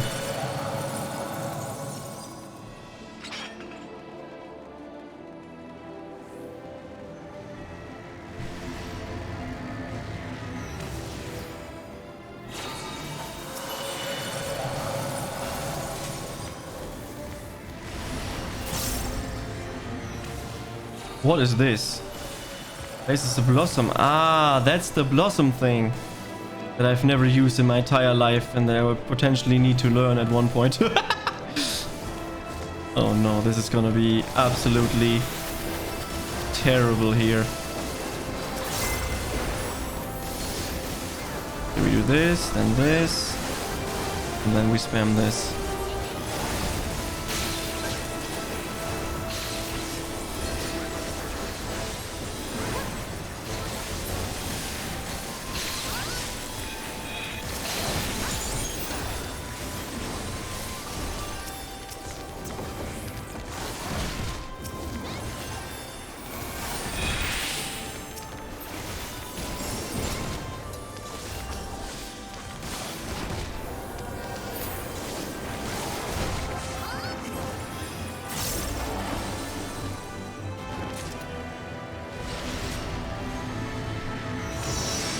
I've used benediction now.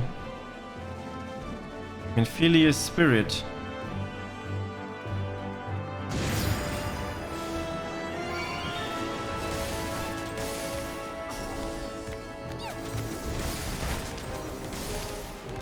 Drinking regret. Oh, that ain't looking good.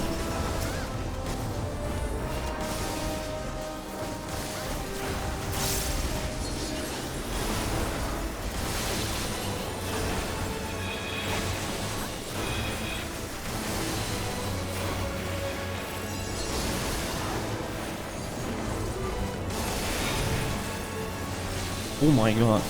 He's fucking dying.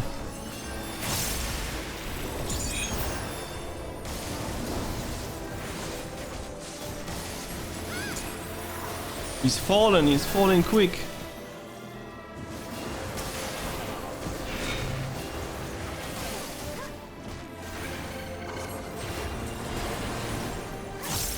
Sinking regret.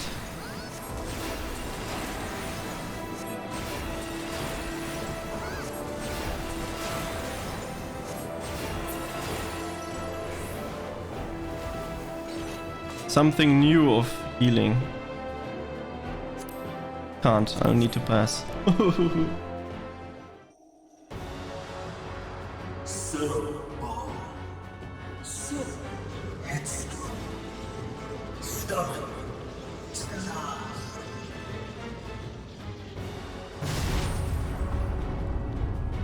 Who is it though? But this is as far as you go. Oblivion beckons! Amon the Undying!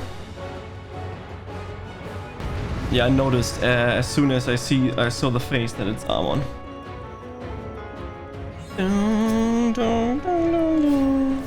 Many faces have I worn, but this is my favorite by far!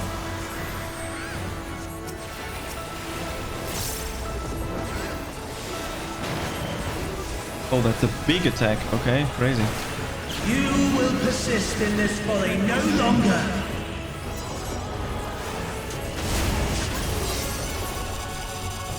Okay, I just stand here with you by the sides. Oh, okay, okay. Oh, what the fuck is this attack?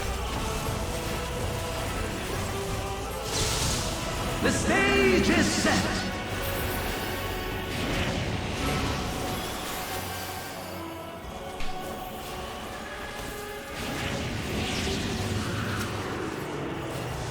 What is happening? I don't understand.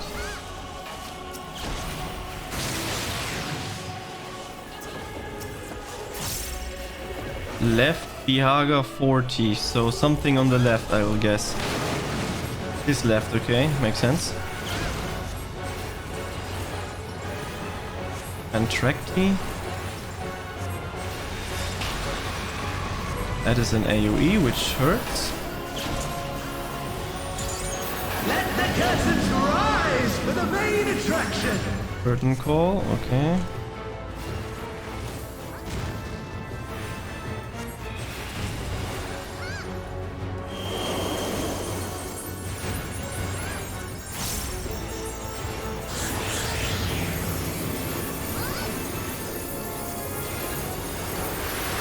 That is fucking Shiva. Ah, okay, okay. We have to stand behind this. Ma, what a boorish audience you are!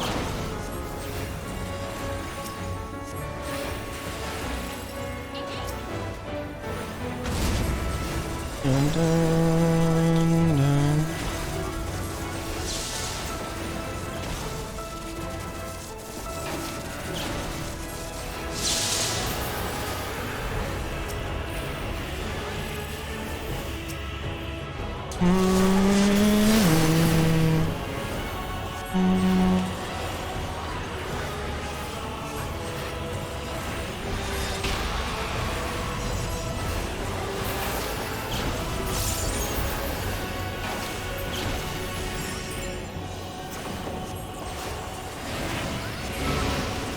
Let me use this flower. I have no idea the hell this thing does.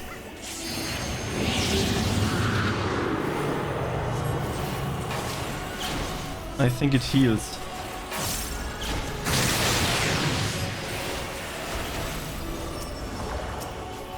Does it heal the person? Oh, it does this, okay. I used it. No clue what it does.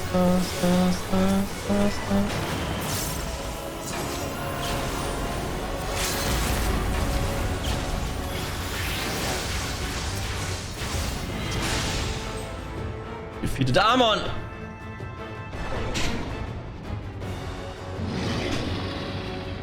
question is Amon finally Lies. dead? All lies. He believes that. Your dreams, your hopes, your futures, delusions and lies.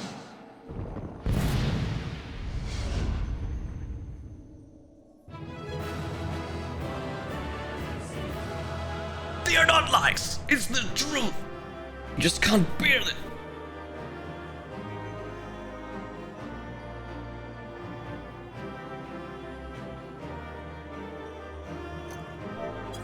GG. Play accommodations, let's go.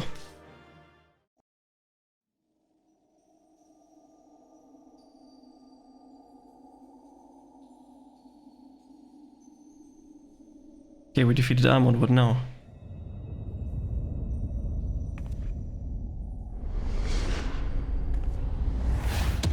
Or not? Or yes?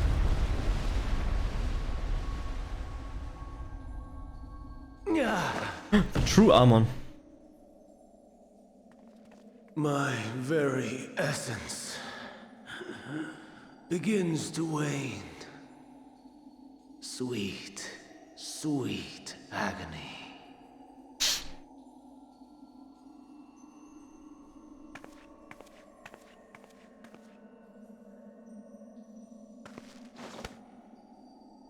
Leave this to her.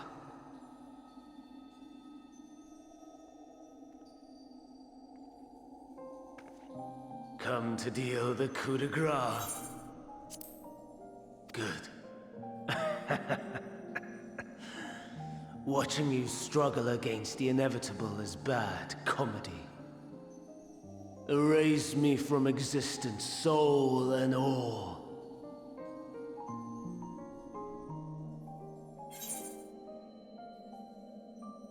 Have you any memories of Meteon? Do you recall your days as Hermes?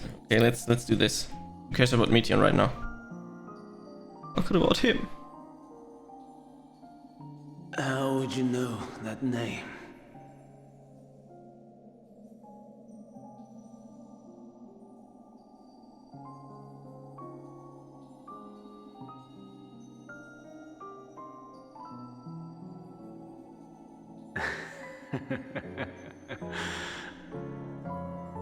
Then it was you.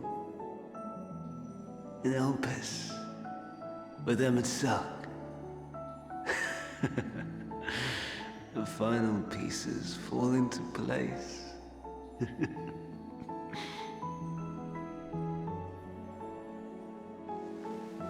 In my halcyon days, as the mortal Amon, I was haunted by a dream.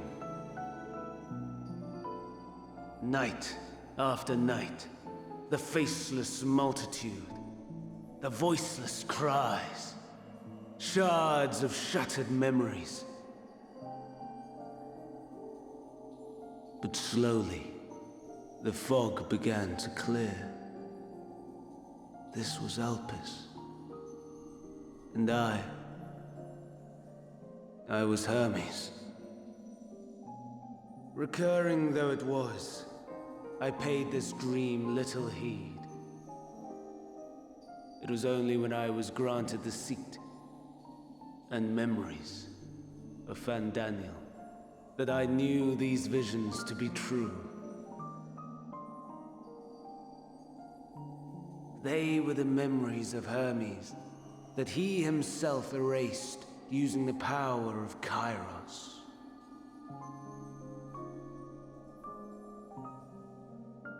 Or so he thought.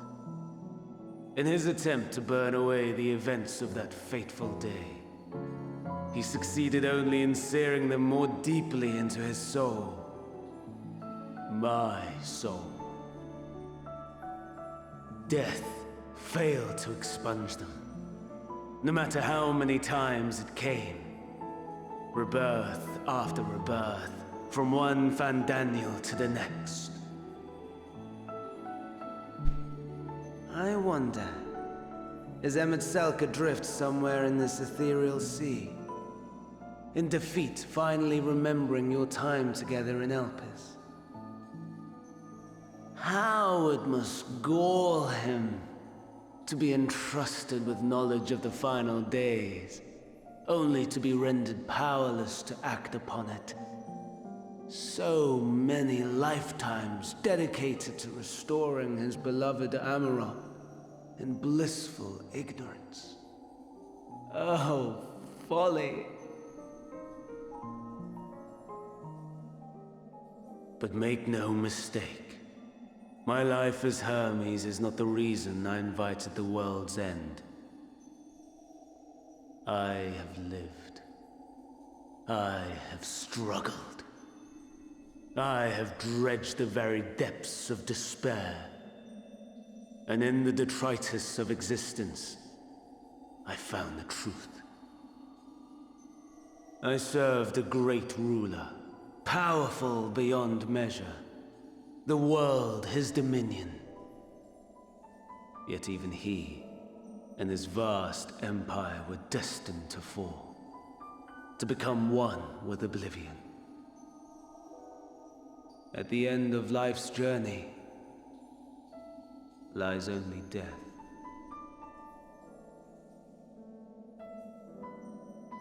So I ask you, why live at all? We betray, we torment, we murder. We are wicked, spiteful creatures, without exception. If life is so sacred, so precious, why fill it with such misery? Man wallows in a hell of his own making without purpose or meaning. To live is to suffer, and I would end that suffering by my own hand. It matters not if it flies in the face of all believed right and just. Death is the only solution!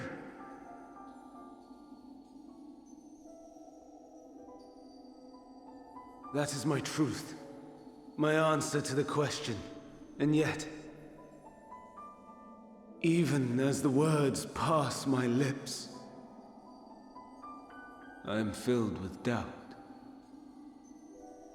Has my search reached its end?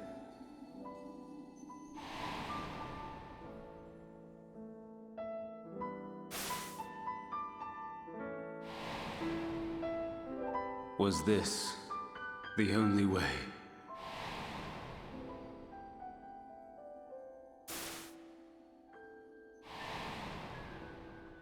After all these years,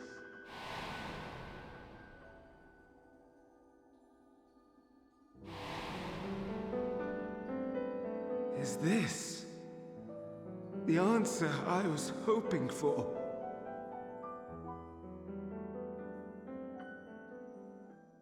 The lamentations of the damned. How it vexes me to see your conviction falter at the last. Vandam, still clinging to existence, I see. You, who champion death so fervently, unwilling to accept your own, refusing to be purified and swept into the sea of souls. As do I. We prisoners to metal, watching as the world turns.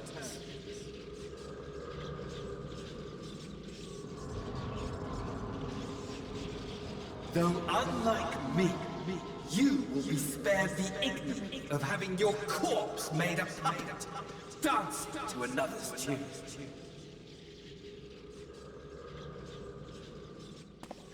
Is that Arcee?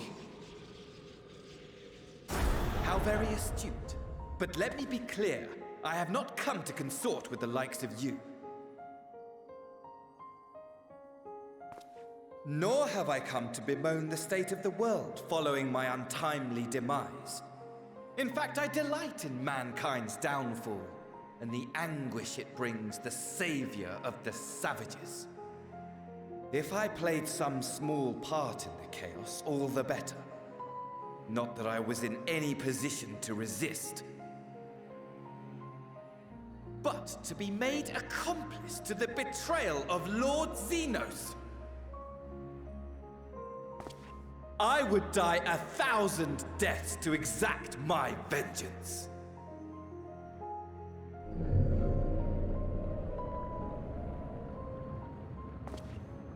Now you are at my mercy. I shall drag us both into oblivion, and you will never see the fulfillment of your magnum opus.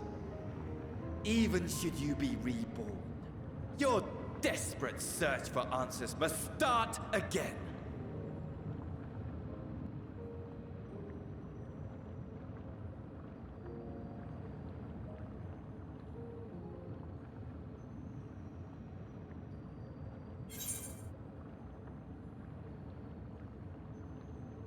I'll do what must be done. Next time we will find the answer together. This is such a difficult answer to do. I don't know.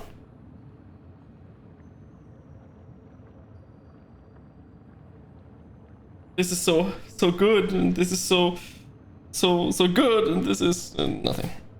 Next time we find the answer together means I'll just let him die. I'm not doing anything. I do what must be done.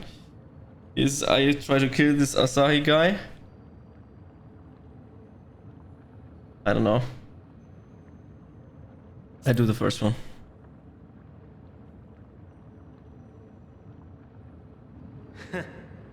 And what might that be? My wish is all but granted. To die and take you all with me.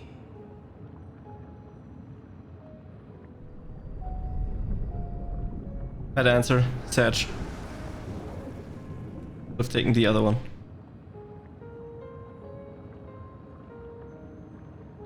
Don't try to follow me. I had more of you people than I could stomach in life. Never mind in death. Likewise. I pray we do not meet again. True. Fucking prick.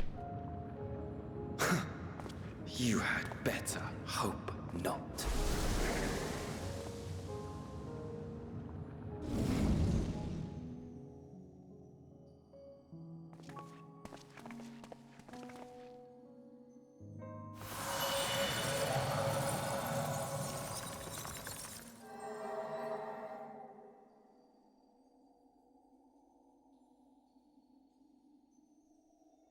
Come. Hydaelyn is waiting.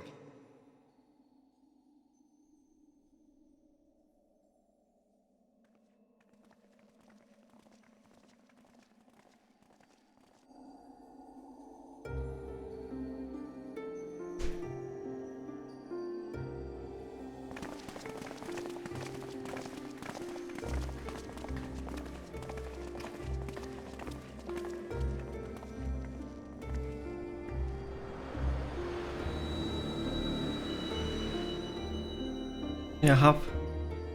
How are you? I'm almost there, yeah. Brave travelers, I welcome you.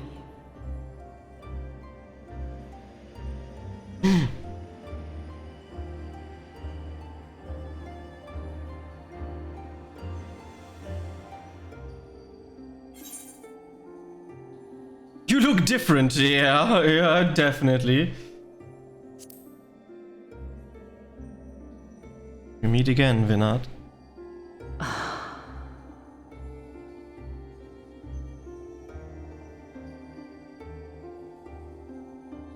I see. Thou didst journey under Elpis. And now, the rivers of time converge.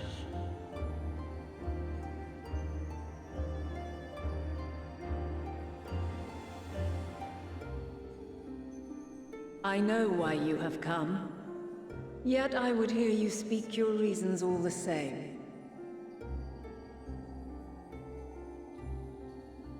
You created the moon to deliver mankind from the final days.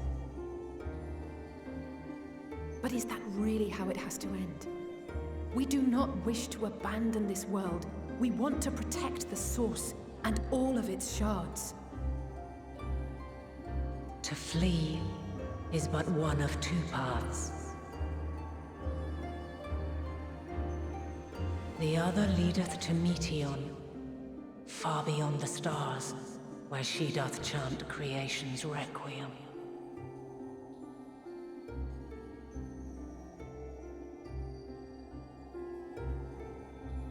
Her domain is formed of dynamis, pure, absolute. Where emotion and memory govern all, ether will avail you naught. Meteon hath gathered the pain and despair of countless stars, and to go unprepared is to go unto your doom. We'll beat her. We'll win. I swear it. Mystic. Is what I might have said. Once. After everything I've seen, all the times I've succumbed to my own anger and fear. I can no longer pretend that courage and faith will be enough. But are we truly so powerless? That our only choice is to flee? Far from it, my child.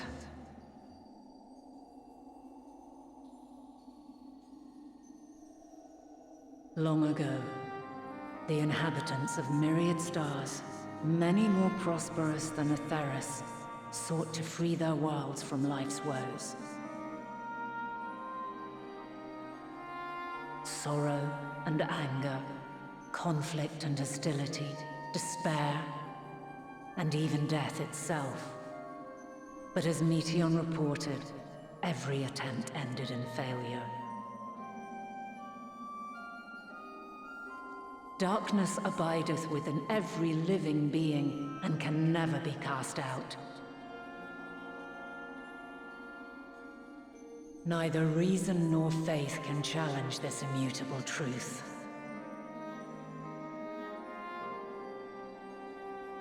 To live is to suffer.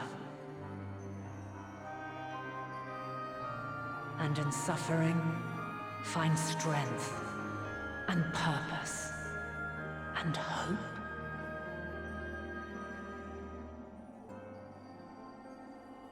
As you have done so many times before.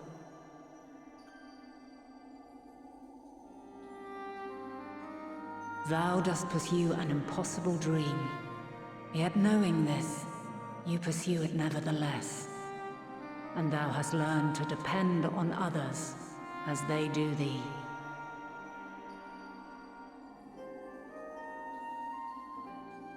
Thy yearning for the power to save the powerless hath ever driven thee to greater heights. Thou hast grown strong.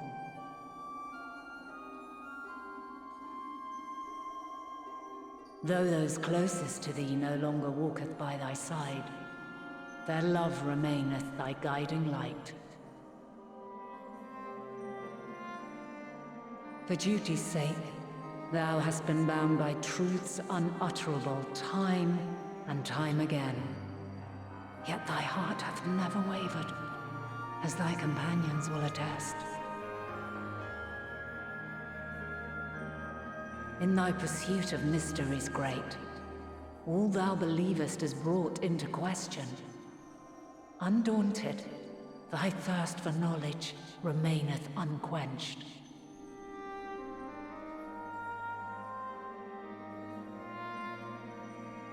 The fires of hatred that once burned in thy heart burneth no more. From their ashes doth spring the light of love, warm and pure.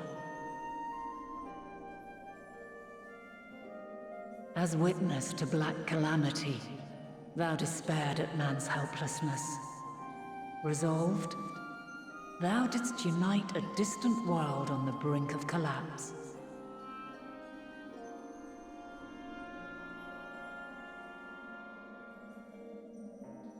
And thou, my champion, when all did seem lost, thou never abandoned hope.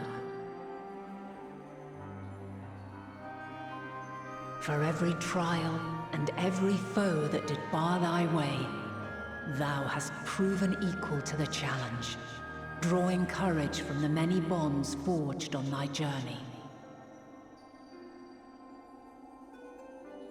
You have all known despair, and though the end approacheth, you walk on, heads held high.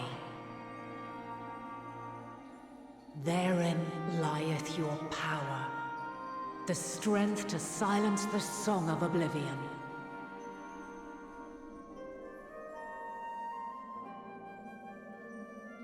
Then there is a means to confront her. Yes, if you should prove yourselves worthy.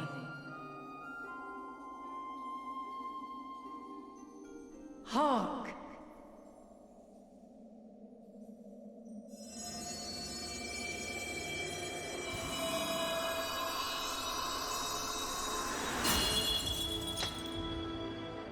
Nigh impossible is it to send mortals to the edge of the universe.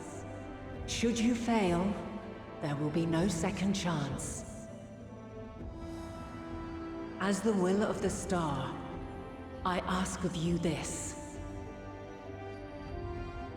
Do you possess the fortitude to stand firm when all around you doth crumble? Do you possess the faith to vanquish despair itself? Should you lack the strength to best a supreme deity, I cannot allow you to make the journey. You must leave this star and never return.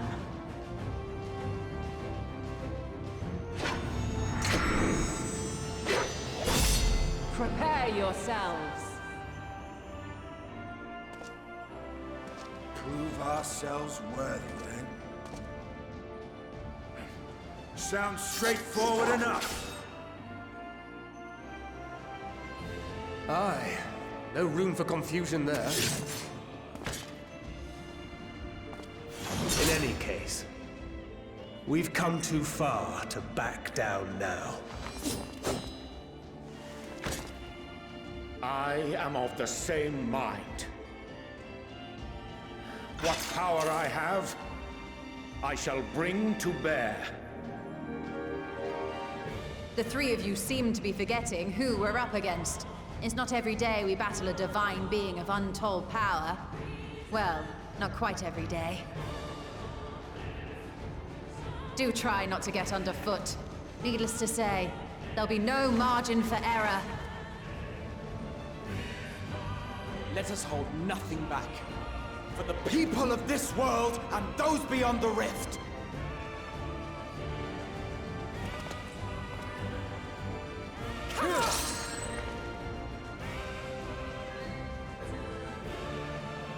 Alas, the question I posed to thee in Elpis hath remained unanswered these long years. I would hear thy response, warrior of light. Shouldst thou emerge victorious?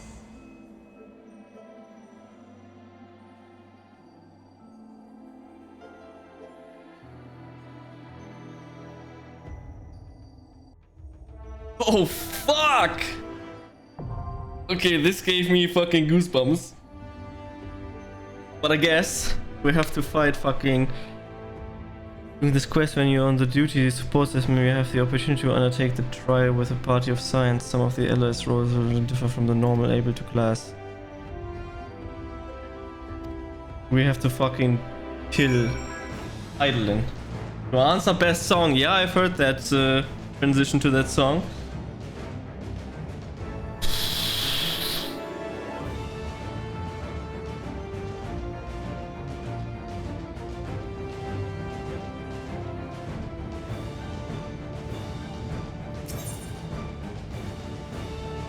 I guess. The mother crystal it is. Okay, Luca, you ready?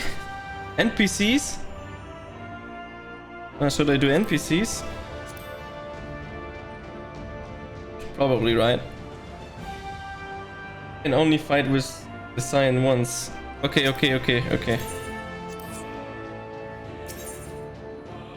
Enter with NPCs.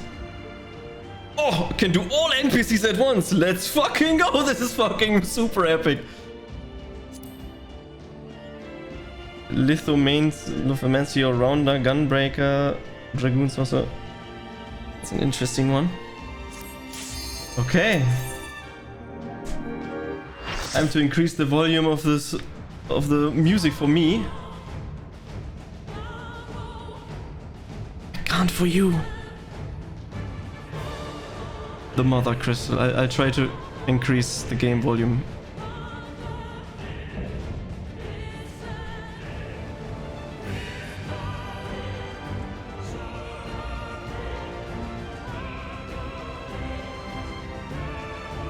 I, the last of my kind, shall test thee. Come, prove thy worth.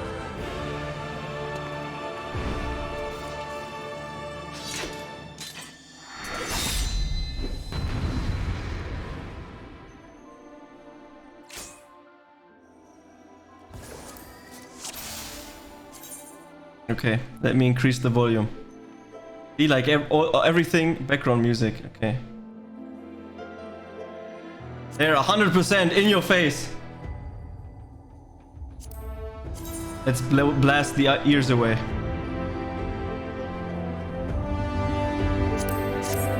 Rip ears, let's go.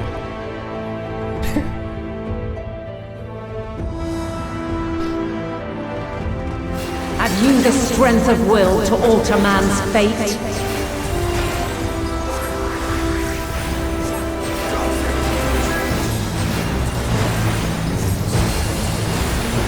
This will hurt.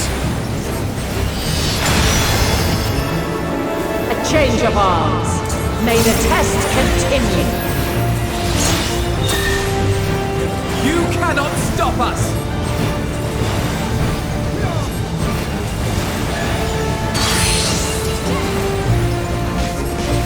Allow me. We're near or far. My turn. You underestimate me. And now this.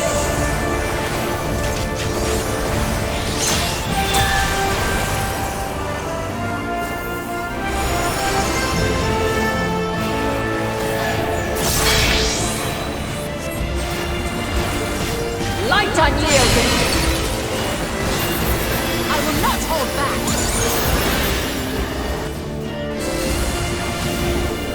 There! Hold still! 'Tis a most fearsome familiar! You're mine!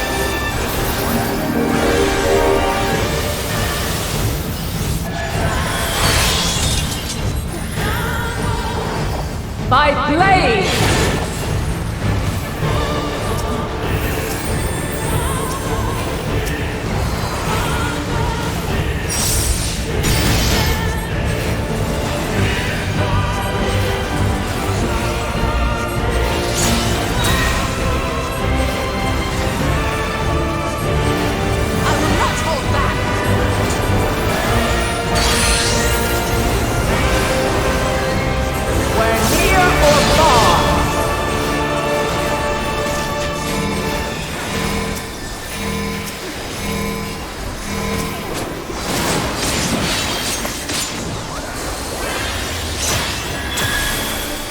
You're mine!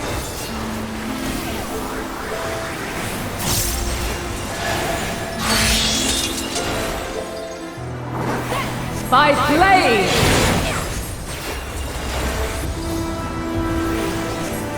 You underestimate me! Crystals of light, to me!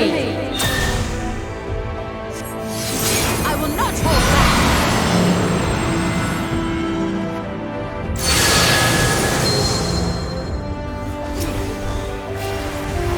Here! I will not hold back. The song of creation's end!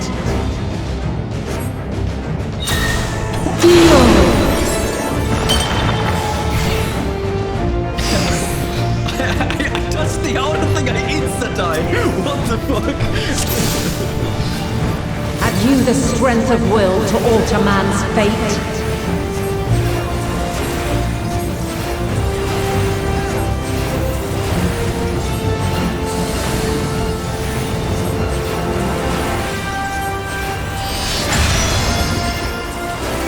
Change of arms. May the test continue. You underestimate me!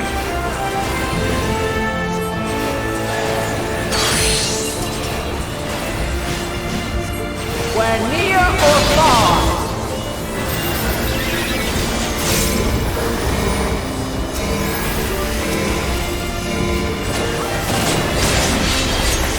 And now this. Gloves are off.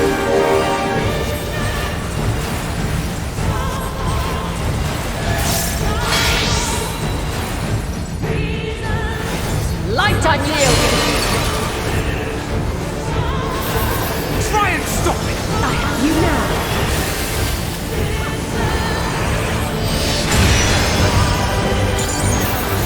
It is a most fearsome familiar!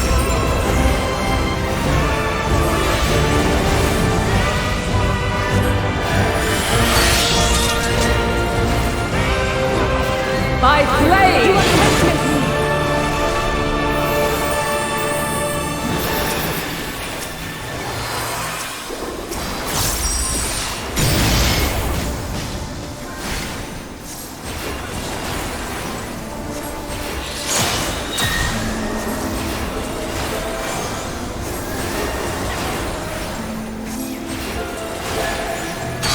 Gloves are off. We're near or far. Familiar. My magics are without fear!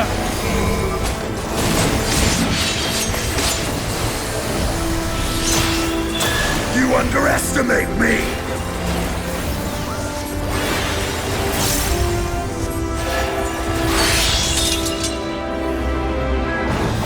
By flame! I will not hold back. Crystals of light, to me!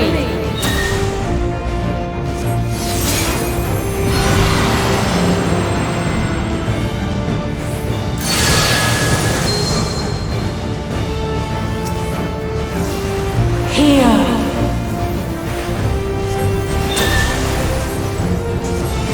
The song of creation's end! Feel!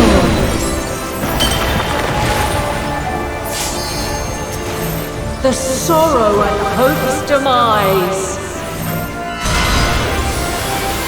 Think!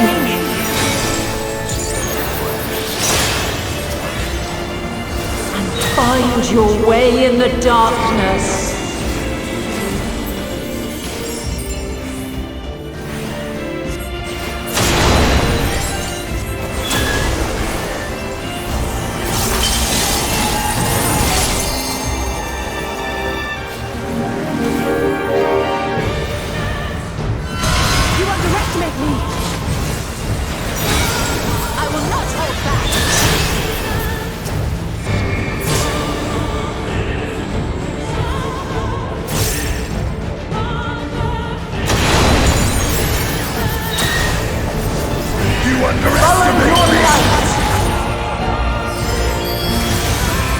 Or fly, my children, and never look back.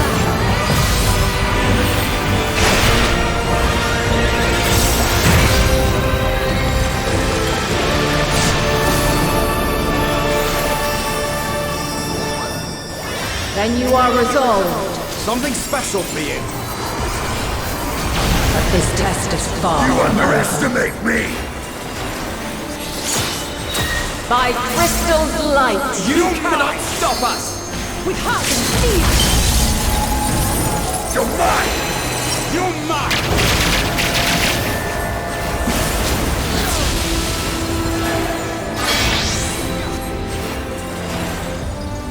Light unyielding.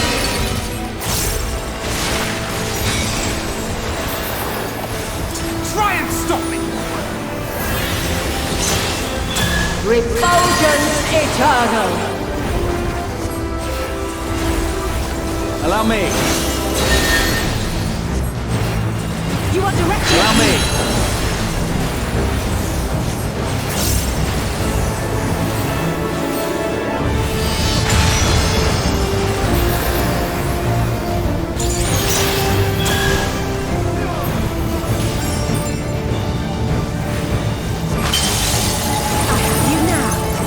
Allow me.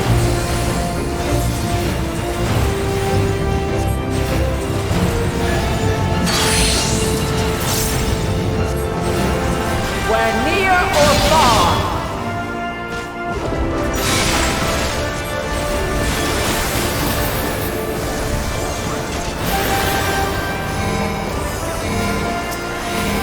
Tis a most fearsome familiar.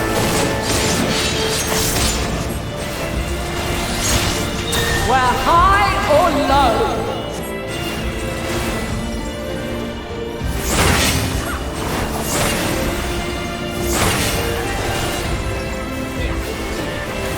You underestimate me! My turn.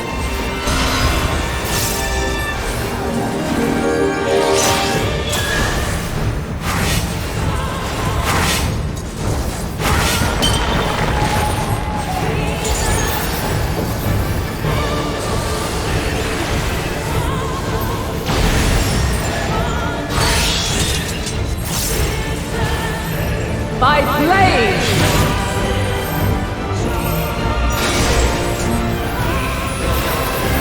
Something special for you.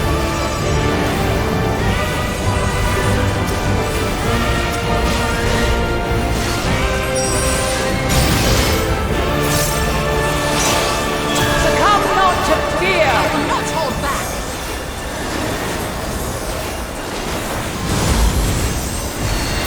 I have you now.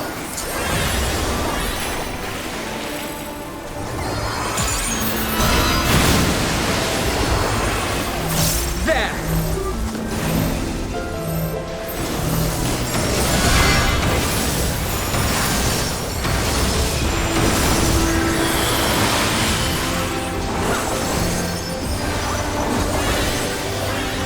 Allow me.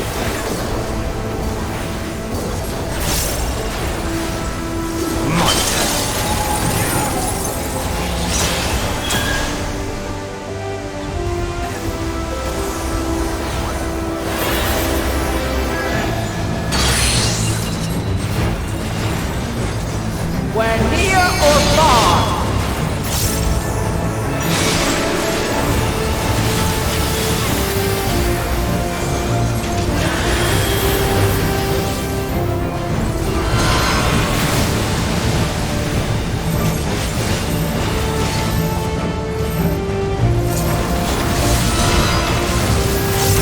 Hold still.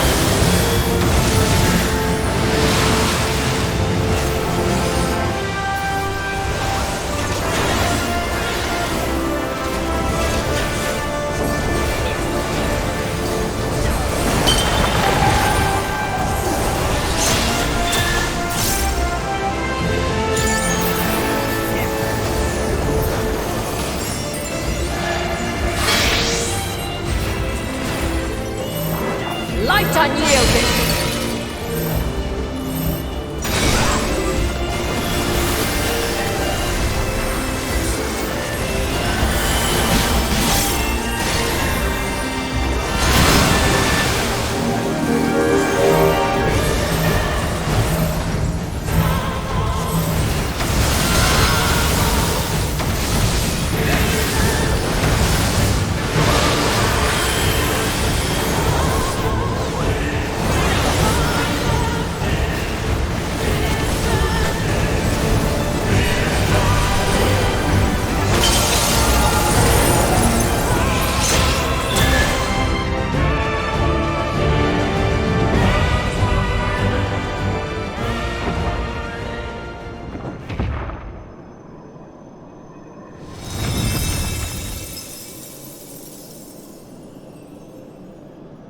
At last, man has the strength to.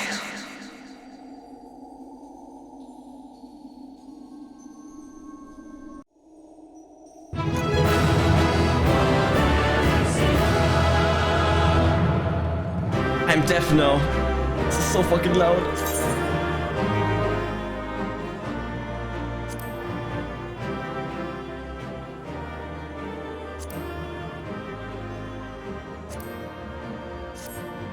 I'm not deaf anymore.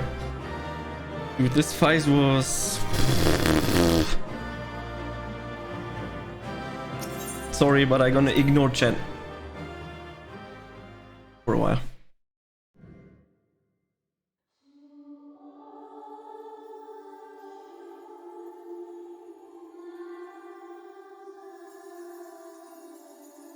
No, this can't be happening.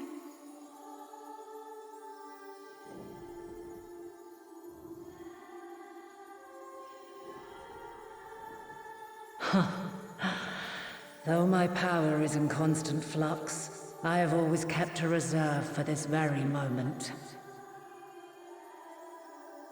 It was a true test of your prowess. You have done well.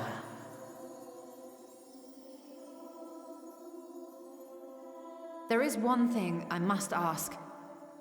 By sundering the world into 14 shards, the ether of all living beings too was divided. This reduction would in theory allow us to more easily interact with Dynamis. Having seen mankind brought to the very precipice of extinction, you wished for us to develop a means to overcome despair. You believed we had the potential, and sundered all creation to see it fulfilled, to deliver us to that swirling maelstrom of Dynamis in which our foe hides, and grant us the power to defeat her once and for all. Is this not true? It is as thou sayest. 'Twas the trial to which I subjected mankind, and it hath led to untold bloodshed and suffering. There was no kindness, nor justice in the tragedy I wrought. When confronted with the almighty Zodiac, my only recourse was rend him and the world asunder, that his power be diminished for a time.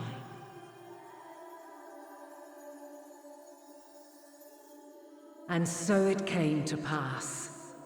Now you, my chosen, have surpassed my expectations, surpassed me. I entrust the fate of the universe unto you.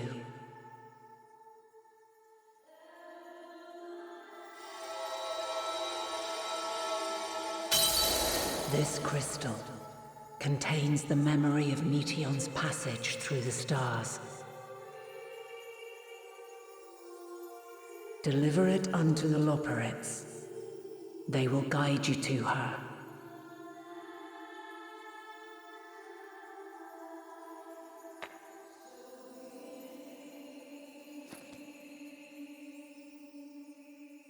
Though they may be capable of crossing great distances, there is a vast difference between traveling to the moon and the furthermost reaches of the great expanse. And unlike Meteion, we cannot simply soar on waves of Dynamis to our destination. Indeed. To make such a journey would require an astronomical amount of ether. But a solution lieth close at hand.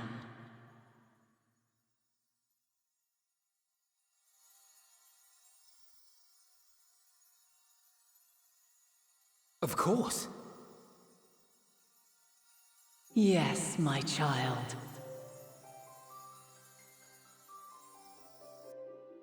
Ever since I became the will of the star, the ether drawn here had slowly crystallized.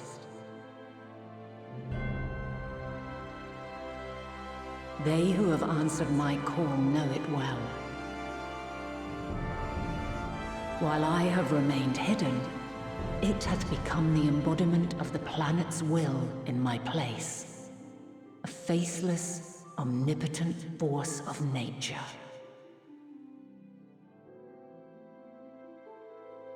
The Mother Crystal, our final hope.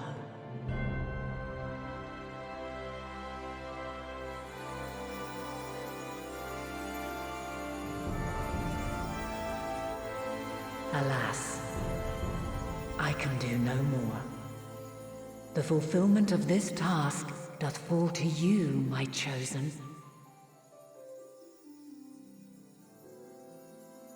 Now, heed these words. Darkness and light, despair and hope, as goeth one, so goeth the other. Become light, become hope.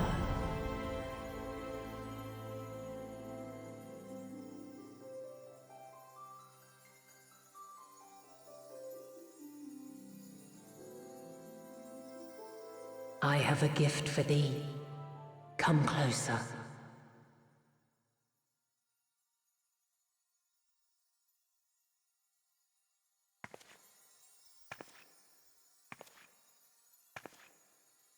Long have I searched for a means to safeguard the future of this star. Though I knew failure after failure, by recalling thy tales and my promise to thee, I found the strength to carry on. Though the world is ever changing, thy thirst for adventure hath never waned. Thine unshakable resolve never ceases to amaze, to inspire. As a mark of my gratitude, I bestow this final gift. Thou dost possess the crystal of Azan, yes?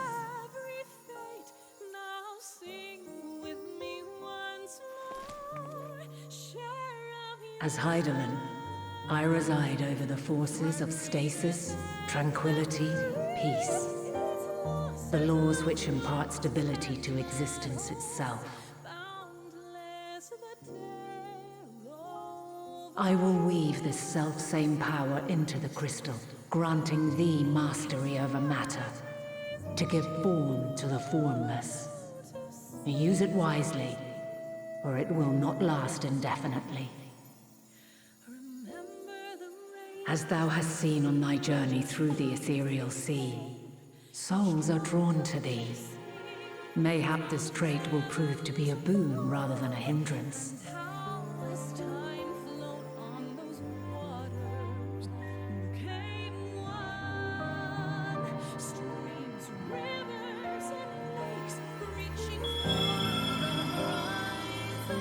It is thy hopes and prayers that enable Azam's invocations and give them life. So keep them close. But pray, remember this. When the way forward is hidden, even from the mind's eye, look not to the invocation, but within yourself. These were the words of the crystal's original bearer.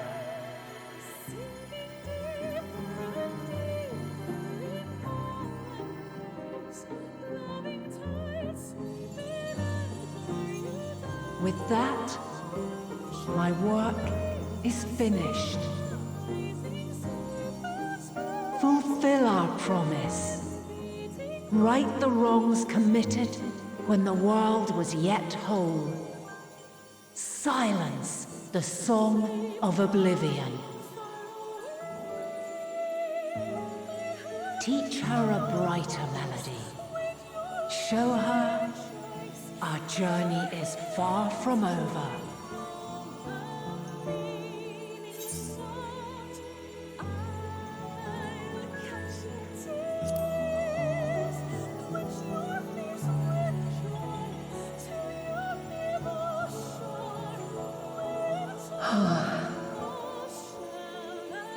Of this, I have no doubt, for yours is a light brilliant beyond measure. Long after I have gone, though not even my soul remaineth, my love will be with you forever, my dearest children.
Why do I have to read?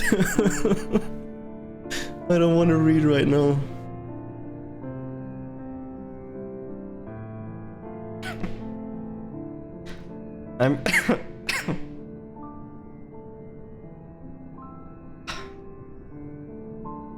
I'm glad to see you well.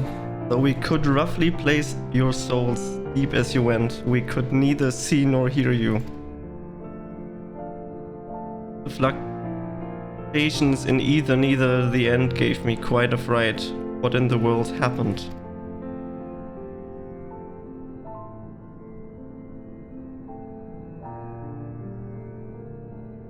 Yeah, we just killed Heidelin, man.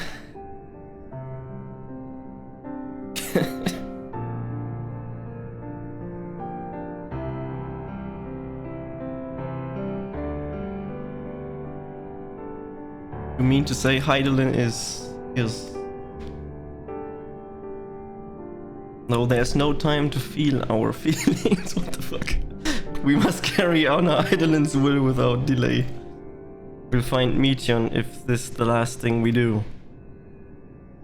If you wouldn't mind handing over the crystal, that is. The fancy navigatory one.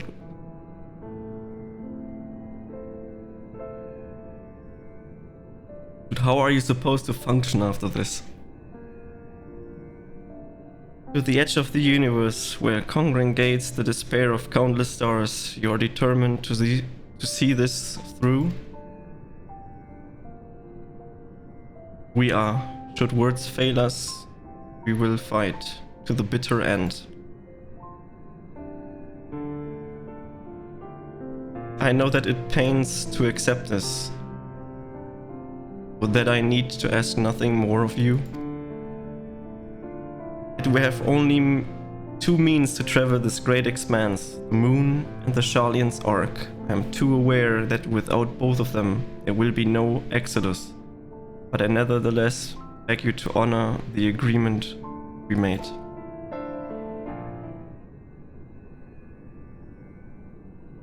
The forum's decision will be honored. You have earned the right to use the ship as you see fit. I could not... This ending music is weird. Not rescind it even if I wanted to.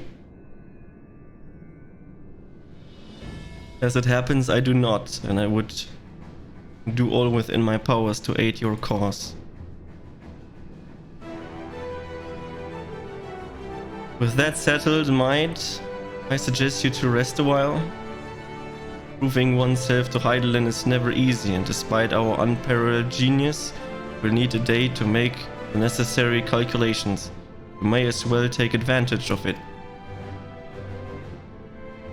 You can chart a course through the sea of stars in a single day. Ye gods.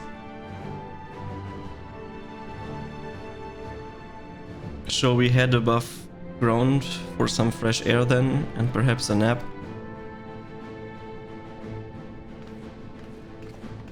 It sounds like a good time.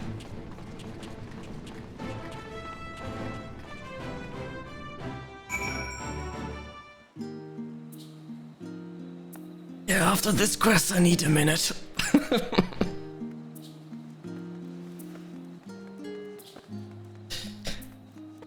Oh man.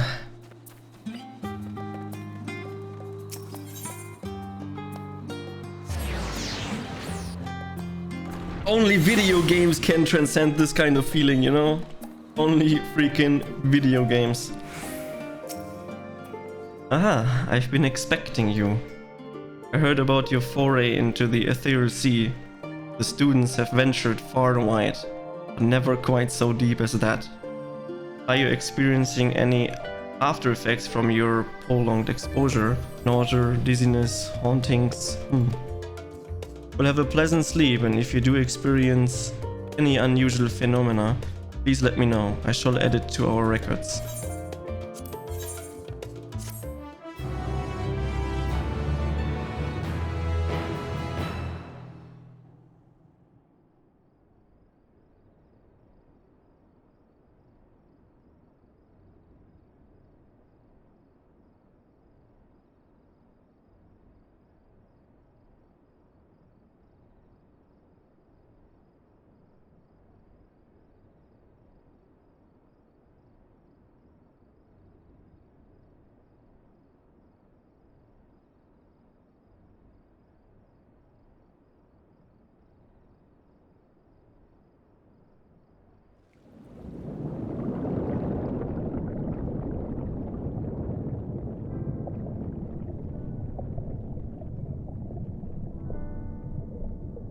There you are.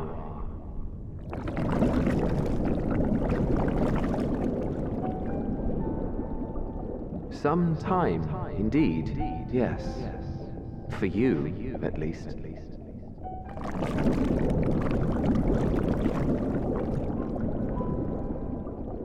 Believe me, I'd meant to get some proper sleep. But here we are, drifting along instead. Well, well, you too. And so we remain, to watch and wonder.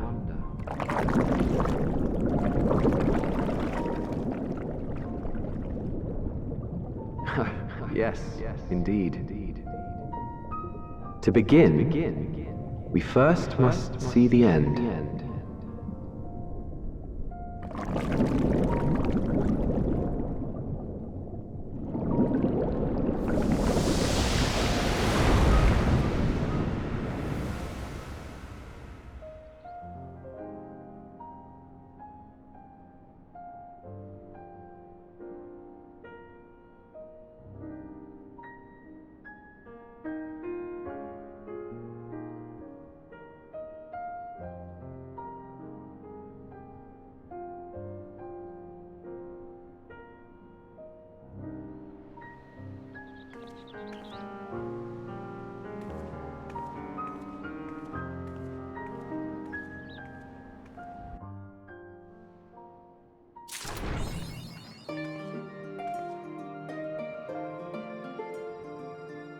That was quite something. Yeah, I need a moment. I go AFK for a second. I'll be right back. Sorry.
Okay,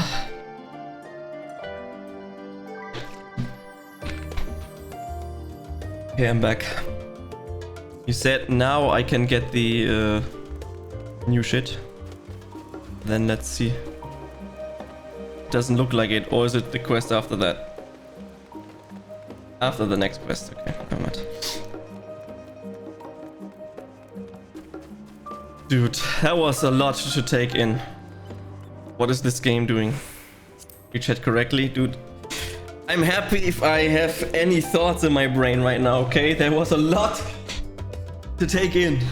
And yeah, me reading, dude, that's a whole nother story.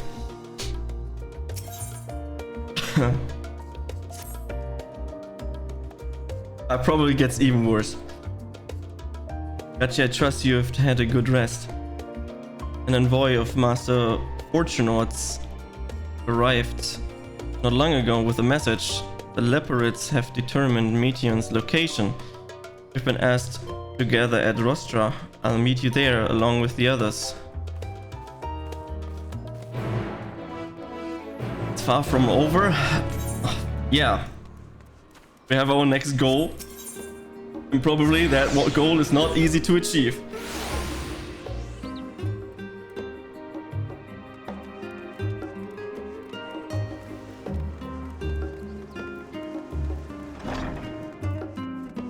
I mean, try to get to the edge of the universe, right?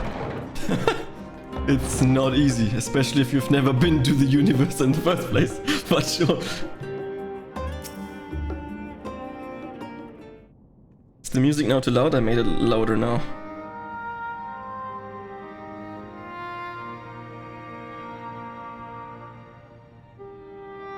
Everyone appears to be present and accounted for. Good.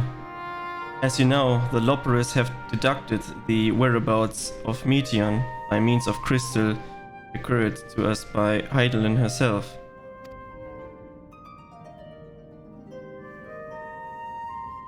Your query's location is a place far beyond the moon, in the furthest reach of the Sea of Stars, at the edge of creation.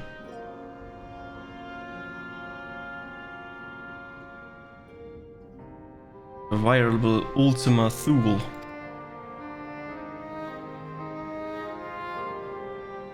Ultima? Indeed. How then are we to reach it? An excellent question. Luckily for you, I have an equally excellent answer. In theory, with its advanced population system, the moon is capable of delivering you to the Ultima Thule. But the mithrite of facilities houses within would greatly impede travel through the Sea of Stars. What is the moon doing, man? Even the mother crystal may not possess ether enough to bear so massive a vessel to our destination and back. However, if we integrate our hyper hopping into your ether burn, we should be able to fire things up and jump our way to the end of the universe in no time. Well, does this mean?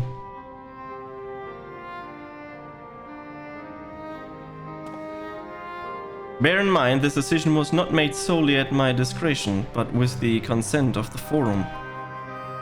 Hearing the Loperate proposal, the Forum was faced with grave decision. A comet, the Ark of the Endeavor, would mean abandoning both our plans to evacuate to the moon and to resettle on another star. Needless to say, the proposition invited fierce debate.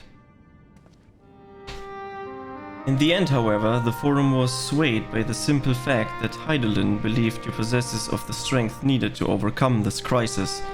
The Great Exodus was, after all, a plan of Heidelin's own making. Therefore, if the 11th hour she would proffer another means which we may seek salvation, we would be fool to dismiss it out of hand. Indeed, she sacrificed everything, her very existence, to avert the destruction of this star. This is why we have chosen to place our faith in Hydaelyn, in you. The Ark will be made ready for your voyage to Ultima Thule. But of all the people that have labored so tirelessly to prepare for the evacuation, they must be furious. I would not be so sure they have not forgotten your deeds on the Magna Glaciers, nor did your instrumental role in the orchestrating the delivery of Adamantis go unnoticed. No, the people do not protest, quite the contrary. They have expressed unwearying support for you and your mission. Because they don't have to work anymore. Are the Luprits too willing to abandon the Exodus? Were you not listening when we said we were born of Hydaelyn's love for Etheris and its people? If it means your survival, we would do anything to help. And you'll most certainly have need of our expertise when you're going. There's no guaranteed Ultima Thule is a place that brought life, an otherwise vexing problem of our know-how can remedy. Besides, Hydaelyn chose us to lead the way to Meteon. Why else would she give you a crystal only we can decipher? But more importantly, we were perfectly content to evacuate Etheris until you brought us here. Urianger... Oh, reading is dumb. And now we have enamored with the place. What choice do we have but to save it?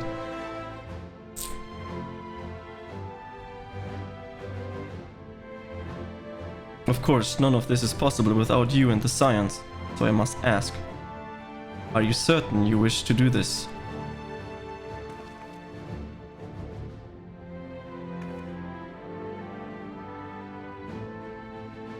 Yes.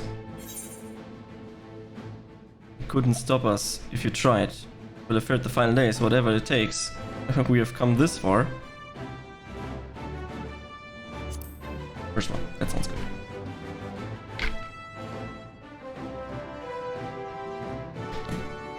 I know I'm the best motivational speaker ever.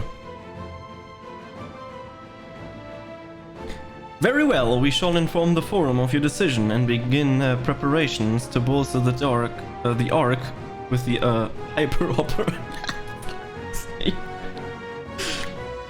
The Luprits will coordinate with the Ilsabad contingent to have the necessary component transported via the Tower of Babel. Of course, it will take time until the work is complete.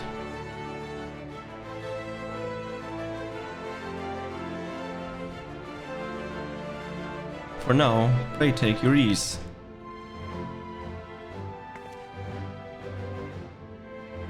It would seem there is naught to do but rest and prepare, shall we?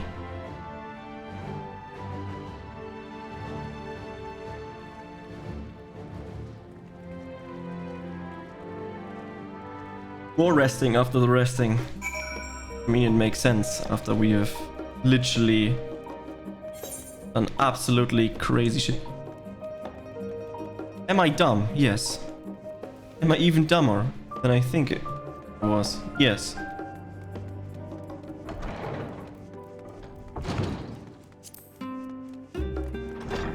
I mean, as I said earlier, they made the story is so well that just anything that reminds me of the final area makes me start to cry, and that's over a year after playing it. Also wonder if you'll get lucky and we'll drag you to the... we'll drag you to G. Light speed ain't fast enough, you need ludicrous speed. Activate the hyper hopper!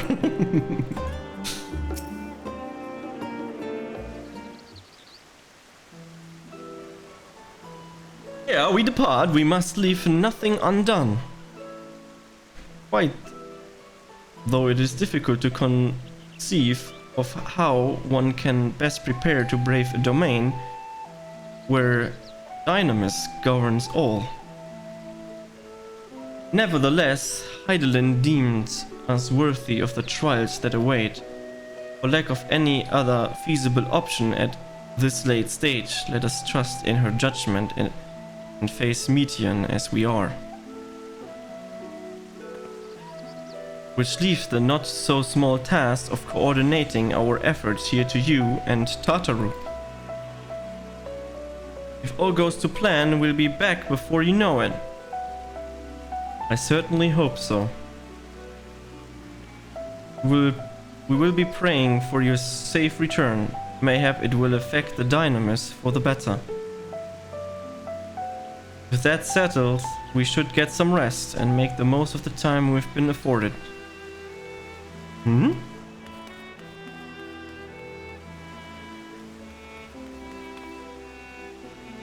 The meeting's over, is it? You were in there for so long, I started to worry. What did they have to say?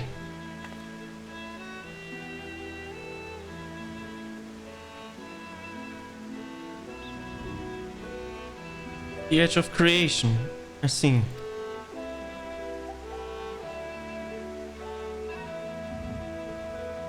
Rest assured, everything will remain in order until you return, and you will return. Actually, Gachi, could I borrow you for a moment? Looks like your plan for the interim are decided. When the two of you have finished, meet us back at the Baldessian Annex, alright?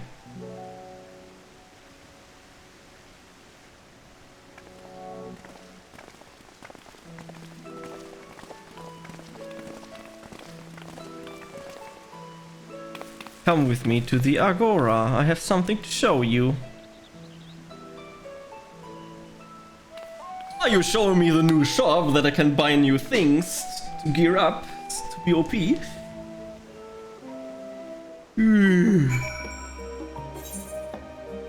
Yes, actually.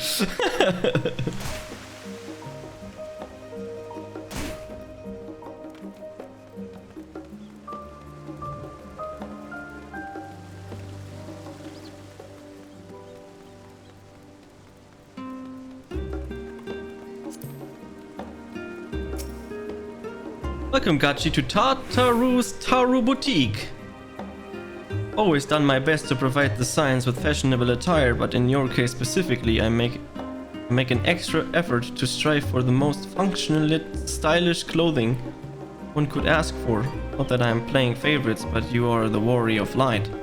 Faced with the unprecedented crisis, I knew you would need an ensemble unlike anything I've created before, and that I wouldn't be able to do it alone. And so, after enlisting the aid of the world's finest artisan, I finally completed my career defining masterpiece. But then inspiring struck, and I saw a golden opportunity just begging to be seized.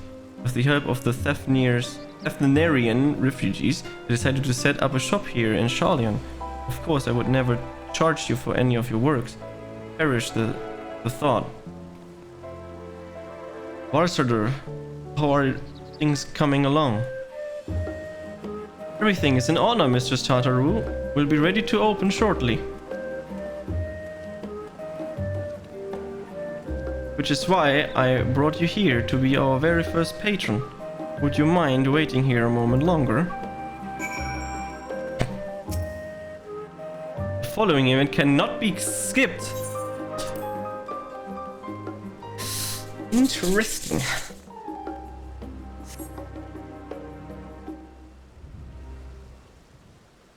Luca, remind me of the option, right? And there's the option that I need to click.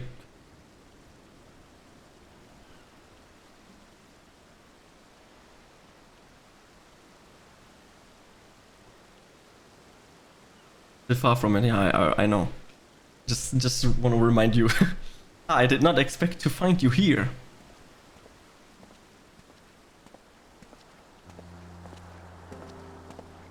Vitra! I imagine Nidana would also wish to offer you her regards. Alas, after delivering our dragon scale to the engineers, she remained to assist with their work on the ether burner. The Simulacrum too will stay in Shalion while I oversee matters in Razatham. It is a rather convenient means to keep abreast of development pertaining to the final days or anything else. It also allows me, after a fashion, to watch over my people in this distant land. Arsene, I was hoping you'd stop by. I can't think of you enough for allowing your artisan to work with me here at the boutique. Please, it is I who should be thanking you. This establishment has restored a sense of normalcy to their lives. You have blessed them with newfound purpose and a means by which to support themselves in these troubled times. What more when they at last return home to Ratzathan, the experience and knowledge they have gained in your employment will no doubt prove a boon to the artisy and the commerce of our land. In fact, I came here to see how your new employees are settling in, and to express my gratitude for granting them this opportunity. It's an opportunity for me as well, believe you me. The artisan have taught me so much about Lofi and craftsmanship. The resourcefulness and ingenuity are nothing short of inspiring. I can't wait to see what kind of wonder we come up with.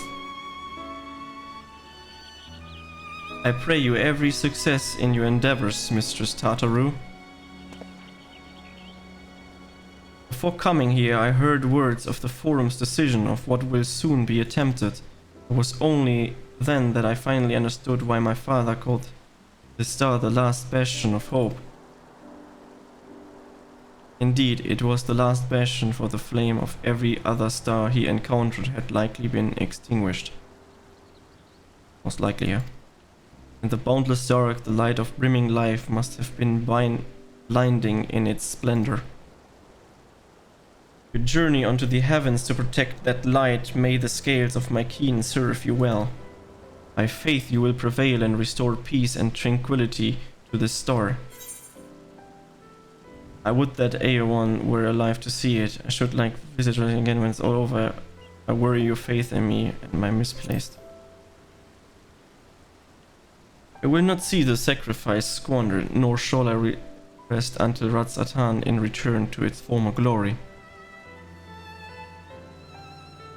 Forgive me, but I must take my leave. Fare you well, and remember, the people of this star have not yet given up hope, and neither must you.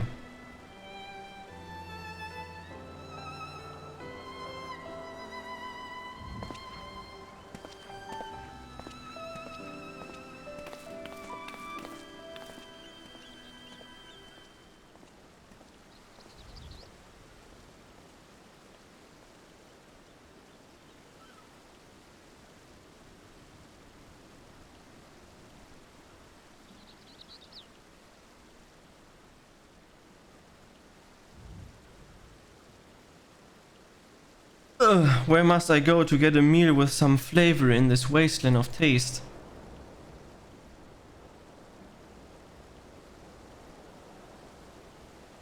Oh, look who it is. A person that has a very long name that I can never remember.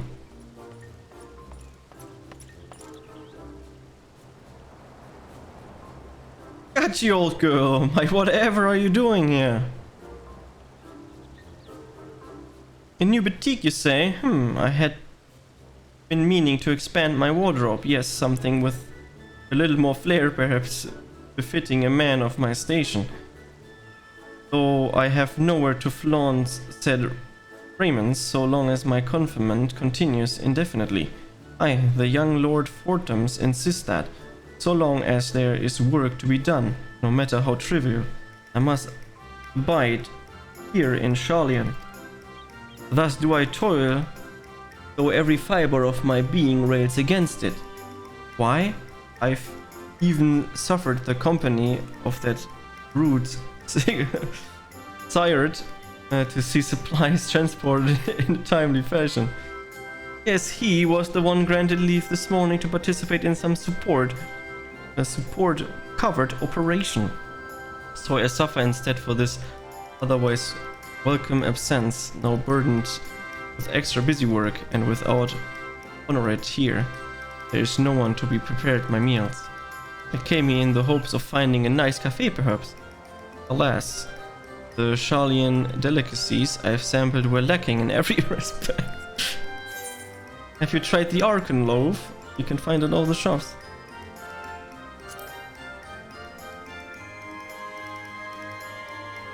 Arkan loaf? It sounds sophisticated like me. I thank you for the suggestion. With a full belly, I dare say I can endure this purgatory, if only a while longer. Ta-da, old girl!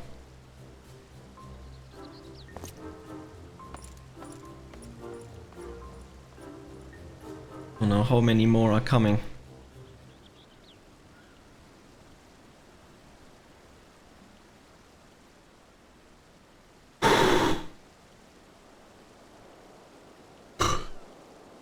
Well, well, is that Gachi and Tataru I spy?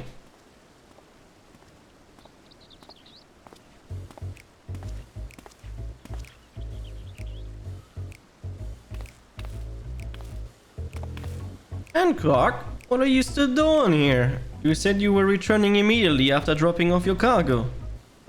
Yes, that was my original plan after all. Any expertise required aside from the delivery of goods is well beyond my purview.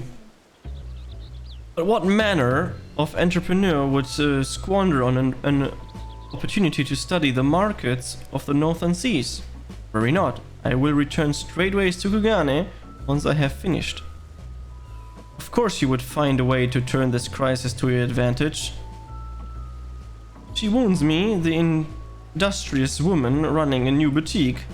I'm not blind to the travails of those who fight on the front lines to deliver us from ruin.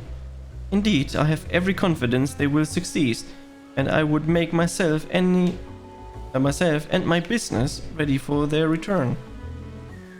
If you believe in them so devoutly, then why not put your money where your mouth is? Fair enough, Tataru, fair enough. There's not more I can do to help ready the Ark and her heroes for their maid voyage, but on your return I shall host a grand celebration in your honor at the Okairo Inn. Recommendations are quite costly given the reputation of said establishment, but the East Alden Trading Company would be honored to foot the bill. I appreciate the gesture, but no thanks. Will there be lemon cakes? Let's go! Oh ho, woman of tart tastes, I see. Yes, there will be lemon cake and much, much more, the finest delicacies the world and Lord Lolorito have to offer.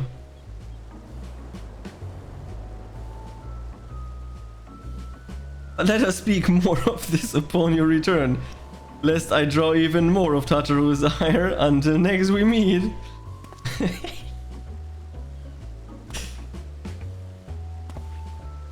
Hey, Tataru, a little bit upset there.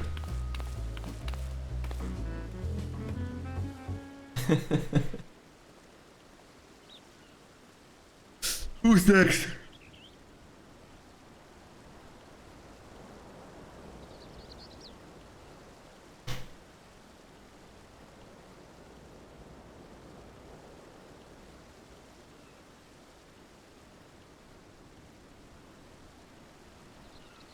The warrior that's on his knees. Ah, Gachi. Decided to spend your time at the markets, did you? Oh no. These two. Tataru! Big bitch! I take it work on the Ark proceeds pace. Hey, it does indeed. Collaborating with the greatest minds of Charlian and Ratzatan has been the rewarding experience. And that's to say nothing of what we have learned from the Loporids. The Ark is unlike anything we have ever had the pleasure to work on. Even Nero was rendered speechless on more than one occasion. I can't wait for you to see it! And you'll never guess who paid us a visit before we came to Charlian Alpha. I think he sensed the coming danger and returned to check on us. He was always one to turn up in a time of need, and I suppose that's why he decided to join us here in Charlian. The thing too, I don't know how he does this, but he has a knack for brightening your day just by being there. It's still hard to believe we have the means to send you off into the great expanse, though. To the furthest known reaches of, well, everything. I never thought I'd live to see such marvels, yet here I am. More often than not, you and the science are the catalyst that sparks the need for these great innovations. Think how much I had missed out on had I not been a member of this ironworks. An awful lot of work, to be fair, and the privilege of being worked like a cart chocobo. Mumble mumble.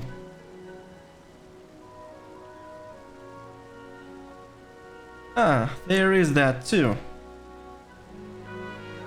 Busy as we've been, I wish there was more we could do for you, Gachi. No matter what happens, we have to keep believing for a brighter future. That's what we do, my friends! That's what we do!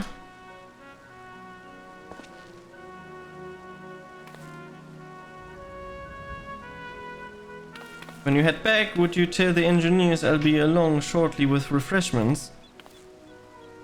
It's very kind of you, Tataru. They'll be glad to hear it. And on that note, Wedge and I should get going. Still a few more supplies together before we return.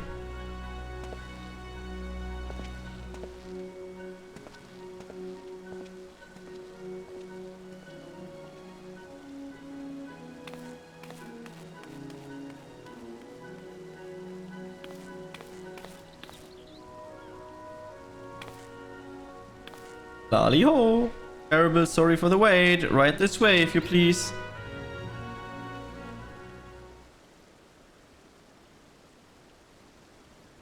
There she is!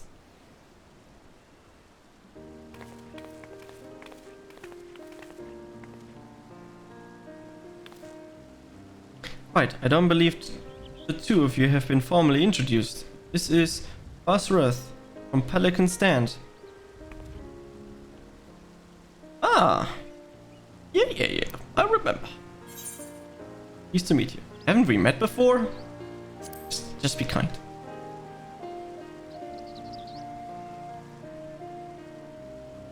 The pleasure is mine. Thanks to Mistress Tataru, I and many of my friends have found gainful employment in this foreign land. It is only natural to feel fear in the face of calamity. In such times, we must look to another for strength and succor.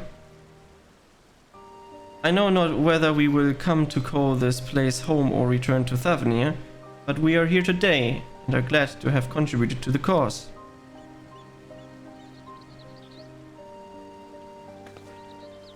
And contribute they did by helping to make your new garments as durable as possible. Put our hearts and souls into them, and I have every confidence they'll keep you safe in the battle to come.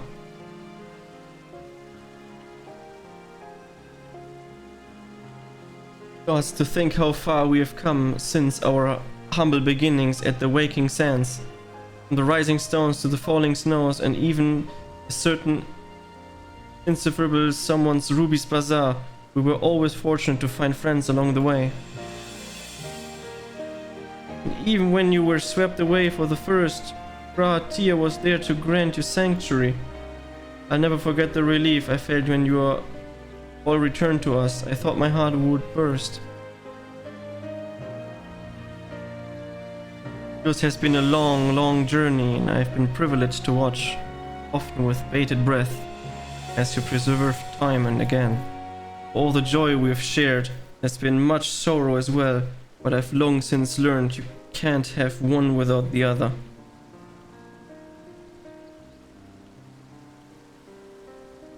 Which is why I promised to send you off to the Sea of Stars with a smile. And you can be certain I'll be the first one to welcome you back when you return.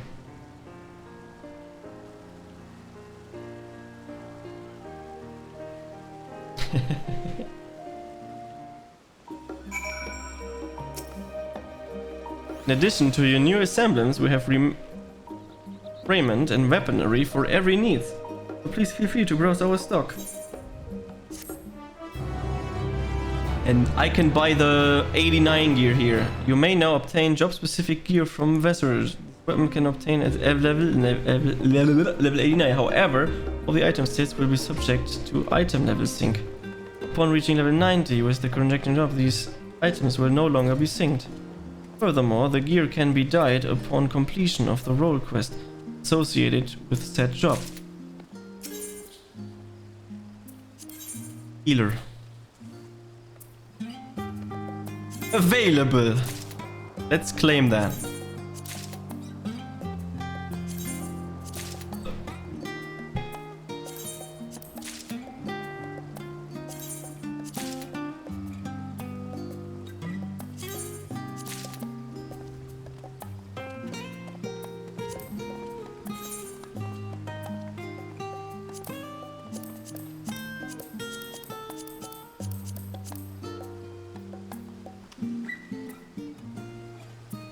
Oh, that looks kind of cute.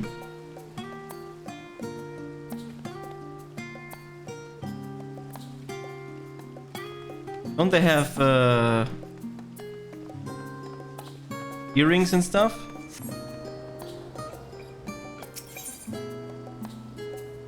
Friends gathered. So delighted by your patronage, Tataru is ready to send you on your way. I realize you still got a lot to do before you depart, so I won't keep you any longer. I do hope you can find moments for yourself, and that the others can as well. That said, they were returning to the Baldessian Annex, though I doubt they stayed for long. If you decide to go looking for them, I'd suggest speaking with Kryl first. I'm sure they would have told their plans. Nope, you'll have to do Zodiac X or Triax for them. That is absolutely toxic. But fully understandable.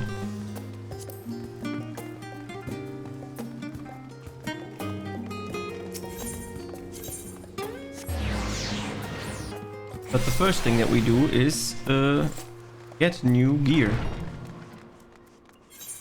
And we just cast glamour here. Sorry, Kryl, but I have to retire to my room really quick because I want to change the look. Glamour dresser.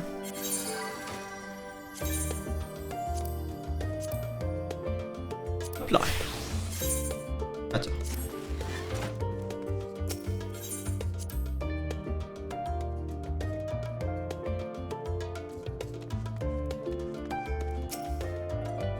You're back. I take it you receive your gift from Tataru.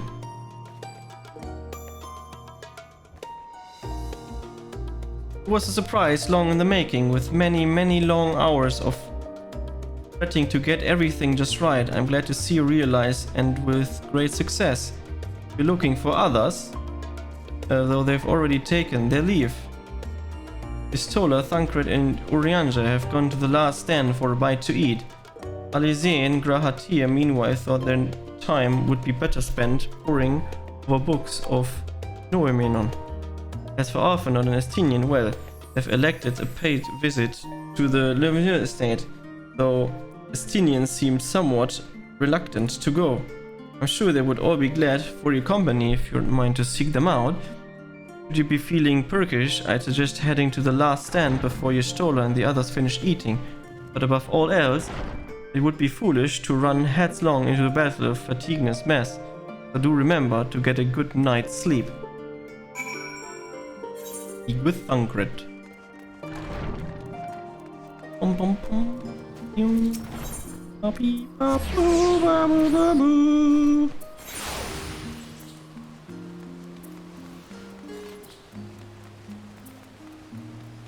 Here, I have the new gear.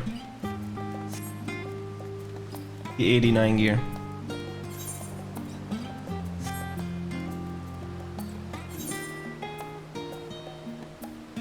But I'll need to put in some items though, because my critical hit is fairly low. I'll do that as soon as I'm like nearby. Something. Jugachi, come to make our trio quartet, have you? Please have a seat and we'll see about getting you a drink.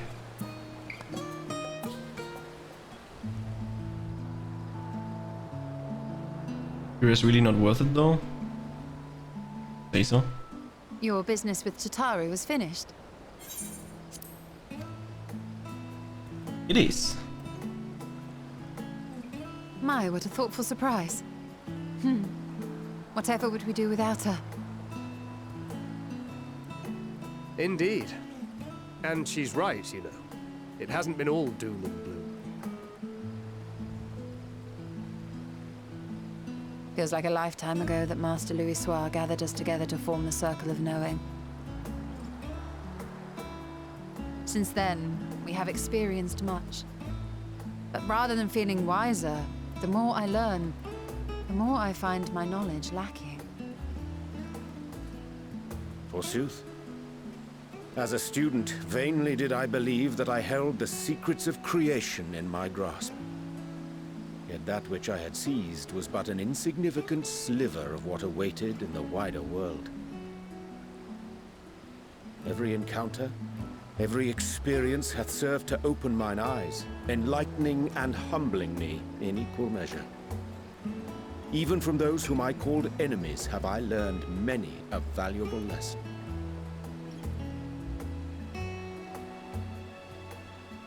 What will we learn at the edge of the universe, I wonder?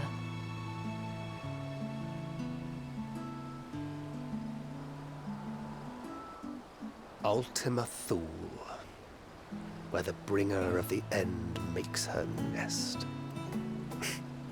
I, for one, can't possibly imagine.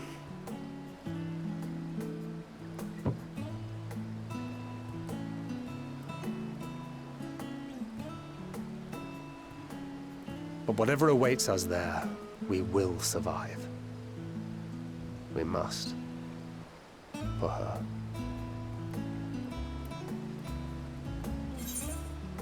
You have nothing left to prove, not to Reen nor Mephinia. We'll get through this together. Just make sure bring enough ammunition.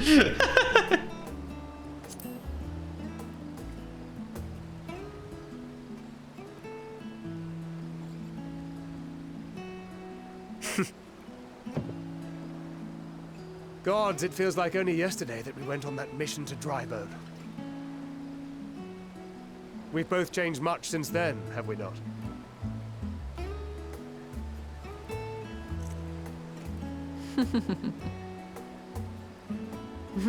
We've come far together, and if we have aught to say about it, we'll go further still. Aye, we will avert this calamity and return home. In preparation for which, we must give thought to what we hope to achieve after the proverbial dust is settled. What with the primals and Ascians all but dealt with, I suppose we'll need to look for new hobbies. In all seriousness, though, in uniting to overcome a common foe, the disparate peoples of the world have found a way forward together. It's a truly gratifying sight to see. Indeed. Though it was many years in the making, we have successfully set in motion the gears of fundamental change. With this, we have fulfilled our humble role as a symbol of hope. And I dare say it is time to bow out. After all, there is no shortage of hands to bear the torch in our stead.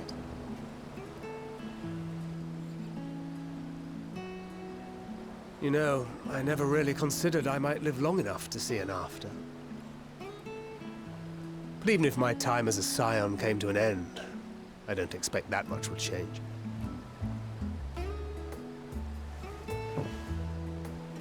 Traveling the world, going wherever the wind blows, lending a hand to those in need. A journey for journey's sake. It doth suit thee well. I must confess I too have yearned to see more of the world. If thou art amenable to the suggestion, I would accompany thee. Mine ability to affect an air of normalcy through artful disguise is much improved, thou must concede. Aye, well, improvement is relative. You still look suspicious no matter what you wear.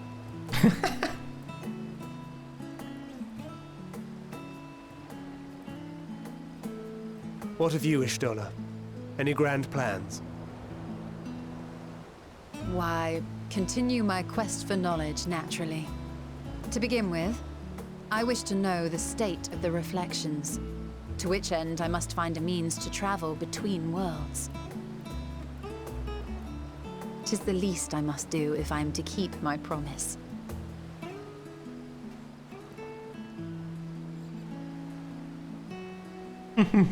Should my pursuits prove unduly arduous, I won't hesitate to call on you. And in return, I will take you to see Reen one day. I'm sure you cannot wait to see the fine young woman she has become. Spare me. Aww. And what of thee? What wouldst thou pursue at duty's end?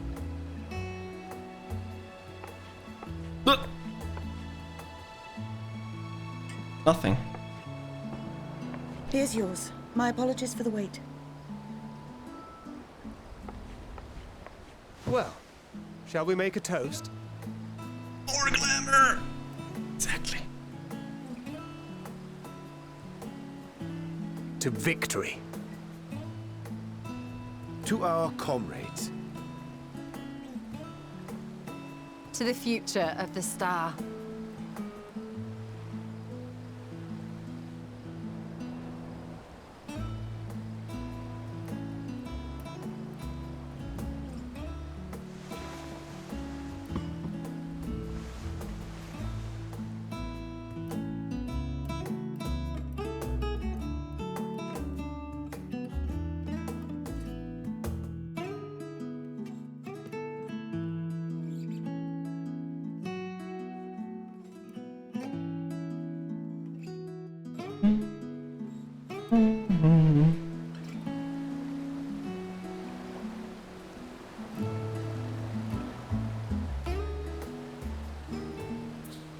I mean, there's probably some glamour that you will like. Maybe it's still releasing or some stuff.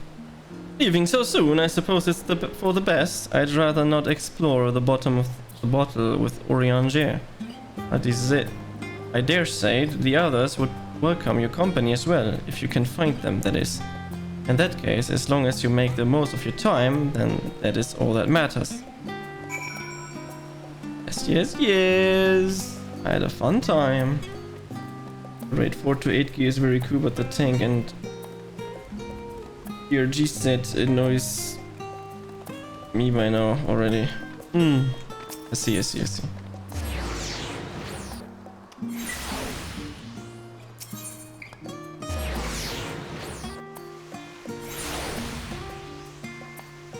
Stupid ring on your back. Ah, the fire ring. Oh look, it's Pudding Way. Pudding Way, studying.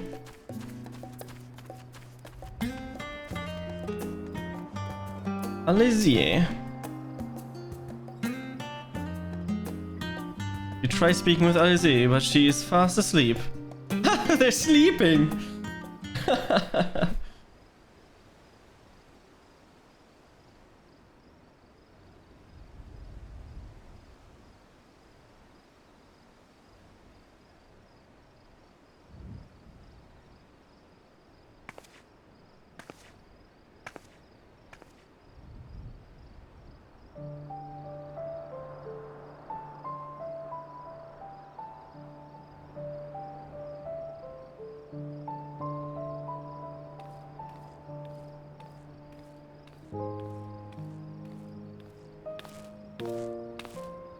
Oh.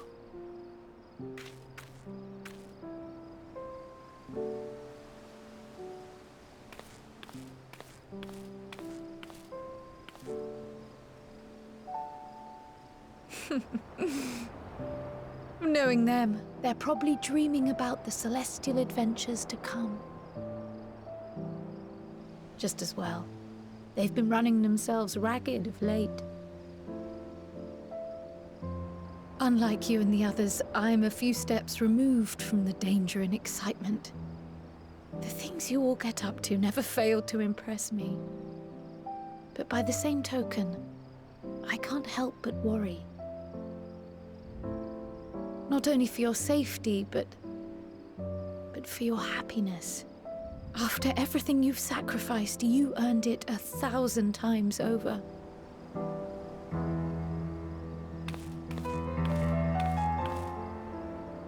From the simple pleasures of tucking into a hearty meal or collapsing into a comfortable bed, to the grand triumphs of visiting legendary lands or finding true love, you deserve all the joy in the world.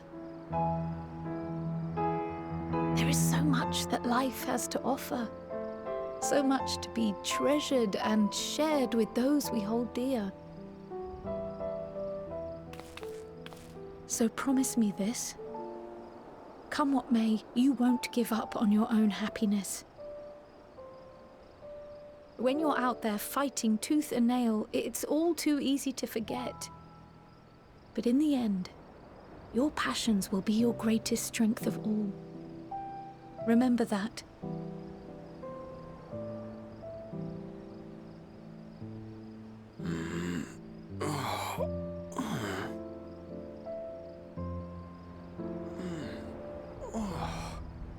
This feels familiar.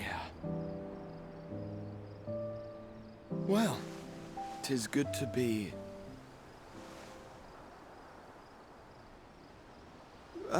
wait. What are you... What am I... Gods, don't tell me I fell asleep. Not that there's any shame in it, but you were sleeping like babies. Oh, how embarrassing.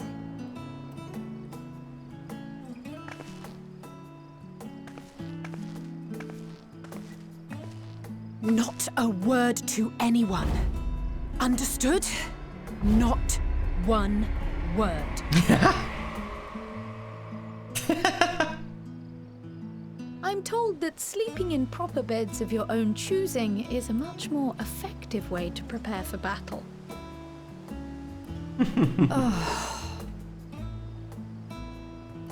So, what were the two of you doing here? I had a few books to return to the library. Thought I'd take care of it while I could. And you? It's a secret, just enjoying a little peace and quiet.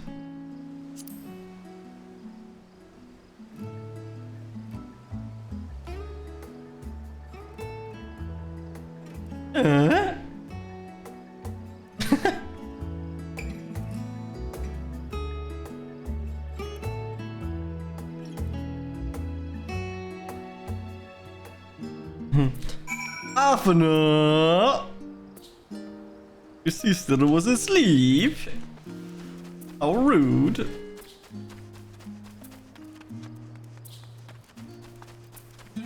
We're going right to Afana, so let me tell him.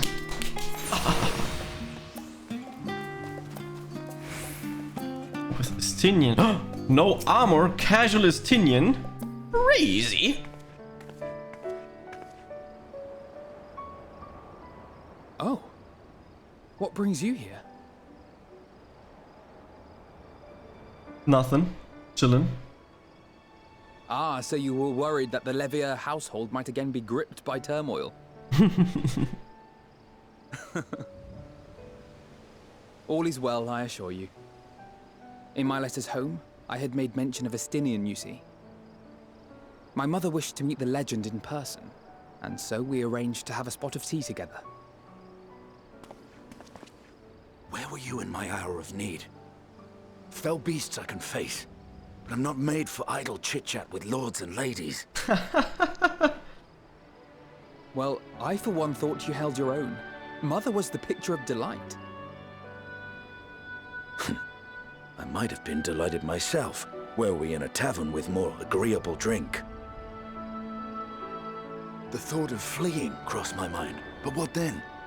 I'd never hear the end of it, least of all from Tataru. I'm sorry. 'Twas not my intent to cause you such distress. It's just... It was one of the things I didn't want to leave undone ere we set forth. That's not to say I think we won't be returning.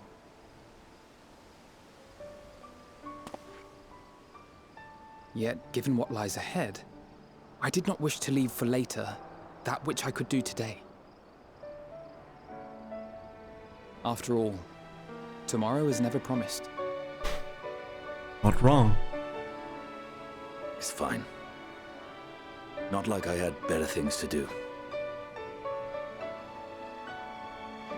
Besides, seeing you with your mother brought back fond memories of my own.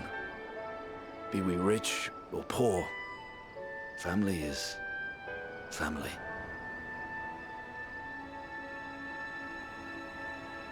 Well, it's past time we were on our way.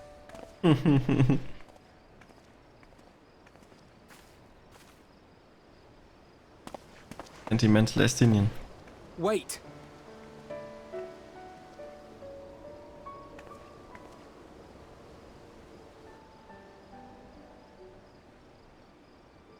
Since I left home, I've made a great many mistakes. Mistakes for which I can never make amends. But through it all, you didn't give up on me. To have returned here with you at my side, it means more to me than you know.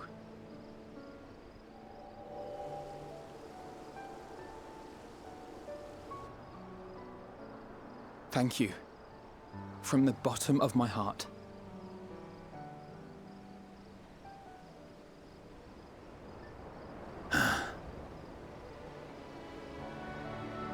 Forgive me, but it needed to be said. I'm the one who owes you thanks. Were it not for you, I would not be alive today, nor come to terms with Nidhogg's spirit. I am ever grateful.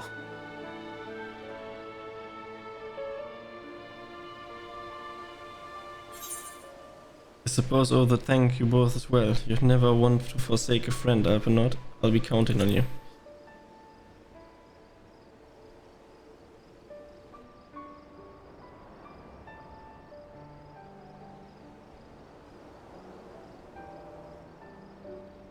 Well, we needn't make it a competition.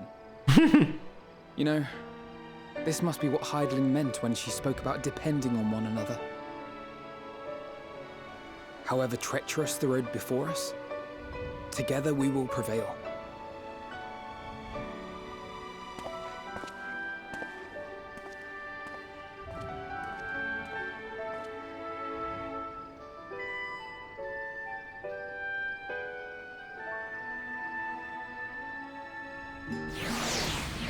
Do, do, do, do, do, do.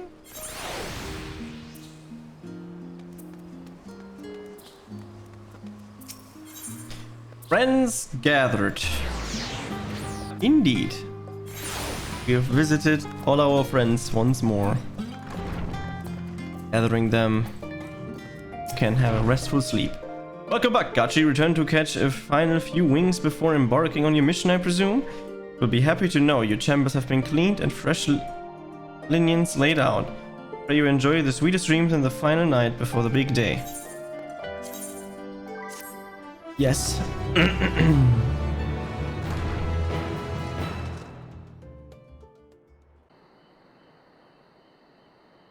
That night at the Royal Menagerie in Alamigo.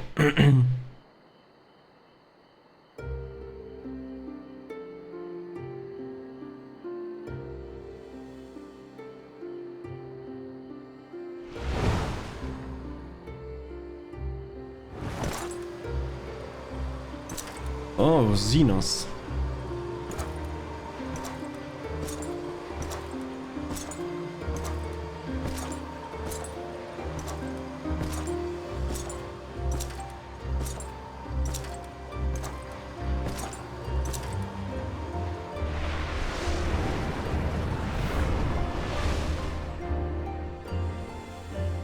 You will never get what you want. Not even the battle you pine for so dearly.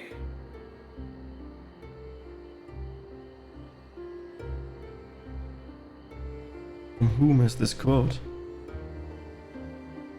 In that transcendent moment, what was it that I sought in you?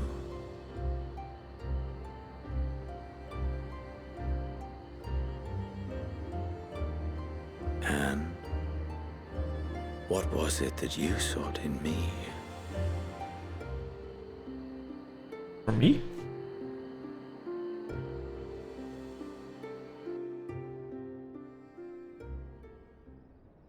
And thus it dawns. The day of reckoning.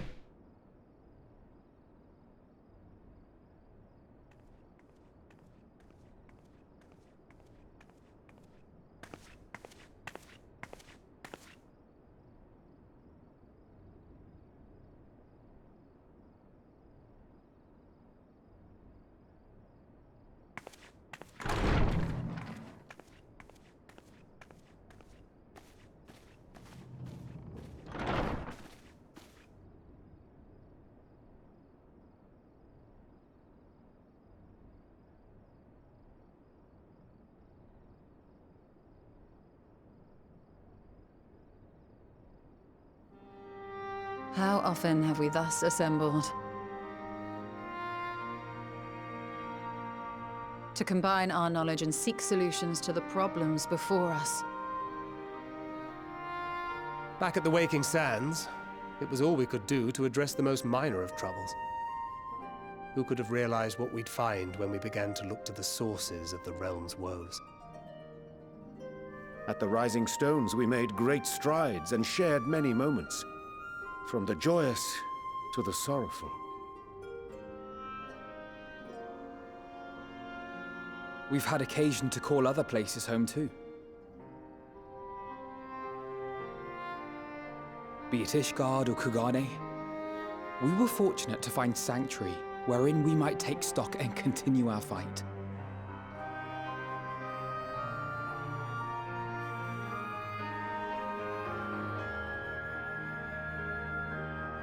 I was honored to host this company in the Crystarium, to stand with you all as we confronted the truth of the star itself.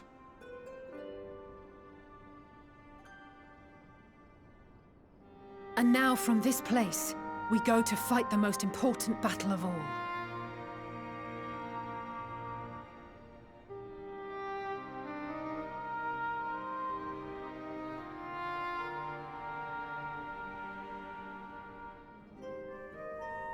The Forum has sent word. The Ark is ready. The Loperites naturally will be commanding the vessel.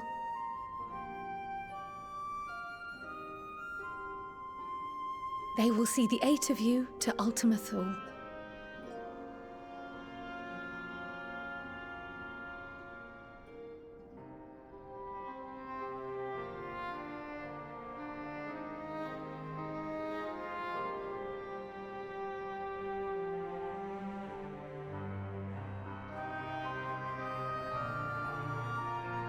Upon arriving, your objective is to find and vanquish Meteon. As a final formality, the Forum bade me ascertain your resolve.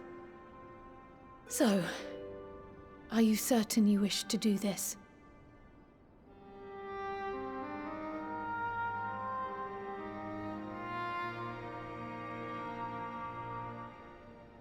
We are.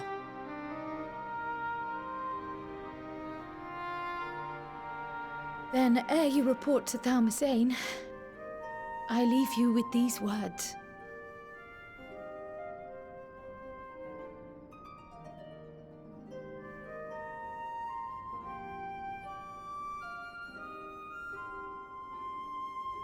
You must triumph. What that means will differ for each of you. To make it back home, or to simply avert doom, or perhaps something else altogether. Yet whatever it is that drives you, I have faith in its power to see you through.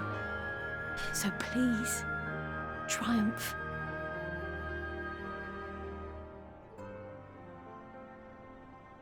Triumph, as we who remain behind believe you will.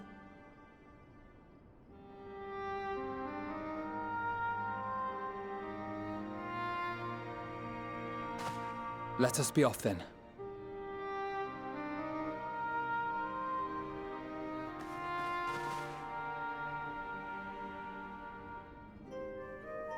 Wait!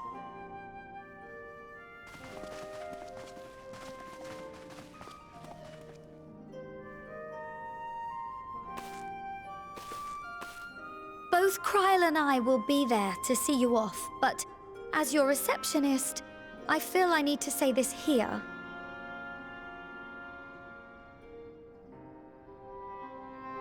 Safe journey, all of you, and be safe.